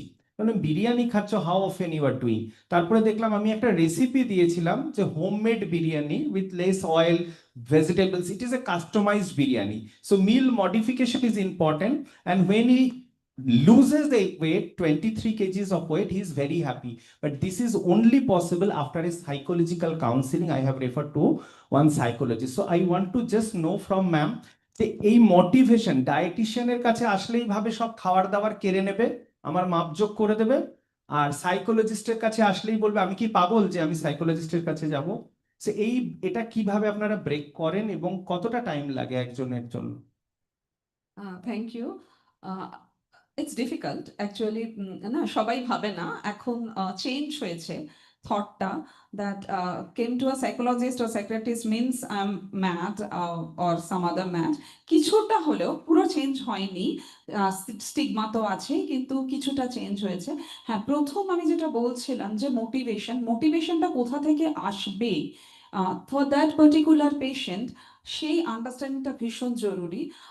আর যেটা জরুরি, ওর থটটা বোঝা, which thought is indulging him to have the unhealthy diet, and what stops him for not doing exercise, the work যেমন আপনি বললেন।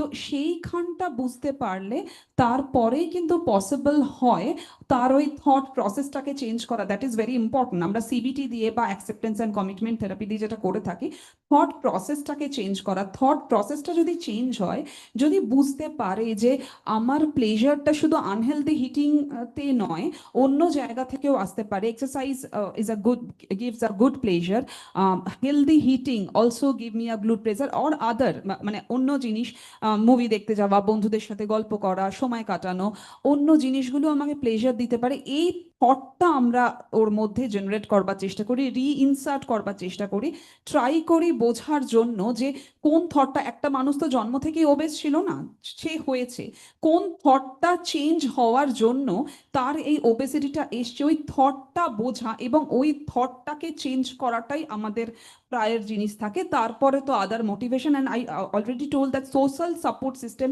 Is very very important. যেখানে দেখা গেছে যে, আমি যেরকম শান্তার ক্ষেত্রে বলছিলাম যে ও যখন কলেজে যেত, ইউনিভার্সিটিতে যখন যেত, her peers are making joke of her, না তুই আমাদের সাথে যাস না, তুই এখানে কোথায় বসবি, পাবলিক ভেহিকেলে উঠলে ও তুই তো বসতে পারবি না, ওর জন্য এতটা স্পেস লাগবে, সব সময় রিলেটিভসরা এসে ক্রিটিসাইজ করতো, তুই এত মোটা, তুই কিছু কেন করছিস না, শুধু বসে খাস, তুই আর রোগা হবি না। This are all the negative comments make her more depressed and make her to push her to have the unhealthy eating, that is binge eating. তো এইখানটাই সোশ্যাল সাপোর্ট সিস্টেম আর অলসো ভেরি ইম্পর্টেন্ট। যদি social support system ভালো হয়, বাড়ির লোকে যদি বুঝতে পারে, যদি গুড পিয়ার্স হয়, তাহলে আমার মনে হয়, এবং definitely that understanding the thought যে কোথা থেকে ওর এই আনহেলদি ইটিংটা আসছে, two eliminate the depression, pharmacological intervention is very important here. তো ওই depression anxiety regarding food eating, ওটা সরাতে পারলে আমার মনে হয় যে কাজটা অনেক বেশি ইজি হয়। এবং এটা definitely it's not only the psychologist process, definitely the endocrinologist, psychiatrist, health expert, dietician, সবার একসাথে, সবাই মিলে একসাথে কাজ করলে তবেই কিন্তু ওবেসিটি যাবে, তবেই হেলদি ইন্ডিয়া তৈরি হবে। Thank you. Yes, faculty, just one question. You've said and talked about so many things. We have not discussed about the formation of the gallstones and the co-prescription with ursodeoxycholic acid. What is your say in this regard? You do get those. We have to be aware if your patient has gallstones, even if we initiate, you have to make sure you're following it up, what is happening. New onset or new gallstones can also occur. See, we are looking at it, as we mentioned, positive, right?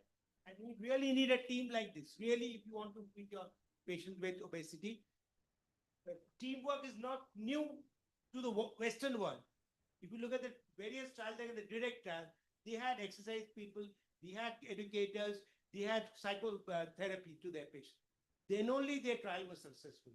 In a real world scenario, unless you do this, you will not transfer that RCT report into the.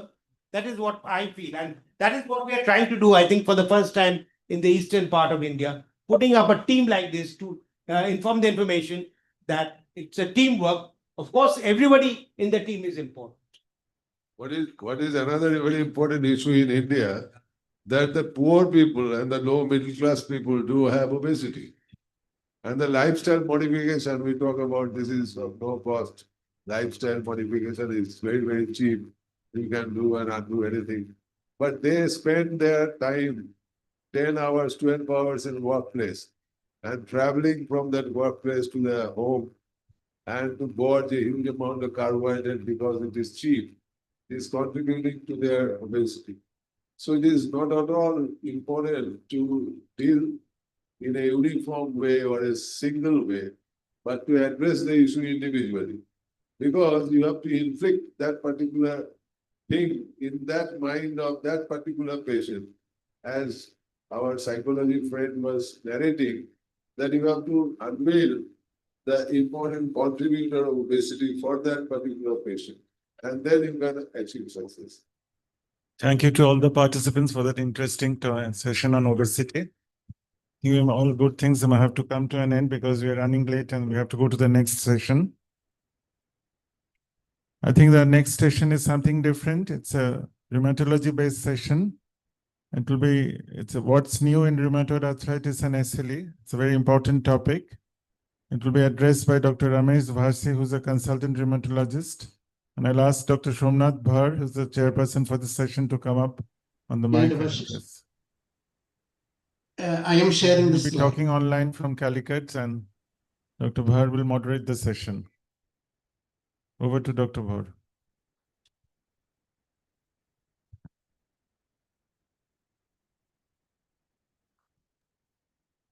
Hello. Hello. Good afternoon. So this is something different. After a long time, we had a discussion on obesity, on diabetes in length. Now it's time for rheumatology. And the topic is what is new in SLE and rheumatoid arthritis. Now I would ask Dr. Ramesh Bharsi to come to the dais to deliver it. Oh, sorry, this lecture will be online. So, and he is head of the Department of Rheumatology, Calicut, Director of Medical Education Academics, Astor, memes. So welcome Dr. Basi to deliver his lecture. Good afternoon, everybody. And it's an absolute privilege to be part of this Aci-Con 2025. I'm extremely grateful to the organizers, especially Dr. Mugopathyaya, for this opportunity. Without much ado, let me introduce today's topic. This is not audible, I think. Devashish, please do something. Devashish.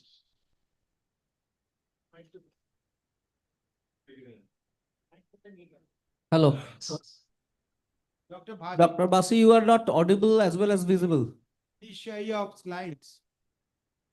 I'm sharing. Okay. আমাদের slide আসছে না তো। Can you? Slide is not coming. What about now? Yeah, there you are. There you are. We can Yes. see you and hear you. Yes. But your slides are not Can you visible hear as me? yet. Yes, Can you yes, hear? sir.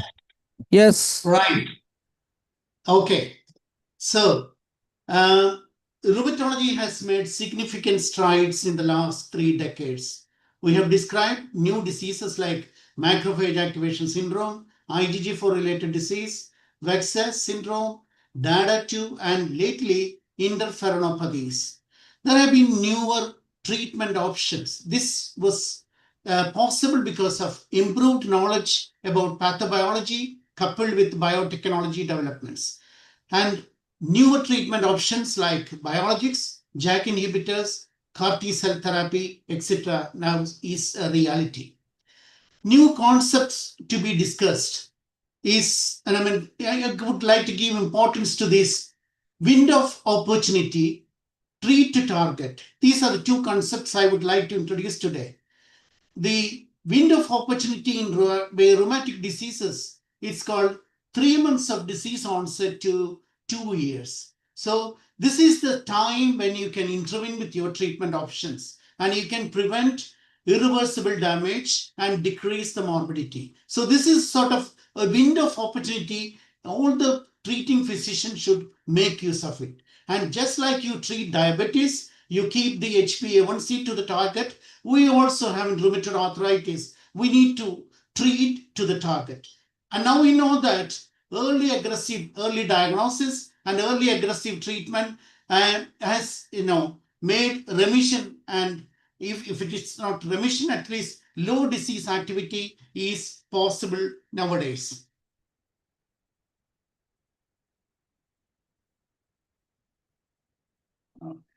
Can you move the slide from there, please? Can you move my slide? Sorry. Next. No. Okay. First turning point in the history of treatment of rheumatoid arthritis was Philip Henn's discovery of cortisone in 1949. He won the Nobel Prize in 1950. At that time, it was thought to be a wonder drug, a miracle drug, and everybody thought that autoimmune rheumatic disease could be cured with this new wonder drug. But later, we found that it proved actually the bedridden patient started walking. But then we came to know that it provided only symptomatic relief, but no effect on progression of disease. Now, we have the hydroxychloroquine from 1950 onwards, sulfasalazine from 1960, gold and D-penicillamine were discarded because of unacceptable toxicities. We have been using methotrexate from 1988. It still remains as an anchor drug even today. Introduction of biologics by late 90s actually revolutionized the treatment of autoimmune diseases. This was followed by more targeted DMARDs like JAK inhibitors like tafasitamab and baricitinib. Future look good with new options coming in. Now, we are now talking about remission. This is how the treatment was evolved over the years. Initially, we were more interested in symptom relief. Then came the disease modification with combination DMARDs with biologics. Now, from 2010 onwards, you are targeting remission. So this is something new concept. Now, this is an important slide.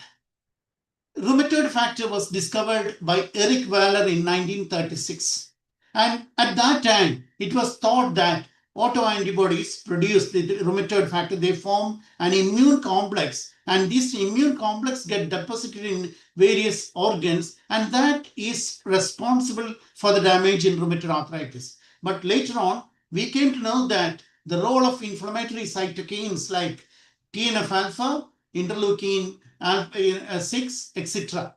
So if you can inhibit these inflammatory cytokines, you can actually stop the inflammatory process. That was the idea of introducing TNF inhibitors like etanercept, adalimumab, infliximab, etc. So, and the role of innate immunity and the humoral immunity. It was the dendritic cell was discovered by Dr. Ralph M. Steinman, who won the Nobel Prize posthumously in 2011. And dendritic cell actually causes an activation of innate immunity. And you can see that there is no intracellular, there is a sort of combination of both innate immunity, triggering the adaptive immunity, propagating the inflammatory process. The intracellular downstream cytokine pathway, the JAK-STAT pathway, was identified later, and powerful inhibitors like baricitinib provided another treatment option. So this is an important pathway. Now we have the co-stimulation blockade like abatacept, B-cell depleting agents like rituximab, TNF inhibitors like infliximab, adalimumab, etc., and interleukin 6 inhibitors like tocilizumab. So the treatment options are many these days. Now, the next slide. Why should someone develop rheumatoid arthritis? The genetic predisposition, environmental risk factors, especially smoking and gut dysbiosis. So if you are genetically predisposed, like for example, if you have first degree relative with rheumatoid arthritis, and then the environmental risk factors like smoking and gut dysbiosis, the second hit, like a viral infection, or it can be a COVID, it can be a chikungunya infection, that can actually trigger the autoimmunity. Now, the pathobiology is not the same for all patients. Personalized mechanism, like in some patients, T cell may be a predominant role. In other patients, the inflammatory cytokines may be different. The B cells may have a predominant role. So nowadays, we are talking about personalized mechanism. So we are yet to discover that a single wonder drug which will cure rheumatoid arthritis. So this is the window of opportunity I'm talking about. The preventing early RA from getting established RA. So this is where you need to act. Early diagnosis and early intervention can do that. Now, the more interest is on RA prevention trial. We know that we have positive anti-CCP bodies at least 2 to 3 years prior to the onset of symptoms. So this is called preclinical RA. Is it possible to prevent them developing RA? Yes, RA prevention trials are on. The various agents like hydroxychloroquine, rituximab, abatacept, methotrexate, atorvastatin have been tried, but unfortunately, none of these have been proven to be a wonderful drug. We are still waiting for that wonderful, the miracle drug. I told you that early diagnosis is absolutely essential. For this, we have the diagnostic criteria, but this is more of a research criteria. But at least if we know the joint involvement, serology, acute phase reactance, and duration, depending on this, there is a scoring system. And if they have more than 6 out of 10, it is definitely rheumatoid arthritis. Emphasis is on early diagnosis and early introduction of treatment. Of course, you need to rule out other important differential diagnoses like psoriatic arthritis, viral polyarthritis, EPPD, SLE, gout, etc. Right. Now, another important thing is we are all talking about joint pain, but remember that rheumatoid arthritis is a systemic disease. It's not confined to joints alone. So recognition and management of comorbidities is very, very important. We know that rheumatoid arthritis, it can affect organs like eyes, lung, heart, and also the uncontrolled disease activity can result in adverse cardiovascular morbidity with increased risk of MI, stroke, and vasculitis. It can also, associated with osteoporosis and depression. Now, I told you that we are treating to target, just like you get your diabetes under control with targeted HbA1c. We have something called DAS28, disease activity score, that is called depending on the number of tender joints, number of swollen joints out of 28 with ESR CRP and a patient global health assessment. This app can be easily downloaded in your mobile phone and very easy to determine this score. Our idea is to keep the DAS28 score less than 3.2, preferably 2.6. Now, until the desired treatment target is reached, drug therapy should be adjusted at least every 3 months so that you can use combination DMARDs, you can go on to the newer options, but the aim is to keep the target within as soon as possible. Now, we have various options available. We have the conventional synthetic DMARDs, targeted synthetic DMARDs, and biologic DMARDs. And of these, what we commonly use are the TNF blockers like adalimumab, etanercept, and B-cell depleting agent with a low-dose rituximab, and tofacitinib is being widely used these days. Now, JAK, this is sort of being considered as a wonderful drug these days, but unfortunately, JAK inhibitors are being widely misused. There is no proper, this has become a new steroid these days. There is a lot of prescription without even screening, no proper monitoring, and also short courses are being prescribed, especially by the orthopedic surgeons in Kerala when they're using tofacitinib for 5 days, 1 week like that, which is actually detrimental to the overall treatment.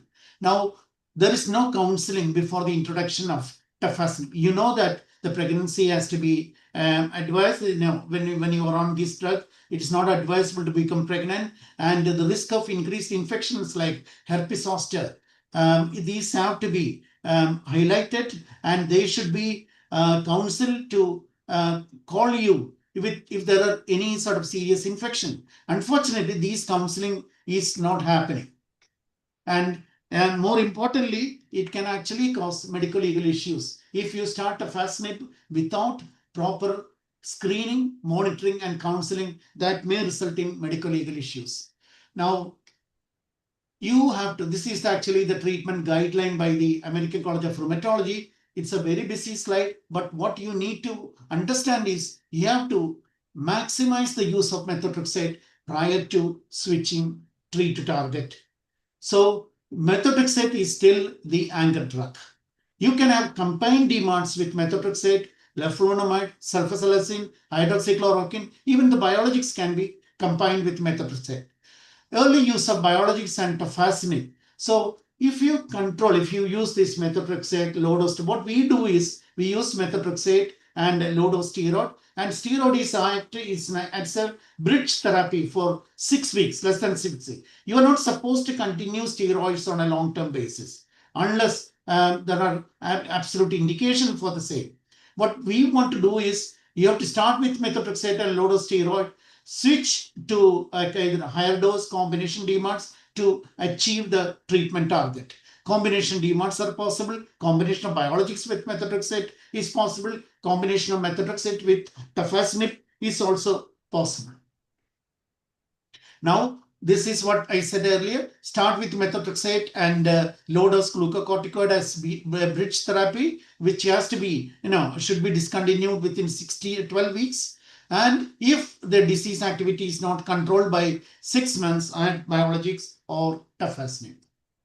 Now, US FDA, this is some screening test for tafasitamab.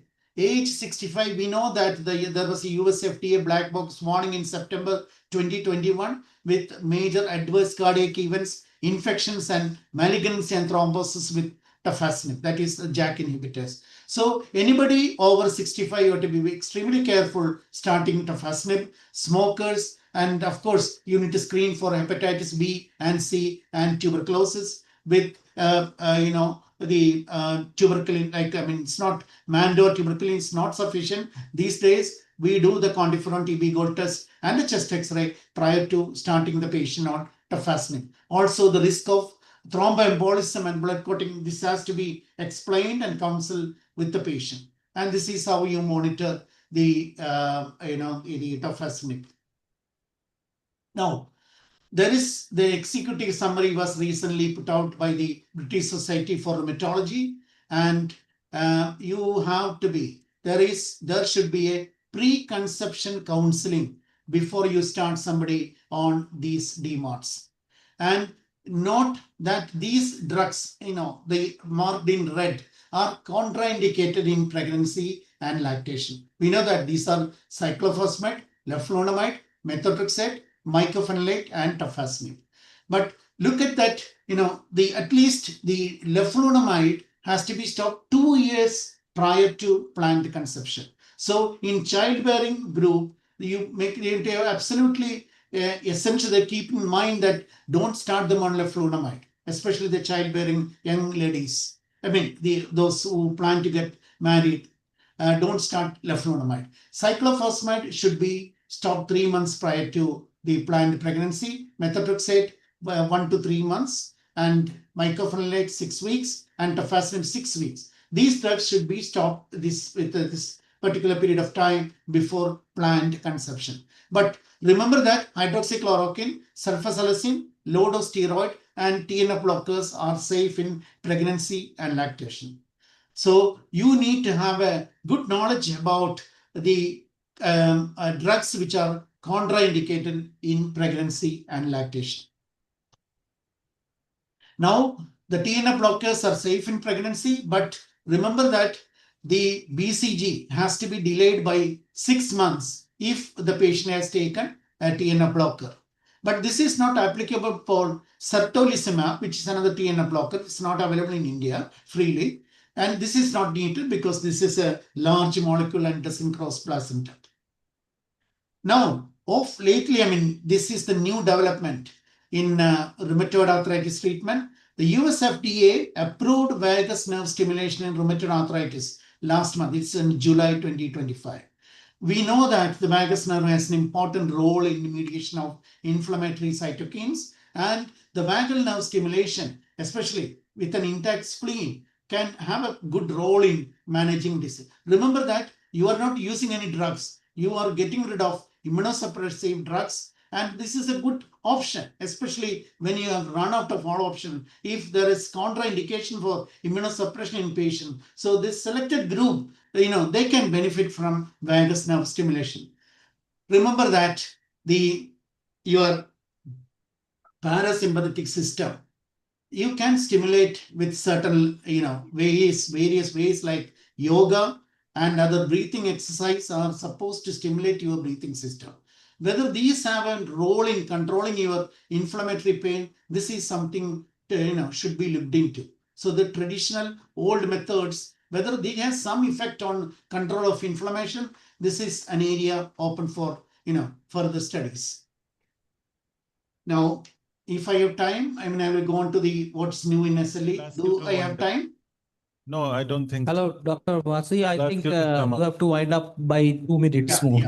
So this is another important aspect. One more thing, seronegative RA. Either all the tests negative, but you have rheumatoid arthritis. This population, you have to keep on reviewing your diagnosis, especially in elderly person. If you have this, look for underlying paraneoplastic manifestation. I think I will stop here. Thank you. Thank you, Dr. Vasi, for your wonderful presentation. Due to the shortage of time, we can allow only one question from the audience. If anyone is asking any question on recent advances, anyone from the audience? So, as there is no question, so let me ask one question to Dr. Vasi, myself, Dr. Somnath from Kolkata. So, yes.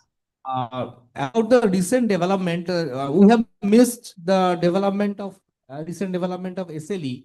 So, particularly in case of pregnancy in SLE, what kind of new drugs, are there any drugs which can be used in pregnancy in case of SLE? The most important thing in the management of SLE and pregnancy, the thing is your disease activity has to be under control. If the steroid usage less than 5 milligram is safe to continue, they can become pregnant. But you have to also to screen them for associated antiphospholipid syndrome. So otherwise they are more prone for placenta thrombosis and infanticide can happen. So what you need to know is, your disease activity has to be kept under control.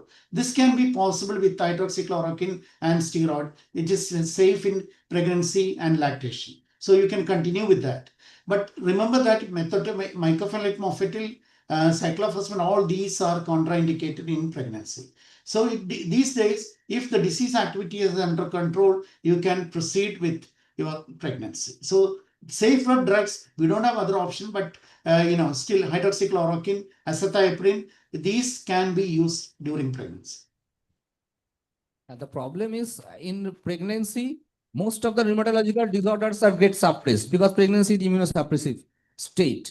Apart from SLE, that is actually actually, rheumatoid arthritis tend to improve during pregnancy, and you have a flare up invariably within 6 weeks, 6 months of postpartum. But in SLE, actually, it doesn't have any other change. It continues to have same disease activity. Either it can improve or it can get worse. But definitely, if there is severe lupus nephritis, that may get worse during pregnancy. And also, we have to find anti-Rho antibody, which will cross the placenta. The ANA profile, if it shows the more risk of developing neonatal lupus and also the congenital complete heart block with those antibodies. Because that crosses the placenta, it affects the conducting system of the infant, and that can result in congenital complete heart block. Thank you.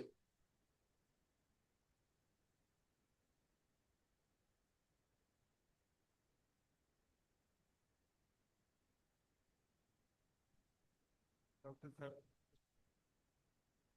for generic drugs, weight drugs, Sagarika Mukherjee, a very eminent speaker of endocrinology, is going to tell this topic, legally correct weight prescription. Over to Dr. Mukherjee.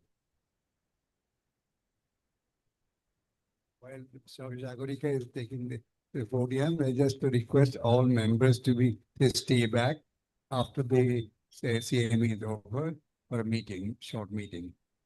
Thank you.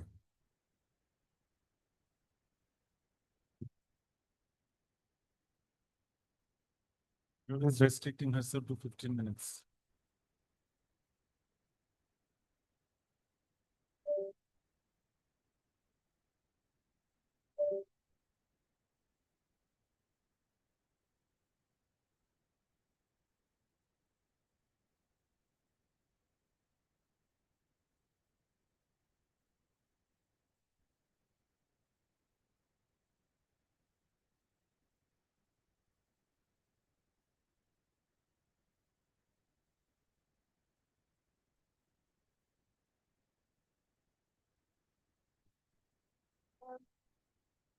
Thank you again, especially to the person.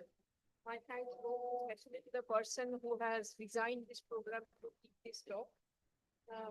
When lockdown happened, we were staying at home, and I thought of utilizing the time, and I enrolled myself at NLS Bangalore, National School of Law in Bangalore, and I did a diploma in medical law and ethics.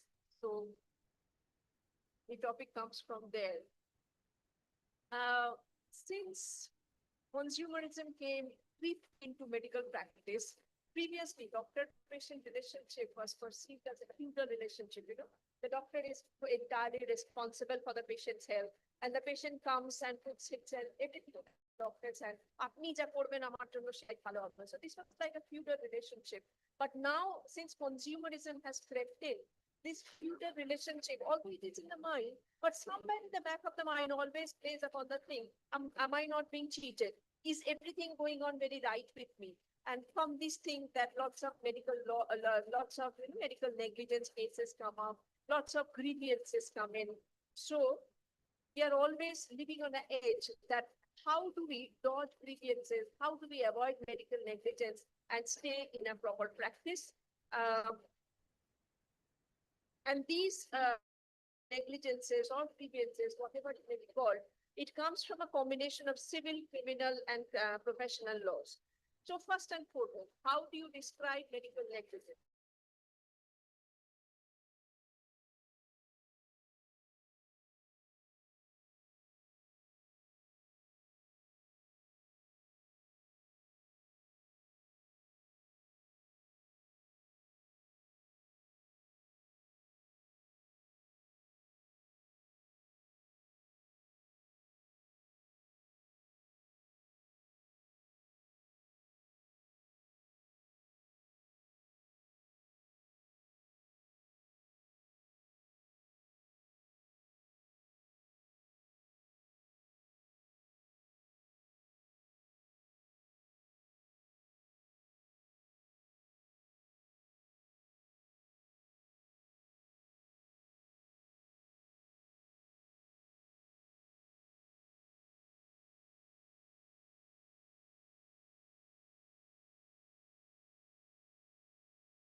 Okay. So during those days for electroconvulsive therapy, you can anesthetize the patient or you may not anesthetize the patient. So there was it was not a set guideline. You can or you may not anesthetize the patient. You were not wrong either.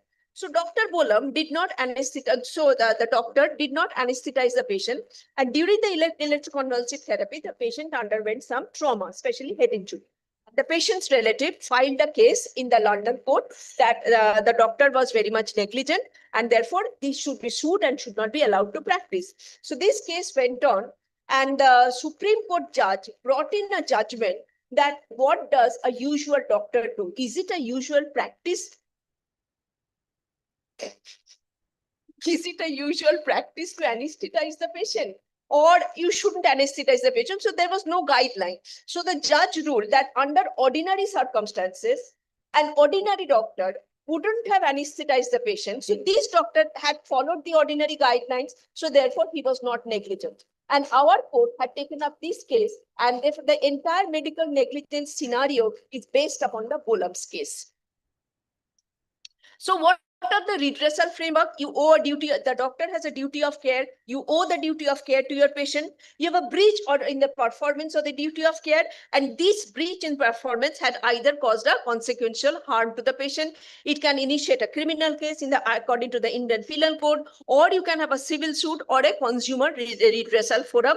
The Consumer Redressal Forum or the Consumer Protection Act that came in around 1956. Again, there was another landmark judgment, Indian Medical Association versus VP Shanta, which came in 1995. And after this case was judged, then the courts became very much aware that this doctor-patient relationship is something like a consumer and the consumer or the customer relationship, and it came under the purview of the Consumer Protection Act. So what does this say?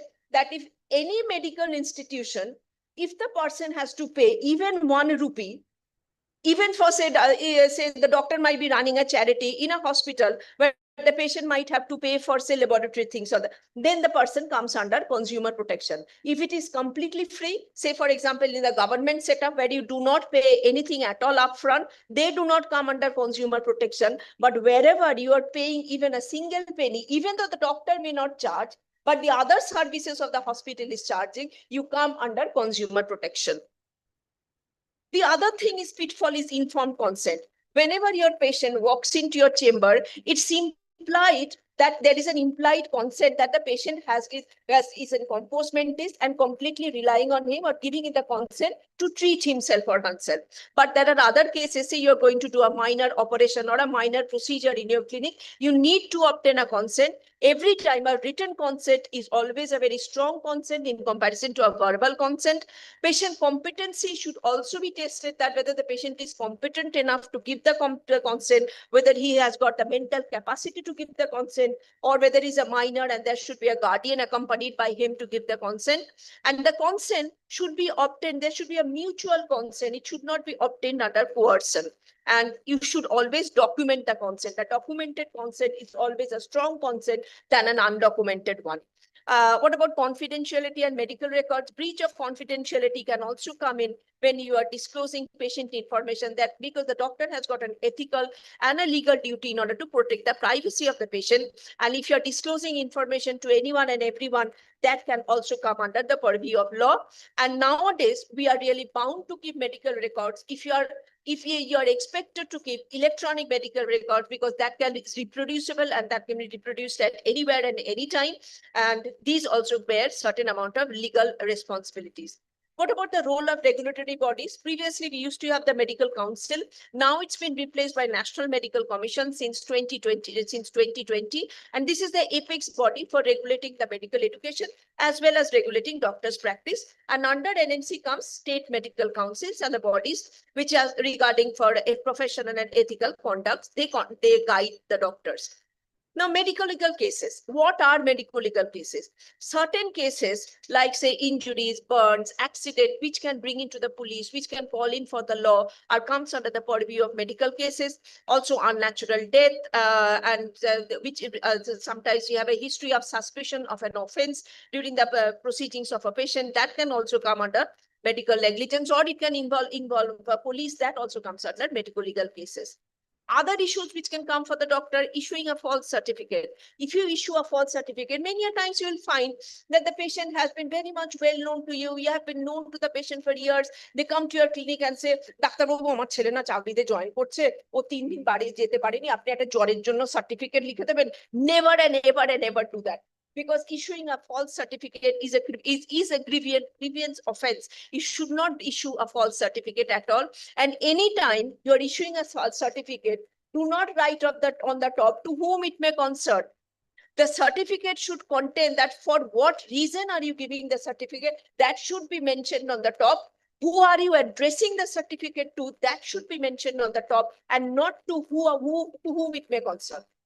These type of vague terms should not be used. What about refusal to treat?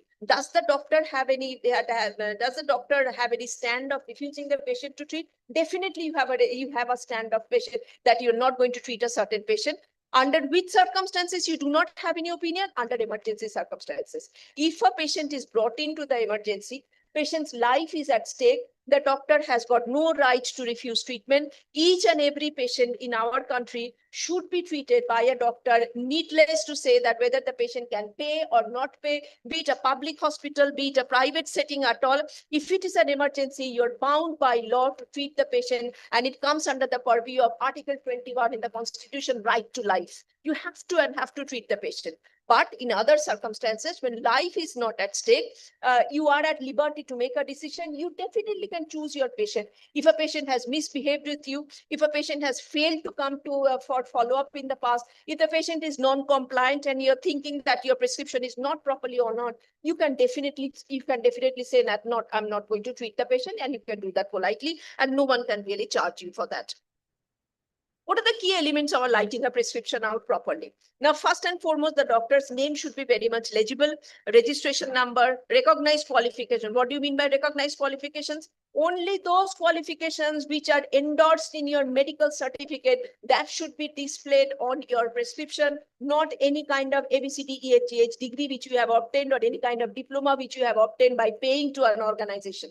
Any kind of degree which is just endorsed on your medical registration certificate should be on your displayed on your prescription, a contact address, and definitely date your prescription very legibly. Patient details, details of the name of the patient, age and sex of the patient, address of the patient, and preferably an unique identifying number from where you can recall the records of the patient. What about the core body of the prescription? The handwriting, if you're writing it in hand, write down in capital letters, and the handwriting must be legible, because there have been cases for illegible handwritings. He tried to use generic name of the drugs, and so that the patient is not buying any expensive other branded drugs.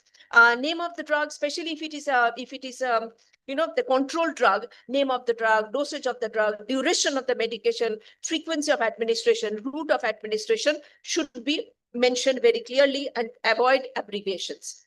What about instruction to the patient and pharmacist, like how the medication should be used before food, after food? Do not use abbreviations for this, because AD and BD patient may not understand, but write in full so that the patients understand. If it is a special instruction, say for insulin, has to be kept in the fridge, what sort of temperature to be used, that should also be mentioned. If there are certain known or common side effects, say for example, you're giving medications for neuropathy. Neuropathy medication can cause, say, dizziness and sometimes drowsiness. Do mention that in your prescription as well. Signature of the doctor, date of the signature, review date and follow-up date must be approved. What is the legal importance of having a prescription? Now, your prescription is proof of care that you have shown to the patient. It's just not a paper, and not just a paper which contains the name of medication, but it is a legal document which can be furnished in a court of law. Because sometimes, when you issue false prescription, say the patient was somewhere else and you issued the prescription that the patient was sick and he had fever, he had given paracetamol, etc., and then he might run into trouble, and that prescription can be produced in a court of law and you do not have a leg to stand. Avoid errors like illegible or incomplete prescription can lead to dispensing errors. Therefore, you have to avoid this.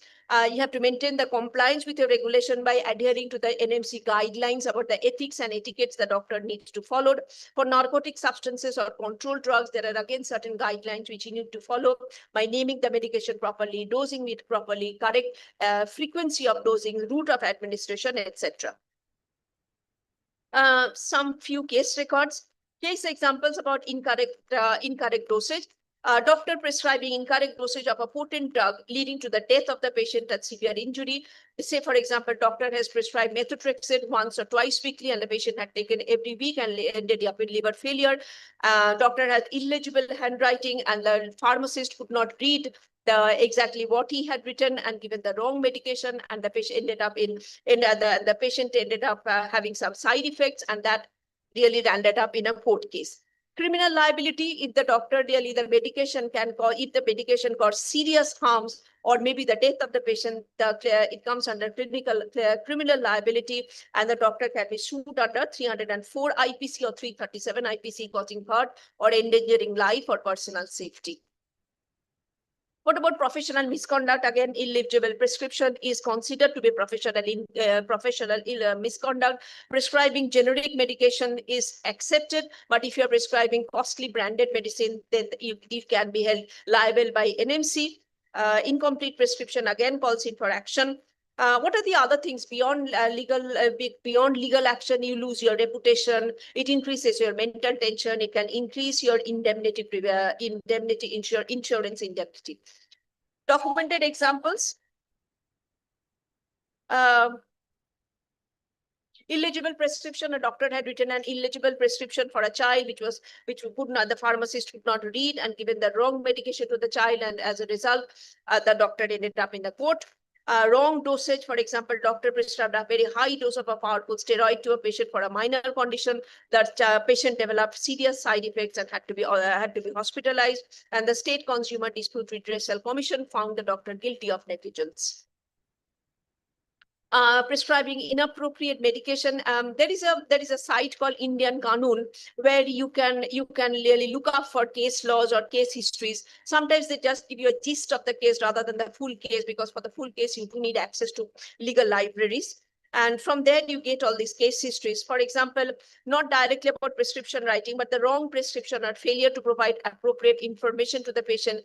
That can also, if the patient misreads the information, if the patient cannot understand the information mentioned on the prescription and does the wrong kind of thing, that can also hold the doctor liable for it. So incorrect writing and incorrect prescription is a serious medical legal issue. Doctors are advised to follow medical ethics and NMC guidelines properly, maintain a proper record, write a legible prescription in proper block capitals, use generic name of the prescription, make sure that the degrees that you display on your prescription are endorsed on your medical on your certificate from your state medical council. Focus on the patient safety and always view negligence in a holistic way. It's not about single error, but overall the standard of practice, communication, taking a consent, record keeping, all should be really kept up to date. Thank you very much for listening.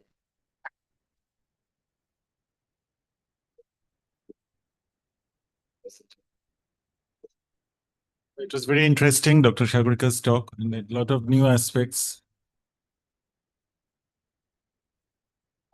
Yes, I think. Any question?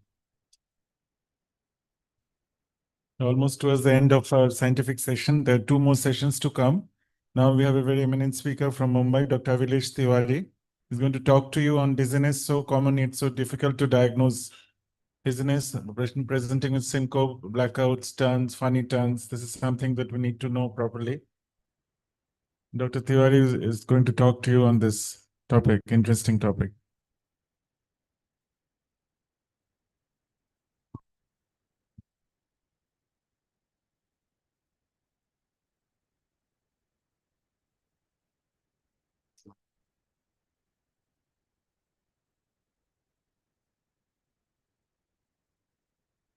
Hello, hello. आवाज कौन सा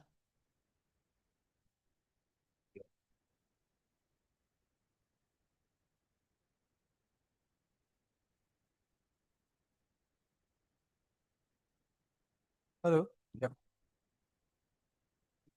So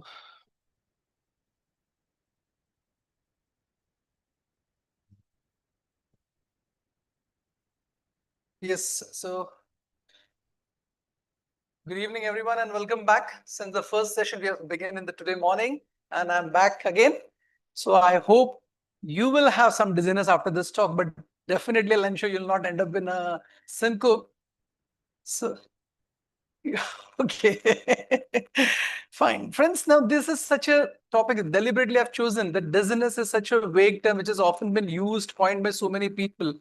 So common, but it is so difficult to diagnose, and vast majority, to be very honest, I've seen the physicians end up prescribing the vestibular sedative. I hope you all agree with me. If any patient comes to you, either Stemetil, Stigeron, this is the same thing, but it is not so. So today's talk is more of a pragmatic from an internal medicine physician's perspective, the dizziness. Like in any conversation, when we begin, we have to define our terminology. That let's start a conversation, a dialogue, but let's understand your terminology and my terminology. When the patient comes to you, similarly, when doctor, I have a dizziness, it's very important and imperative at this point to tell, what do you mean by the word dizziness? I want to know. Now, I'll just put one simple example. Doctor, I feel something is rotating within me. I feel something is happening. I'm rotating within myself. Some patient may tell you very clearly, I feel the environment is rotating whenever I get up, whenever I move my neck. Please understand, this 2 terminologies makes a huge difference in the diagnosis. As you all are practicing physician, I do not need to tell you the definition of vertigo. It is a sense of illusion of the environment or the self. But when you feel an illusion of the movement within, this is one of the important aspects of psychogenic vertigo. How can you define a psychogenic vertigo with the symptoms? So as I tell you, and I as often teach my student, a good history, a thorough physical examination is all about any technological advances. There are so many diseases in but not be diagnosed by any modes of investigations. Dementia, Alzheimer's disease, Parkinson's disease, even the vertigo. Certain subsets of vertigo, we need to define the exact etiologic lesion in the brain where we need the Frenzel glasses, electron and all those things. So coming back to our definition here, what is the exact meaning of the word when we try to talk about it? So suppose the most important thing before we start any description, you must understand what is the word dizziness when the patient tells you. When a patient says, doctor, when I stand and I have an imbalance, I fall, I sway. They are often been labeled in certain textbooks of medicine as a disequilibrium. Please understand the word disequilibrium. So it can be of any reason, but I'm just trying to define the terminology. Second is when I said you, the funny turns. I feel myself or the entire environment is rotating for a while. Now here also the duration is very important. How long? Few minutes, few seconds to hours and prolonged. Doctor, for days I'm having it. It could be a psychogenic. I'm having it for few hours. It can be a migraine. I'm having for few seconds. It can be benign positional vertigo, the moment I move my neck. So you have to understand, doctor, when I get up, for a second I cannot see anything. It was a complete blackout. It can be a pre-syncope, it can be a full. When the patient falls on the ground, it becomes a syncope, a decreased cerebral perfusion. So this you have to understand. And when the patient says, doctor, I have an imbalance, but I can see the two things, double, I can see diplopia. Remember friends, any patients who complains of the dizziness with diplopia, always assume a central pathology. Especially the geriatric population, the patients who are over and above 60 years, I repeat the word, the central vertigo, though it sounds very simple, it's very difficult to diagnose. No amount of physical examination has got 100% sensitivity and specificity. An elderly, hypertensive, diabetic chap presenting with a diplopia and an imbalance while walking, where in case you can call it as a prolonged imbalance or a dizziness, it can be a central pathology, even it can be an impending vertebrobacillary ischemia. They run together. So very common, doctor, I feel dizziness, hungerness, tremors, palpitations. It can be typical features of hypoglycemia, specifically the neuroglycopenia.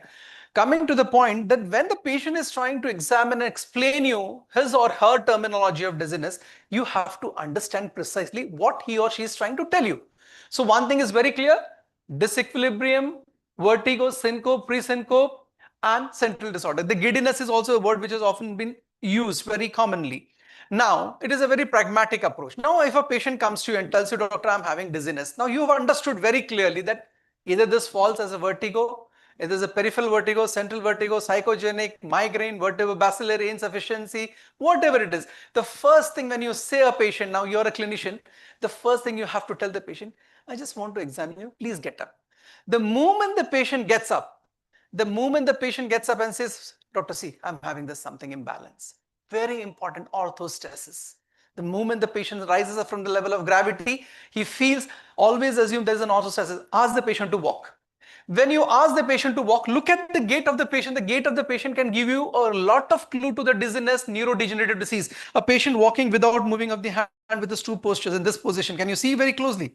So this can be the feature wherein I have diagnosed my own professor, sir, I think you're developing Parkinson's, that thing. And he was afraid of going to the conference because he was losing. So a lot of neurodegenerative. So the moment when you make the patient to walk, if the patient is able to walk normally, you tell them to walk normally and ask them to turn and tell them, can you walk as if you're walking on a tightrope, what we call it as a tandem. If you're not able to do it, then there is a cerebellar pathology. So you can understand that the problem lies with the cerebellum, the brainstem. I'm unable to walk tandem. So this is a simple thing. Ask the patient, please get up. He's able to get up, please walk. Look at the gait of the patient. Then ask him to turn around and ask him as if you're walking on a tightrope. Central pathologies, you can have it. Next important thing is a very simple thing is a Romberg's. I think everybody should perform it. Ask the patient with the feet together, outstretched hand and ask them to close the eyes. The moment they close these eyes, they start swaying out. This is a very important disorder having a typical sensory ataxia.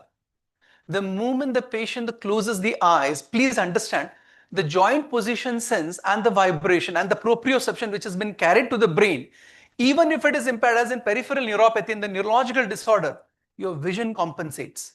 Your vision compensates. The moment the patient closes the eyes, the patient swings. And that's the reason those elderly individuals who tend to fall at home, our own fathers, mothers, grandfathers, please ensure that they are kept in a good light. because the vision compensates for the loss of joint position, sense, and proprioception. The movement, and these patients end up with major accident when they're in dark. So this is one of the important things the room books can be fine. Next important thing in the neurological examination is the coordination of the hands. Simple, you can ask the finger nose twisting and alternating position. This can give rise to good neurological assessment about the central pathology. Second is a focal deficit. When the patient sees of dizziness, please understand, when you ask them to walk and all, they can typically tell you that I have weakness and clumsiness in one particular part of the body. And next is an apraxia. What is an apraxia? It is inability of an individual to perform a simple motor task wherein you are not able to elicit any focal neurological disorder. For example, I'm sitting here and you have said, I'm a patient, and you're telling me, I'm saying having dizziness. And now you're telling me, Avilash, get up. But I'm not able to get up. And then somebody's trying to help me. Avilash, walk. Oh, yeah. Then I will start walking. So the act of initiation, where you perform a neurological examination and you find nothing. Very common. Normal pressure hydrocephalus in elderly patients. Dementia, ataxia, urinary incontinence, and gait apraxia. They often present with this type of presentation. So simple steps in examination of a dizzy patient is ask them to get up, make them walk.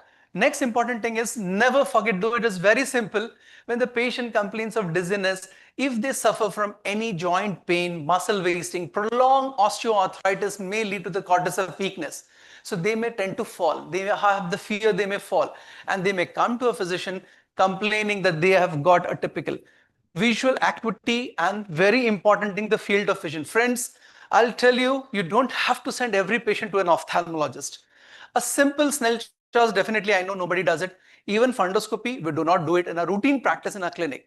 But simple thing, you can ask the patient that you stand at least 6 meters apart of the patient, and with this finger, just look at here. Tell the patient, look at over my nose. Can you see my finger moving? Yes. Can you see this moving? Yes. In all the 4 quadrants? Yes, yes. And close one by one.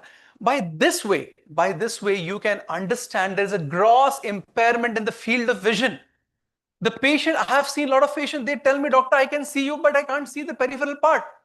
With a simple clue of the gross visual field assessment, you can pick up the so-called a person coming to you with a dizziness. These are the small thing, and the orthostasis.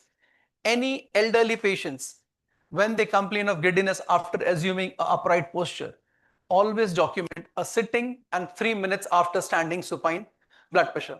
Is that clear? Very simple. Very common reason for elderly people. What will you look in the medication? Elderly patient complaining of giddiness. What will you see? What is the most culprit drug? Diuretics. Thiazide type of diuretic. This is the most common. Second is a prostatic medication. Alpha blockers. Very common. So always look into the medication, what they are trying. See, this purpose of telling is you have to understand in the clinical scenario what exactly the patient wants to tell you when he or she is experiencing a dizziness. Now, when I say the definition of vertigo, it is clearly defined as an abnormal perception of the movement of the environment of the self, and occurs because of the conflicting visual and the proprioception and vestibular information. Now, vestibular disorders, what we call it as an acute vestibular failure. Now, I think in the good olden days, if I remember, there was a term which was used about vestibular neuritis, vestibular neuronitis, but now more appropriate term is called as acute vestibular failure. Very common. Here the patient comes to you all of a sudden. When the patient gets, doctor, everything is spinning. Whether I am sitting, whether I am stalking, whether I am standing, whether I am doing anything, it is a constant. Some patient may have a fullness in the ears. They may have a persistent vomiting, and they have an imbalance. During the act, you can elicit the nystagmus. Now, it's very simple. When you see a nystagmus of a patient, just tell at a particular distance, keep the head fixed and tell the patient to point at your finger. Just take the fingers in this direction, H-shaped. You can see the ocular movement.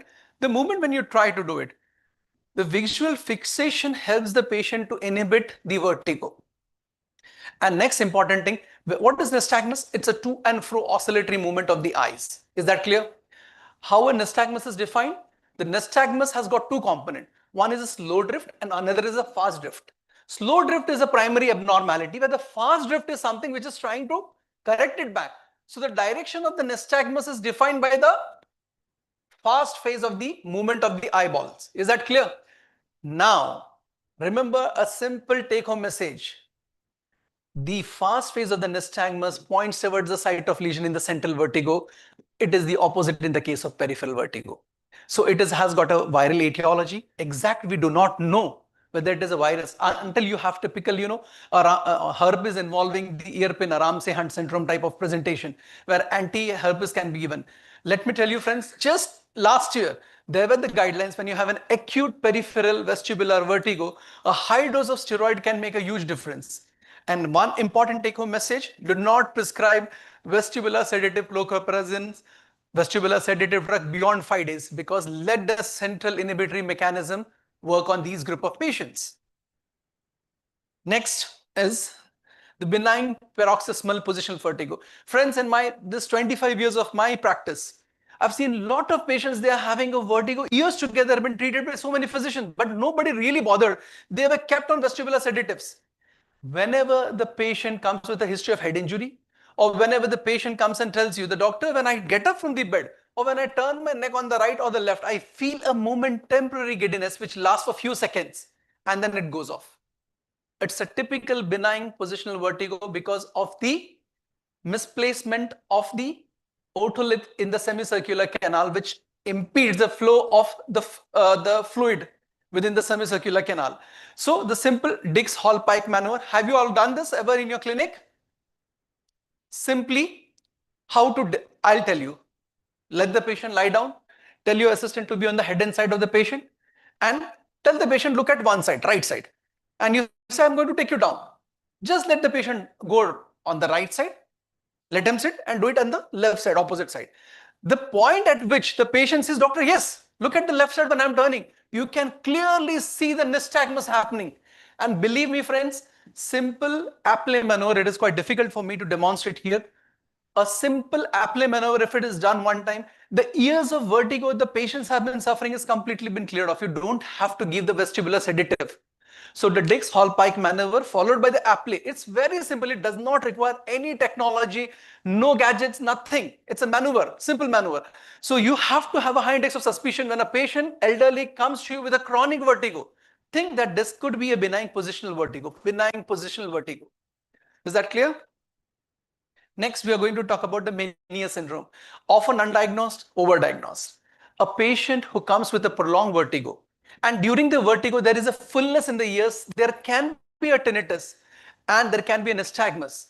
And during that point in time, please understand, during that point in time, when you perform an audiometry, at the lower frequency, you can hear the hearing loss. And surprisingly, on the very next day, when you perform an audiometry, the reports are absolutely normal. You may not find anything, no nystagmus, no positional, nothing. This is typical of Meniere syndrome. Basically, the excessive flow of endolymph is one of the reasons. Hence, the name endolymphatic hydrops has been given to this term. Next important thing, what is the treatment for this? Simple, you don't have to give the vestibular sedative all the time.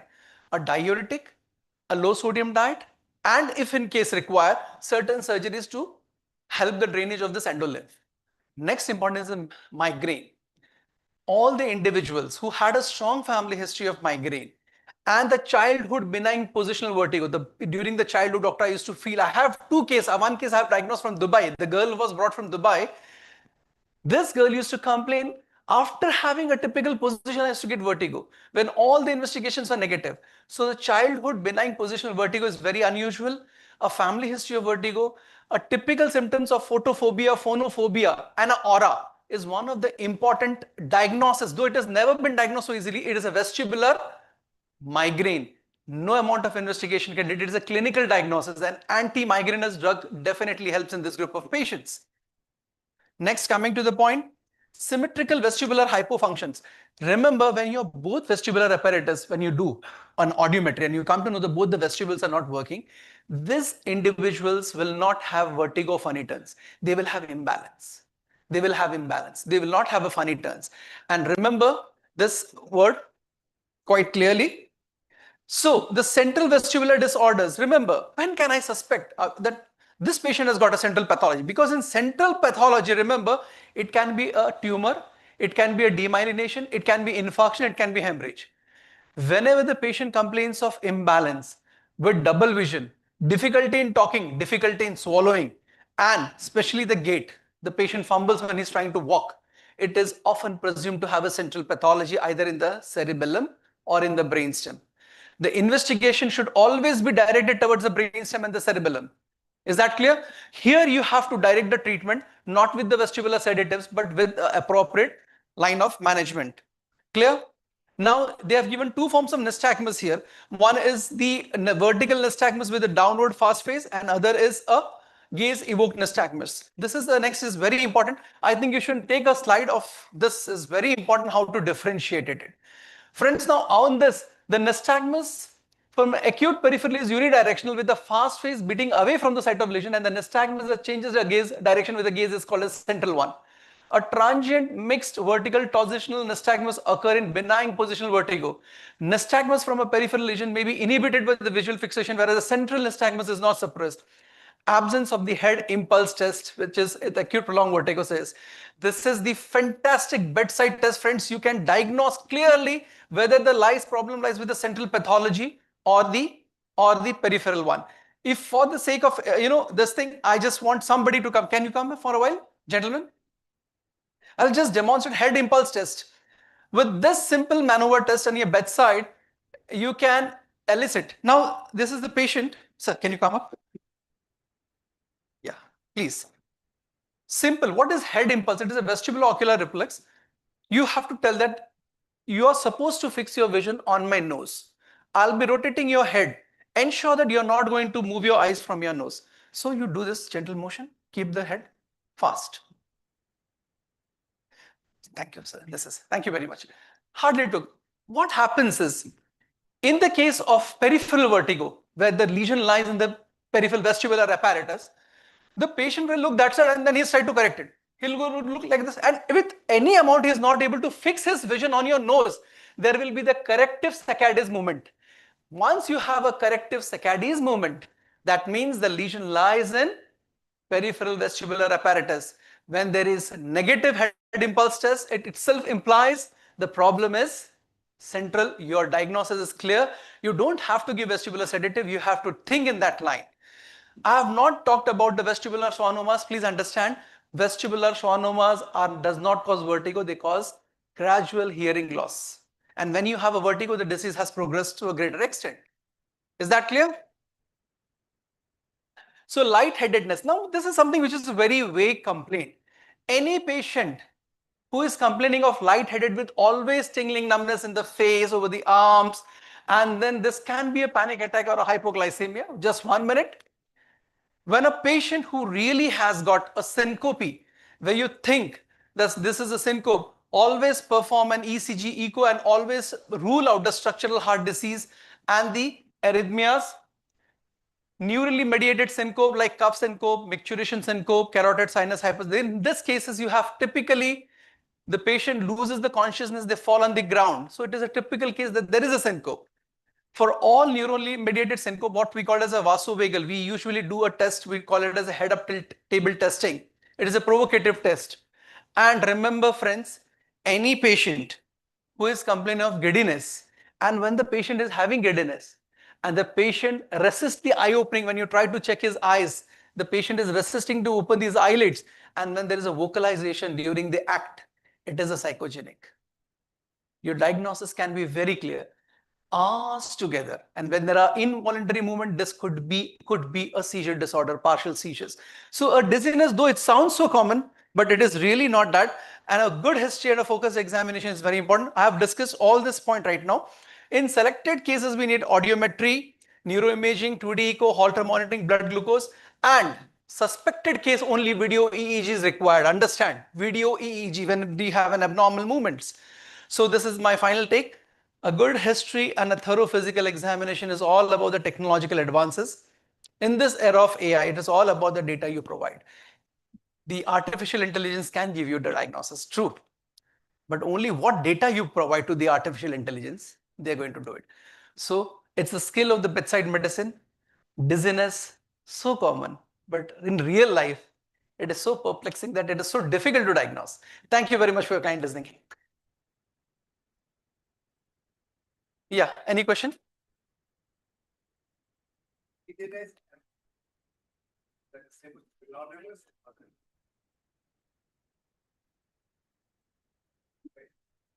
Giddiness, dizziness, lightheadedness, whenever the patient comes to you, you have to, as I said in the beginning, please define your terminology. What is you feel?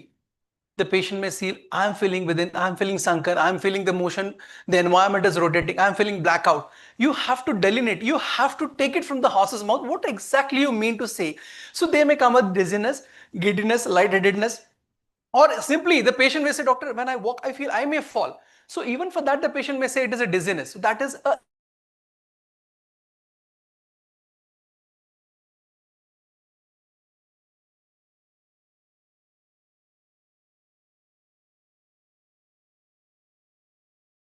out, or they may say I'm losing confidence, and they may use any terminology, but it is us who has to tell that what do you want to say.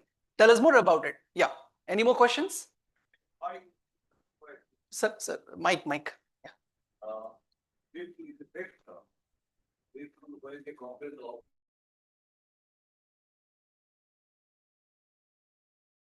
Sir.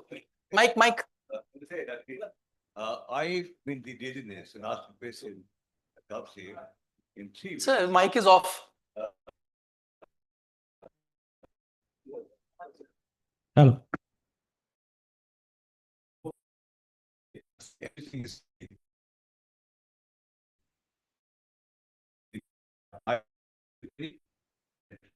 they look and I feel very good.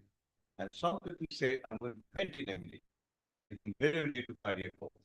Or you look at it. If they say that as much the condition in the neuromuscular apparatus start going, they will not take the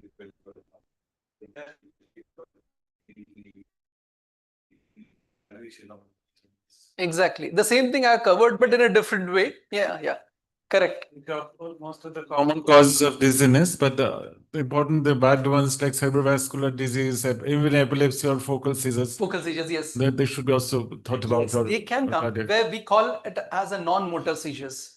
That's what in the if you've seen the last slide I was running across, it is video EEG I have mentioned about it. Whenever you have an involuntary movements followed by a post-ictal confusion, headaches, and prolonged focal deficit which resolves spontaneously, you should always think that could be a neurogenic seizure disorders. We call it as a typical mimicking. It's an aura. Basically, the patient may have an olfactory aura. So that is also one thing that can help us to, we have to see, and most important thing in the dizziness is the eyewitness who was witnessing all this episode. What happened? Tell me the story in a very structured way. What happened? What next? What happened? I was lying on the floor. Was there any involuntary movement? Was there any behavioral disturbances? Yeah, one question. Yeah.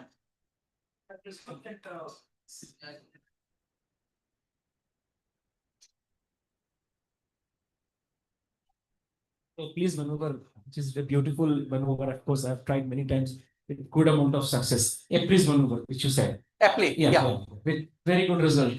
But still, maybe around 10 to 15% of patients, even after a second or third please maneuver, they still continue to persist with their symptoms, despite having a peripheral, actually a BPPV diagnosed.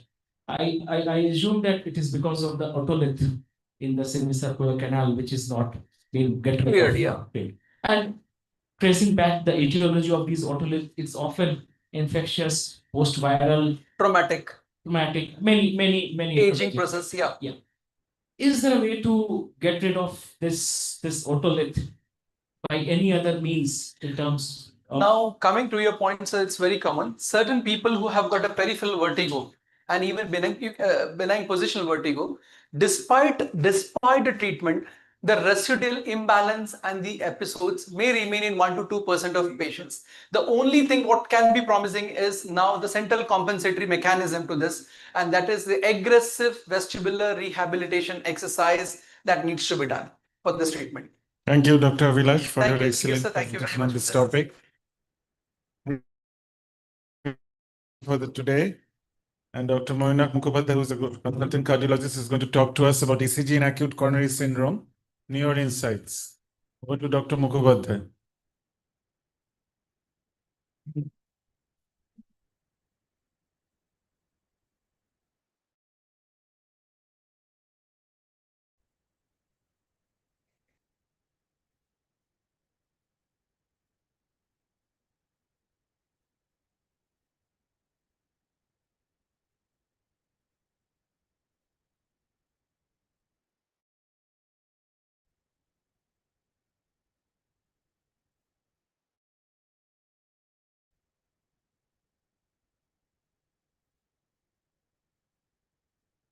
Good evening, everybody. It's really a very difficult task to be the tail ender. Anyways, so it's really a great honor for me to address this august audience. I'm really happy and feel honored because our senior teachers has invited me for this interesting topic. So we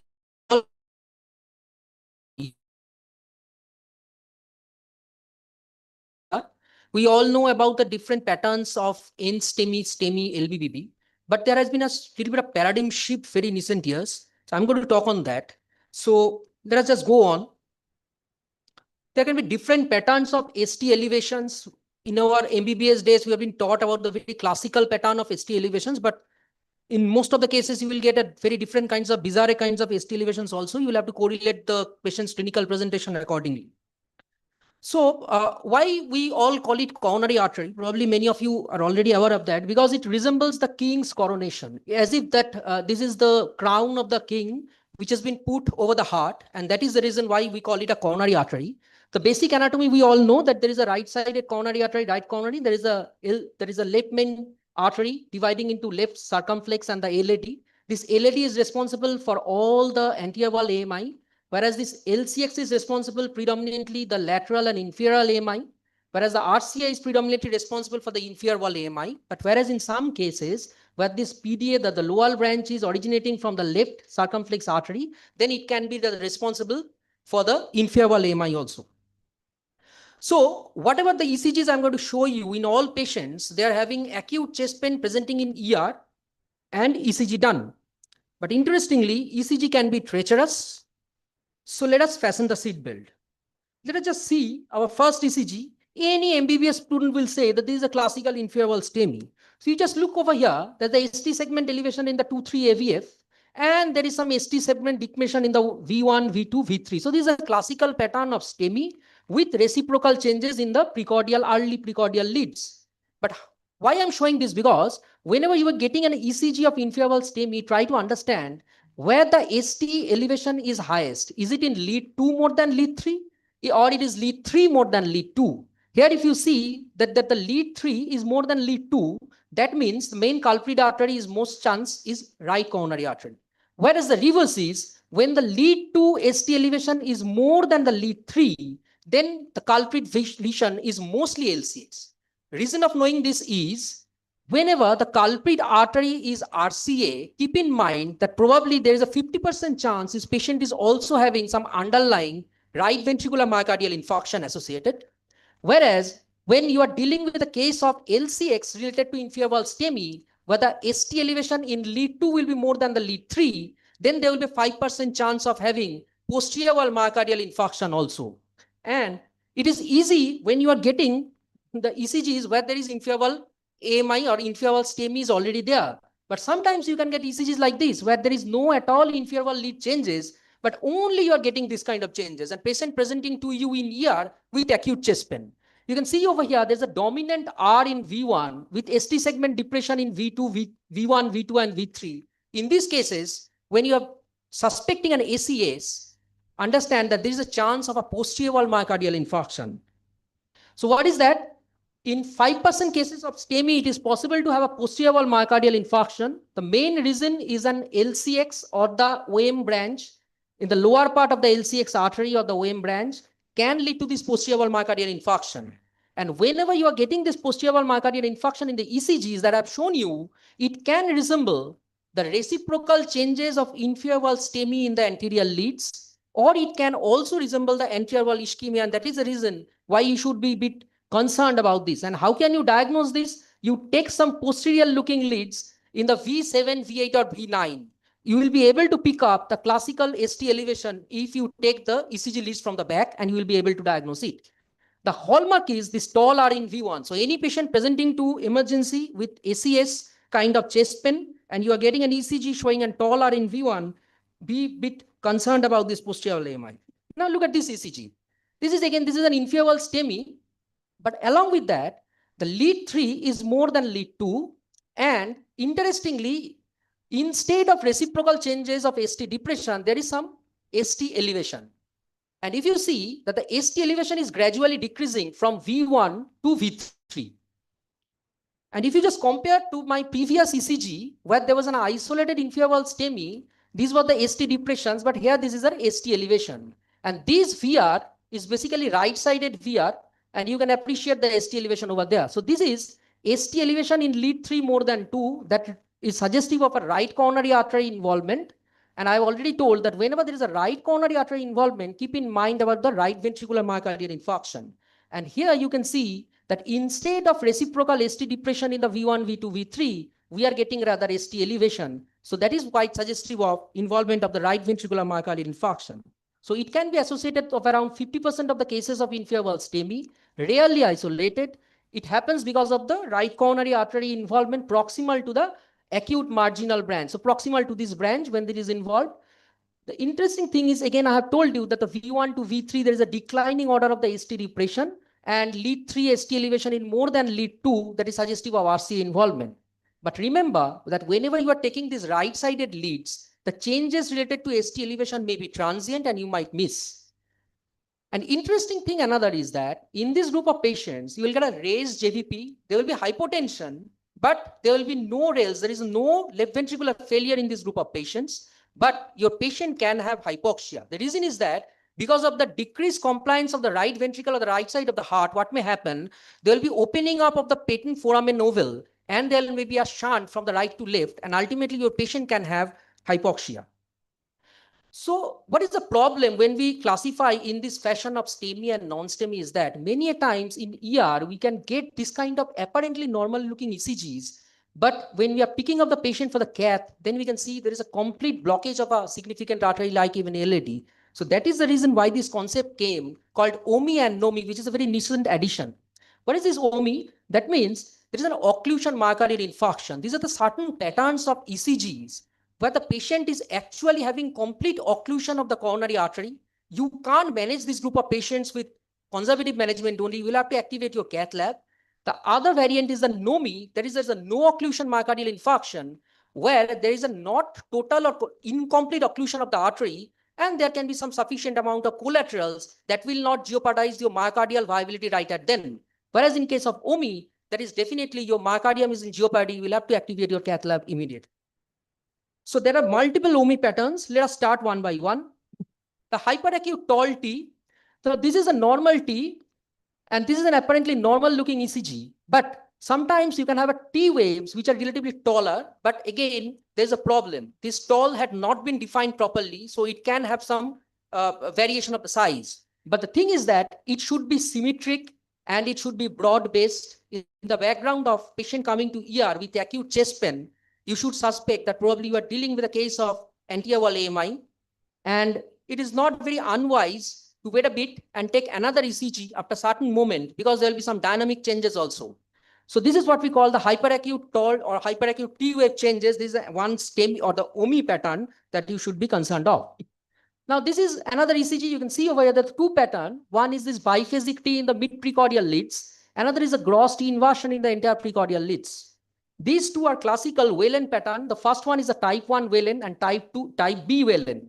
Whelan patterns been considered as the widowmaker ECG because most of these patients are having very complex and proximal LAD kind of disease. Here, this is, you can see the one of my patient, the very recently I've done the angiography of this patient. You can see the classical Whelan. And here you can appreciate such a tight and diffuse kind of disease of the LAD. Patient was sent for CABG and doing well. So many times we are getting patients ECG where we are getting the T inversions. There can be three situations: LVH with strain-related T inversion, hypertrophic cardiomyopathy-related T inversions, or there can be ischemic T inversions. So how can we differentiate? If the patient is having LVH related, strain related T inversion, there will be asymmetric kind of T. That T can be relatively deeper and can be associated with LVH and left LA enlargement features of ECG along with. But whereas in ischemic T, the T wave amplitudes are relatively smaller and they are symmetric. So that is one way how you can differentiate between. And had it been a hypertrophic cardiomyopathy, particularly the Yamaguchi or the Japanese apical HCM variety, you will see more in the lateral leads, much deeper, at least more than 10 millimeter in the amplitude in most of the times, with classical T wave suggestive, the R wave suggestive of LVH, which is a hallmark presentation of apical HCM. So this is an ischemic T. This is an T wave changes or inverted T waves because of the LVH strain, and this is the HCM T wave. Come to this ECG pattern, you can, if you see over here, this is a very classical stereotypic large longer T waves along with no ST elevation in the precordial leads, some upsloping kinds of ST depression, classical stereotyping throughout the precordium, and then there is an ST elevation in AVR. Remember this pattern because this is very important. This is what we call the De Winter ECG pattern. It is suggestive of, again, very serious kind of LAD block. So there's a tall, prominent, symmetric T waves in the precordial leads. There is an upsloping XT depression in these precordial leads, but no ST elevation. And this reciprocal ST elevation is present in the AVR. So after sometimes, if you do another ECG, there may be possibility that you will be getting a classical ST elevation of the anterior wall. So this is what we call the De Winter ECG pattern. What about this interesting ECG? You can see over here very subtle change. Patient presenting to ER with chest pain, very subtle amount of ST elevation in the lead 3. And if you just check minutely, there is some ST depression in the V5, V6, some ST elevation in V1, but V2 is absolutely fine. This is what we call Aci-Con pattern. When it does happen, sometimes your patient is having multivessel coronary artery disease, but presenting with ACS, where the culprit reason is because of the inferior wall involvement. Multivessel, but patient presenting with ACS because of the inferior wall involvement. That is where we get this Aci-Con pattern. There the classical presentation is elevation in 3, little bit of depression in V5, V6, little bit of elevation in V1, but V2 will be absolutely fine. So this is the classical pattern of Aci-Con. What about this ECG? There you can see the ST elevation in 1 AVL and V2, and interestingly, and reciprocal ST depression in lead 3. This is what we call South African flag sign. This is because of a very dominant large D1 complete occlusion. There is a fast diagonal branch. If it is very large, when it is getting occluded, then we can get this kind of ECG.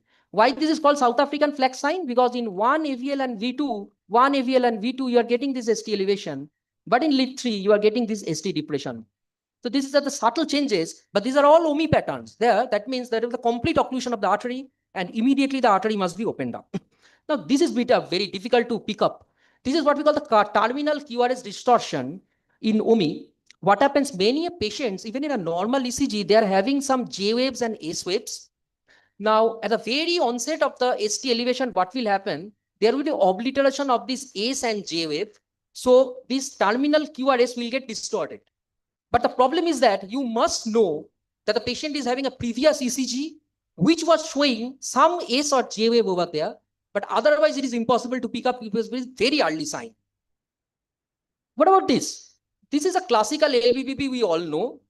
And it is very simple. If your patient's ECG was previously normal and presenting to you as a new onset LVBP with chest pain, that is a STEMI equivalent we all know. But what happens is already LVBP patient was having an ECG, now coming with chest pain. It can be a paced rhythm also. Patient having pacemaker can have LVBP and now coming chest pain.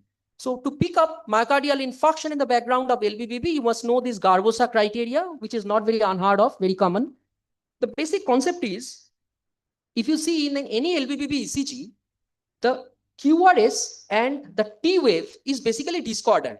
So in precordial leads, V1, V2, you can see where the QRS is negative, the ST or the T wave is positive. The reverse, in case of 1 AVL, the QRS is positive and the ST segment is downwards. There is a discordant relationship.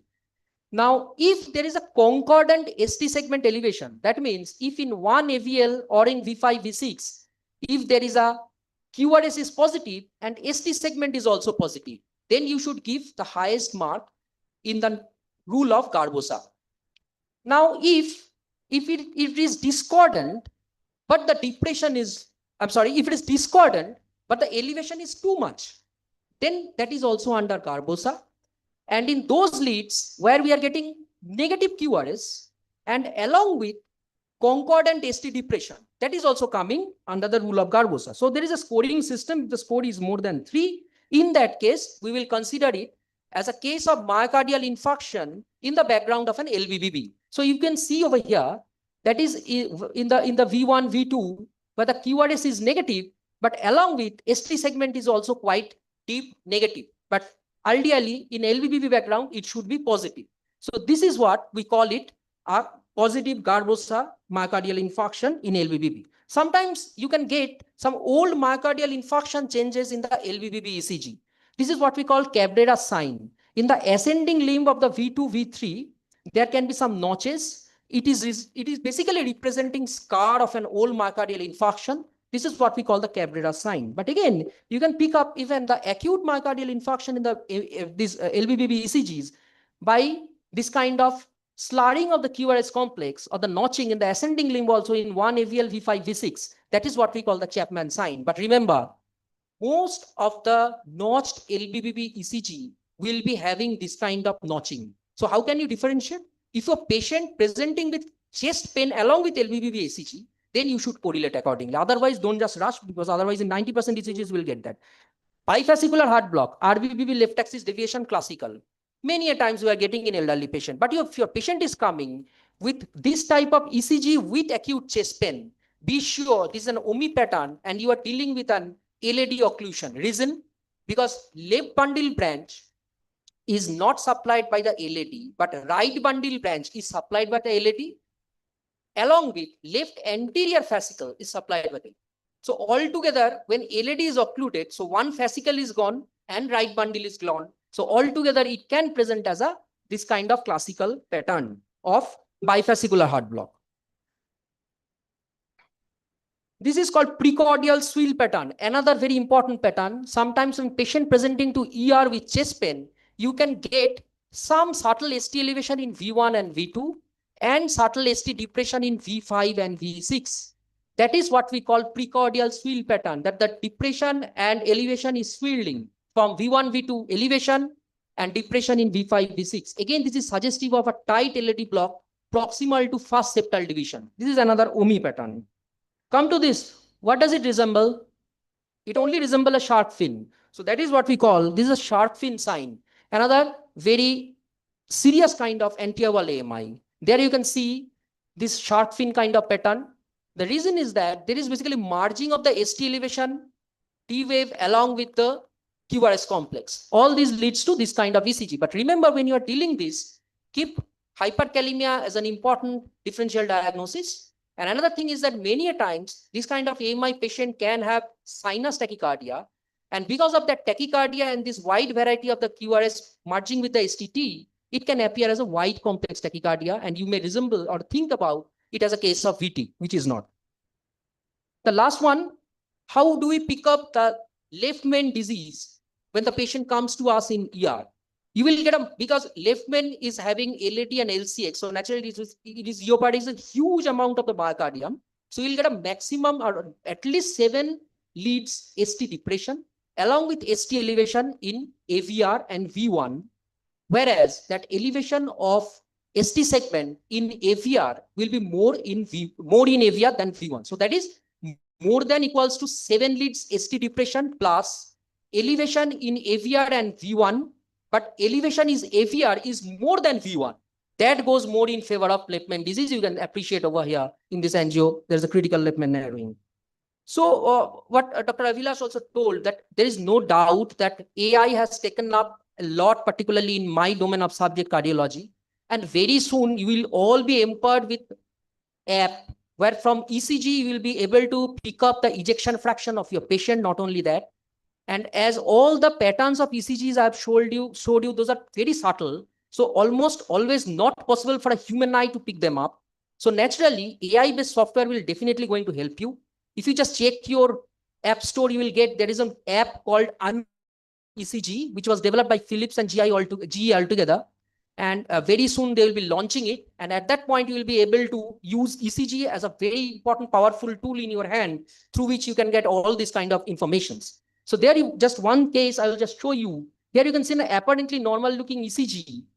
When it was fed to the AI software that told that the patient is having a very significant LED disease and patient was taken to the cath lab, you can see over here, there is a proximal LED completely occluded and underwent angioplasty. And that is why this is a new concept came, AY to balloon time. Earlier, we used to say that the chest pen to balloon time, needle to balloon time, the ECG to balloon time. So nowadays, this concept came that the AI to balloon time.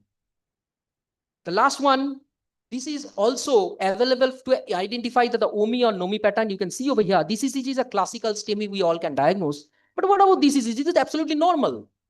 But AI told that this patient is having inferior wall involvement. And when this patient underwent coronary angio, you can see over here, this is a STEMI pattern and this is an NSTEMI pattern, but a completely same coronary angiography report.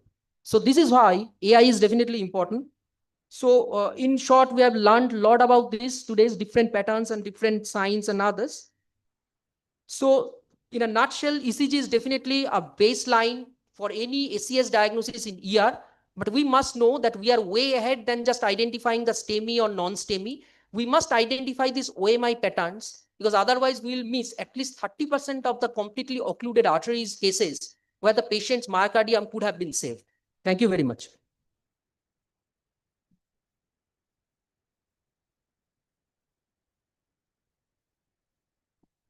I would like to ask you to make it clear for me. In a ECG, if you see you are getting information that patient, on looking at the anterior leads, that patient has got anterior infarction. And on the same ECG, look at the inferior lead, got the inferior myocardial.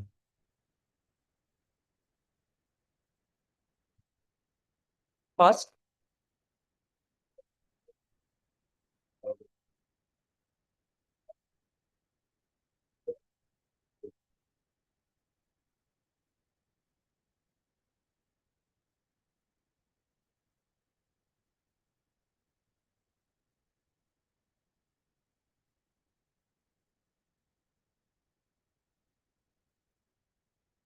no, sir, no, sir. The thing is that pulmonary embolism can present with different kind of ECG. The commonest thing is the sinus tachycardia, but the classical one that we talk about is the S1QT3, which is not always possible to get maybe in 30% of the cases.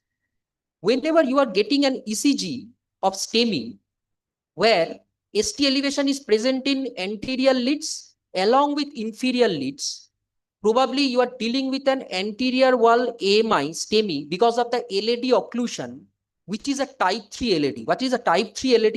LED has got three types. Type 3 LED means it is a very large LED, which is going beyond the apex and moving towards the inferior part of the heart, and ultimately joining with the branches of the LCX and the RCA. If this type 3 LED is getting occluded, its ECG manifestation will have both the anterior wall STEMI and the inferior wall STEMI. But it is definitely not a direct correlation can be done with the pulmonary embolism. You're unlikely to see two abnormalities on the same ECG in a patient in setting of chest pain. No, sir, it's not that uncommon of. Anterior wall STEMI along with inferior wall STEMI kind of presentation because of type 3 LED. Type 3 LED is not that uncommon. We get lot many of cases. That means the two arteries are blocked. No, not two arteries, sir. One single artery. But the territory is involving both the anterior and the inferior altogether. Can I have my slide? Can I have my slide?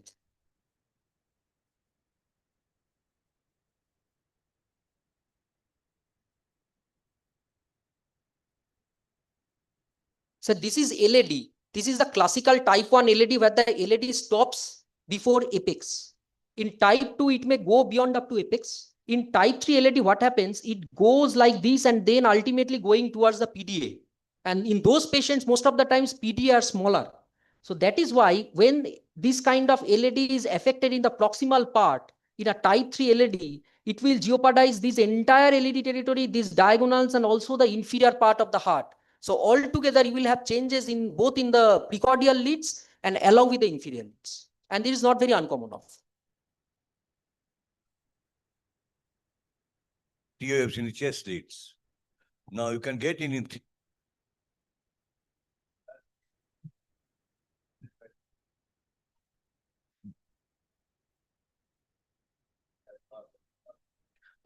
We will have to correlate with the clinical presentation, sir. Because if the patient is coming with chest pain in ER, definitely if I'm getting a tall T waves, then definitely I will think about it as probably I'm dealing with a hyperacute tall T. But sometimes if the patient is already having volume overlated left ventricle, like as aortic regurgitation, mitral regurgitation, many times that the LV is dilated, particularly in AR cases we do get, there is a prominent U along with a prominent T wave because of the volume. But those patients are not presenting to ER with this kind of ECGs. That is why that we'll have to correlate with the patient presentation along with the ECGs. Yes, sir. Any question? Yes, sir. You told that in case of RV involvement, there is hypoxia. That is because of PDA opening. Is it only that, or in case of RV involvement, RV will not pump blood to the lungs? That's why lung will get less blood, and less blood will come to the RV, LV, and that is also another reason. Or PDA will be opened, then hypoxia will cause. So PDA is not getting opened. It is the patent foramen oval, which is patent in almost 25% of the patients of Southeast Asian population. Yeah. In those cases, it gets opened up. And because of that, there is a right to left shunt at the level of the atria, which is the reason of the mixing up of the deoxygenated blood with the oxygenated blood and leading to this hypoxia. Not because of that RV is not that ill, that it is not being able to pump out a single amount of blood towards the lung and then not getting oxygenated and returning to the LV. That is a very end stage kind of disease of the RV, which that patient will not present to the ER also. Another thing is that what would be the best treatment in case of RV involvement, where severe RV involvement will be there? What will be the best treatment to actually revive So the whenever there is an RV involvement, the first thing we give to elevate the blood pressure, give fluid to the patient. Yes. Because that will at least help to work out some amount of increase of the cardiac output of the right ventricle. But again, these patients will definitely need the revascularization also. But if the RV is already completely damaged, the prognosis is most of the time is very worse. RV systolic dysfunction is the prognosis is mostly bad. Mostly bad. Thank you, sir. Thank you.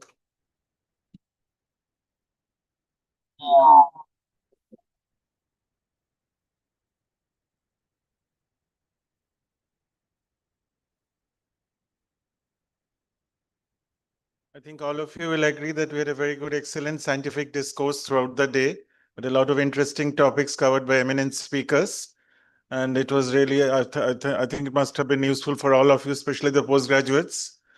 So this was I would like to conclude the session and saying thank you to all of you who are present here, including the senior teachers, their delegates, postgraduates, and we look forward to more presentations in the future.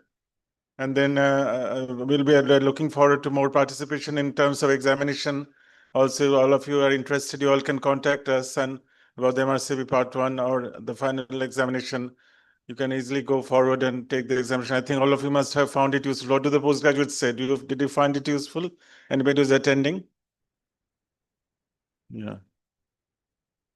And I would like to thank the sponsors who have generously funded today's session, mainly Lilly, Boehringer Ingelheim, Novo Nordisk, Lupin, Alkem, and Waterley. Without their help and contribution, we would not have been able to put up this show. So therefore, thank you to all the organizers who participated today, and thanks to all the participants who came today to attend this session and make it a success. Thank you. At the end, I'd like all of you to stay behind, especially our course faculty to people, so that we can have some meeting interaction. And all the members can sit and we can obviously only so that we can have some discussion regarding our organization. It will be conducted very soon now. All of you can come forward, all the members. I'll close the session and I'll call it a day for all the people, and I hope it was fruitful to most of you. Thank you very much. Thank you, Dr. Sujoy Roy Choudhury, as well for being the MC for today. Thank you very much. Thank you for everyone for joining.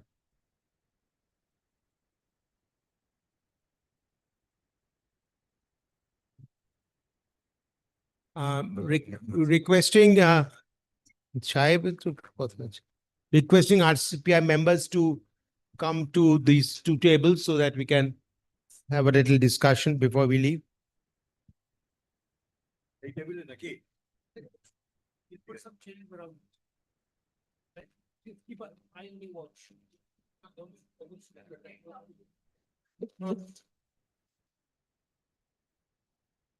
I just come to.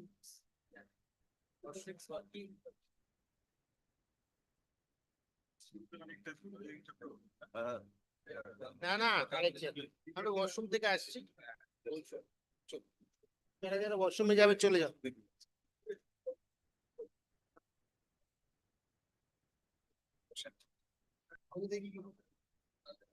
ভালো